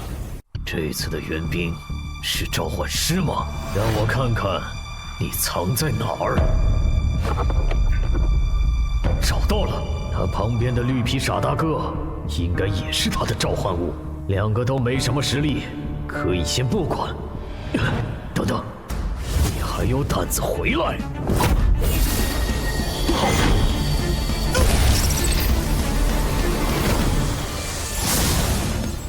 死！还能打吗？有点难。这是回解药剂，你和郑哥省着点喝。此资源赶到以前，咱们只能靠他撑时间了。我明白了，不杀掉你，我就不能对其他人出手。是这个意思吧？可以这么理解。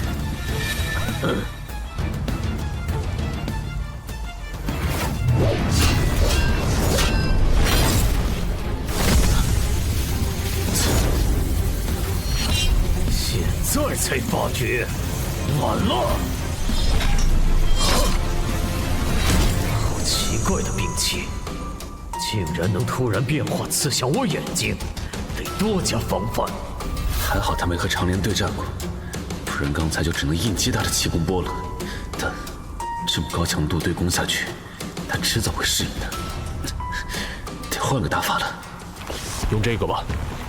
啊，别喝太多，你一小口就能结痂了。这么客气吗？3A 级教练就配备了回血药水，我还以为至少要馆主级才有。是程海借给咱们用的。我估计他自己都没意识到，在6级这个阶段，找到这种级别的装备奇物有多难。我警告你别打他的主意啊！不管这个翻转地下城最终结果如何，程海都会成为我民省官方冒险者协会全力培养的超新星。我不会这么不识趣的。我能在民省淘到一个徐茂，已经是大功一件了，没必要为了不适合我的东西和你们交恶。不过说真的，都到这份上了。针对热武器的禁令，你还要遵守吗？我靠，这回血药水的味道怎么这么怪呀？里面加了芥末吗？用追逐战来拖延时间，天真！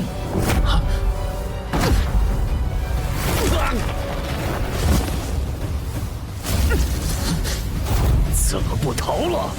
该死，怎么在这个节骨眼上崴脚？既然你逃不动了，那就去死吧！不得不说，你真的很顽强。像你这样能和我周旋这么久的对手，或许以后我再也不会遇到了。天才圣光了，先救人！来不及了。我会记住你的，人类。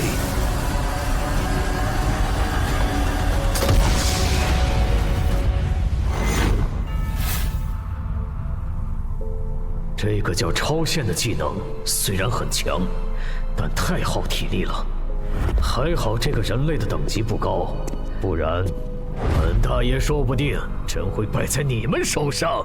你还没赢呢，笑什么？一个手下败将，不会以为简单处理了下伤口就能和我再战了吧？别太异想天开！这是什么武器？竟然能破我铜皮铁骨的防御！安然，好了没？好了。那我这边就不用顾忌了。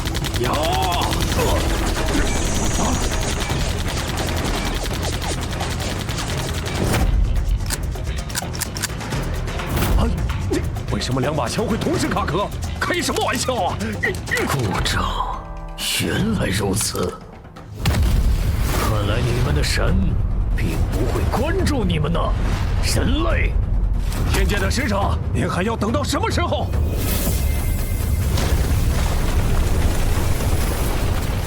你怎么瞄着呢？我刚才差点被你杀了。不会的，我有分寸。感激不尽，武神。不是，他这都没死。圣系会分尽一切非传奇单位，你明明还不是传奇。那当然是因为海之母在注视我呀！哈哈哈哈！本来想着有限度的使用这武器，尽量控制地下城的失控的影响，但遇到这种打不死的怪物，蝼蚁们，继续呀！再加把劲，你们差一点儿就能打过本大爷了。如果你不小心败在你所认为的蝼蚁手上，对你来说一定不亚于最终极的羞辱吧？就凭你痴心妄想！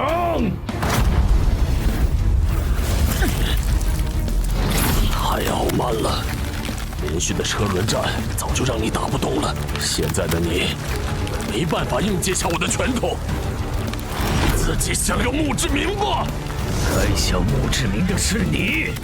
再来一次超限！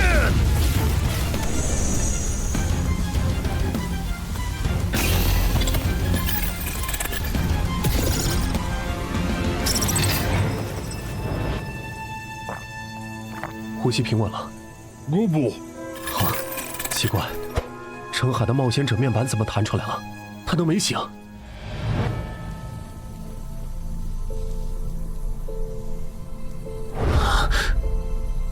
为什么不用试炼徽章？库罗德，你如果用了英勇之骑士试炼徽章，应该可以躲过那只鱼人的绝招吧？等等，你不是库罗德，按理来说他应该不知道怪物鱼人到底是谁，这是哪儿？放轻松，我确实不是库罗德，我是活化的传奇亡灵库罗德头盔所产生的自我，而这里则是我的新增效果——征兵场的训练场地。活化？什么时候的事？就在刚刚，你们和那只鱼人的战斗引来了2位神明的关注，其中一位神明因为3次干涉地下城进程，引起了另一位神明的不满，我因此被活化。继续刚才的话题，为什么不用试炼徽章规避伤害？是你的话，应该能想到这个解法。我想赌一把，当时想着用奇迹生还者硬扛，再用假死骗那个鱼人，找机会偷袭，尝试一击毙命。但没想到那个元气弹的伤害这么猛，差一点就被杀了。为什么？什么为什么？为什么你要冒这么大的风险来赌？你和他的等级差这么多，能拖这么久，已经算超额完成任务了。就算中途退场，也没人会怪你。可能因为这个地下城之所以失控，其源头在我吧。如果我当初选择上交入口，而非自己攻略，说不定就不会演变成现在这样。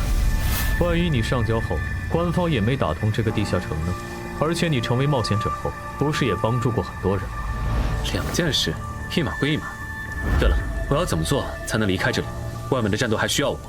已经不需要了。我不是说了吗？观战的神明开始下场了，这场闹剧很快就会结束。你醒了？不，这只孱弱的身体。打开冒险者面板。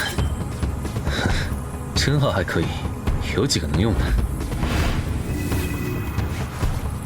别冲动，人类。我只是借用你同伴的身体，给不守规矩的玩家一点教训。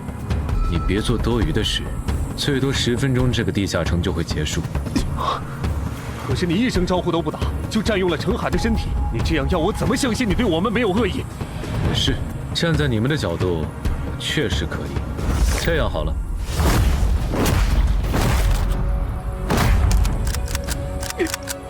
搞什么？怎么又卡壳了？死吧！死的人是你！暗杀拳！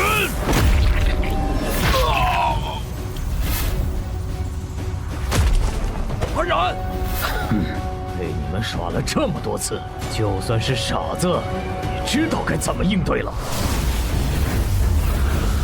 谁？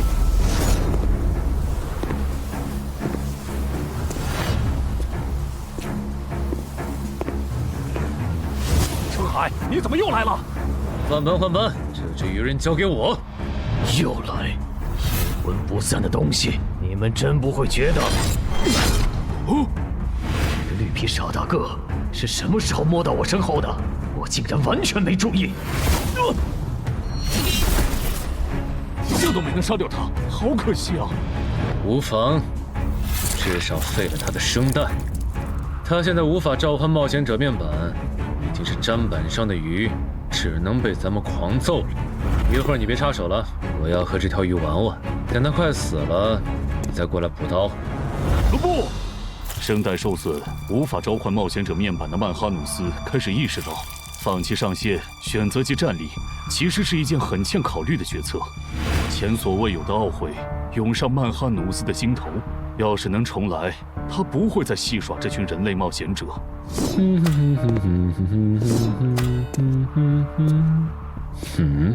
同样感到后悔的还有布里伯杜姆，连续违反 DM 协议的代价，让他不得不孤注一掷，提醒曼哈努斯还有一线生机。感谢你，牧神。这都帮你几次，你的神难道是你们的保姆吗？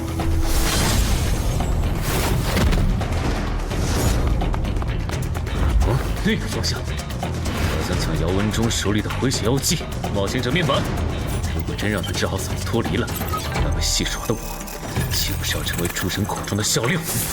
开什么玩笑！这人怎么昏迷了？谁干的？算了，纠结这个没意义，正好省了我一点时间。等我把嗓子治好，就去找你算账。这一次，我不会再给你机会了。侮辱母神的盔甲小子！怎么回事？我怎么突然就……难得下了毛一次，结果那点雅兴全被你们给搅和了。哼，不止，我给我使徒准备的无限药水瓶也因为你们损坏。杂鱼，你说你该怎么赔偿我？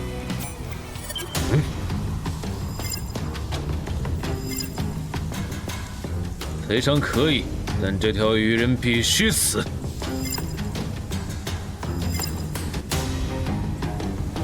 我无所谓，别把我和你这种保姆混为一谈。我的使徒如果不能成长到可以正面战胜传奇的程度，那他就不配做我的使徒。哥布，你来的再迟一点，这鱼人就死了。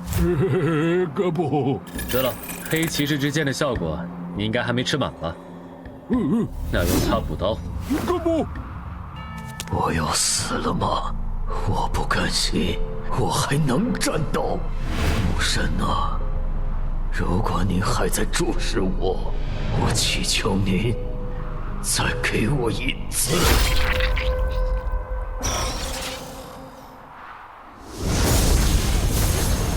这是什么心态？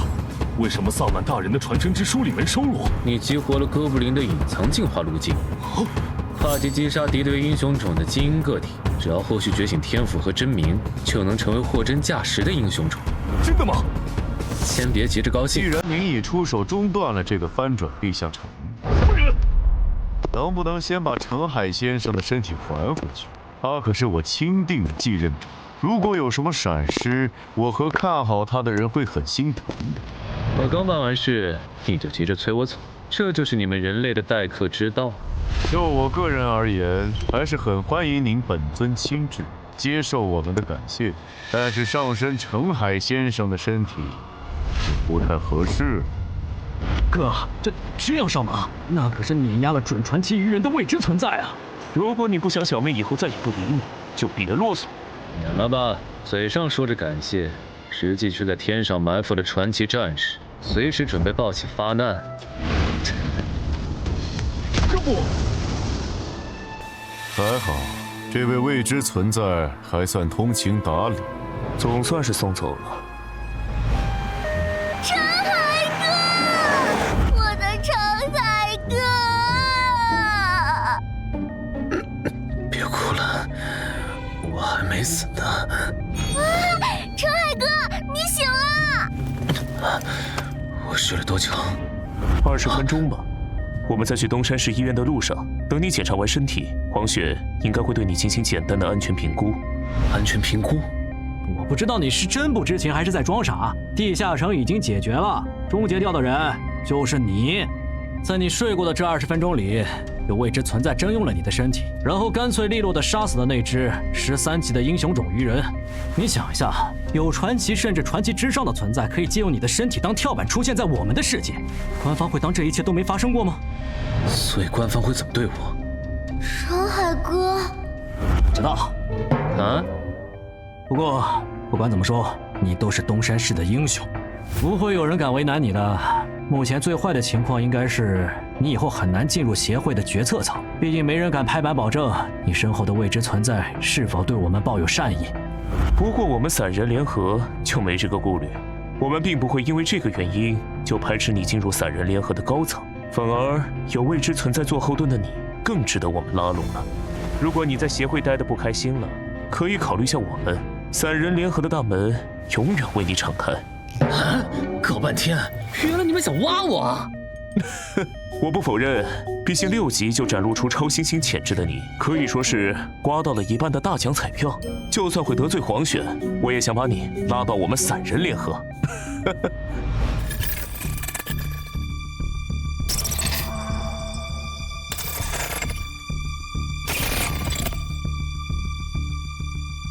死囚之船，陈海先生，什么意思？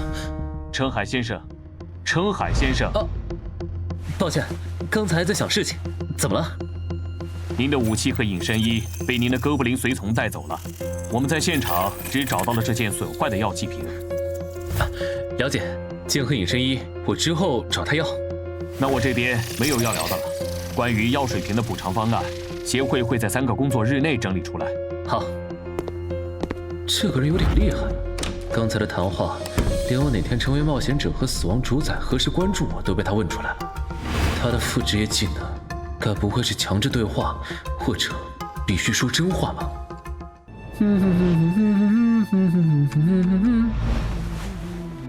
评估结果出来了，程海一切正常。那个用程海身体神将的未知神明呢？5号有问吗？问了，但程海知道的也有限，目前只确认了对方称号“死亡主宰”。听起来似乎是亡灵系的神明。他是什么时候接触的程海？在之前伪装成新人，通关了女妖之森地下城的时候，程海取悦了死亡主宰，并获得了一次对亡灵不死的恩赐。也就是这个恩赐，让程海完成了坟场首通。安教练，我们来看你了。嗨，安教练，医生有说这次要静养多久吗？大概2周吧。那看来对漳州专家级地下城的第3次摸底，你应该是赶不上了吧？可不是嘛。要不你找镇人君多要点补偿呢？毕竟这次翻转地下城，你差点就被他坑了。不用你说，我也会的。对了，程海那小子怎么没和我们一个病房？安教练，他的情况特殊，现在外面有很多势力想要接触他，已经被协会保护起来了。啊！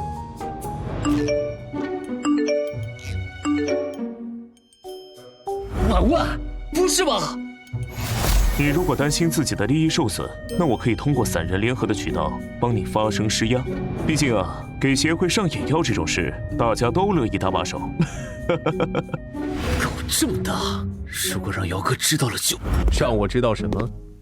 姚哥，看来你已经想起来了。这样好了，好，有缘再见了。谁也是卷宗学者的人类冒险者。放心，我一点都不记恨这件事。毕竟打晕我的不是你，是你背后的未知神明。姚哥，但我怎么感觉你好像很在意这件事啊？好了，不跟你开玩笑了，你的安全评估过了，可以回家了。啊？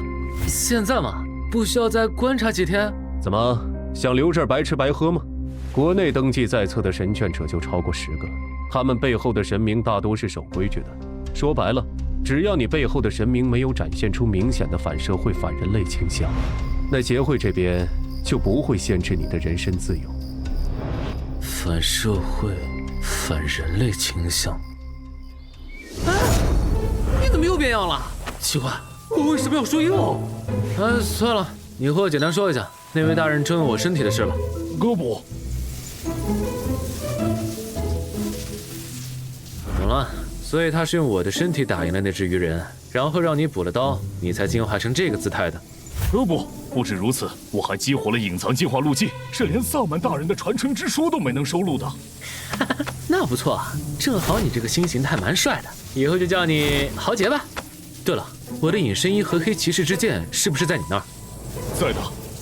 没别的事了，黑骑士之剑你拿好，等以后击杀强敌没提升了再还我。哥不。之前还担心他可能会跟不上我的脚步，现在看来这个担心有点多余啊。我的天，传说阶！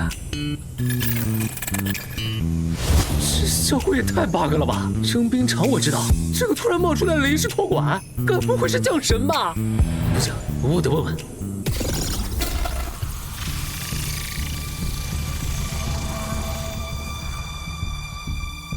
你找我？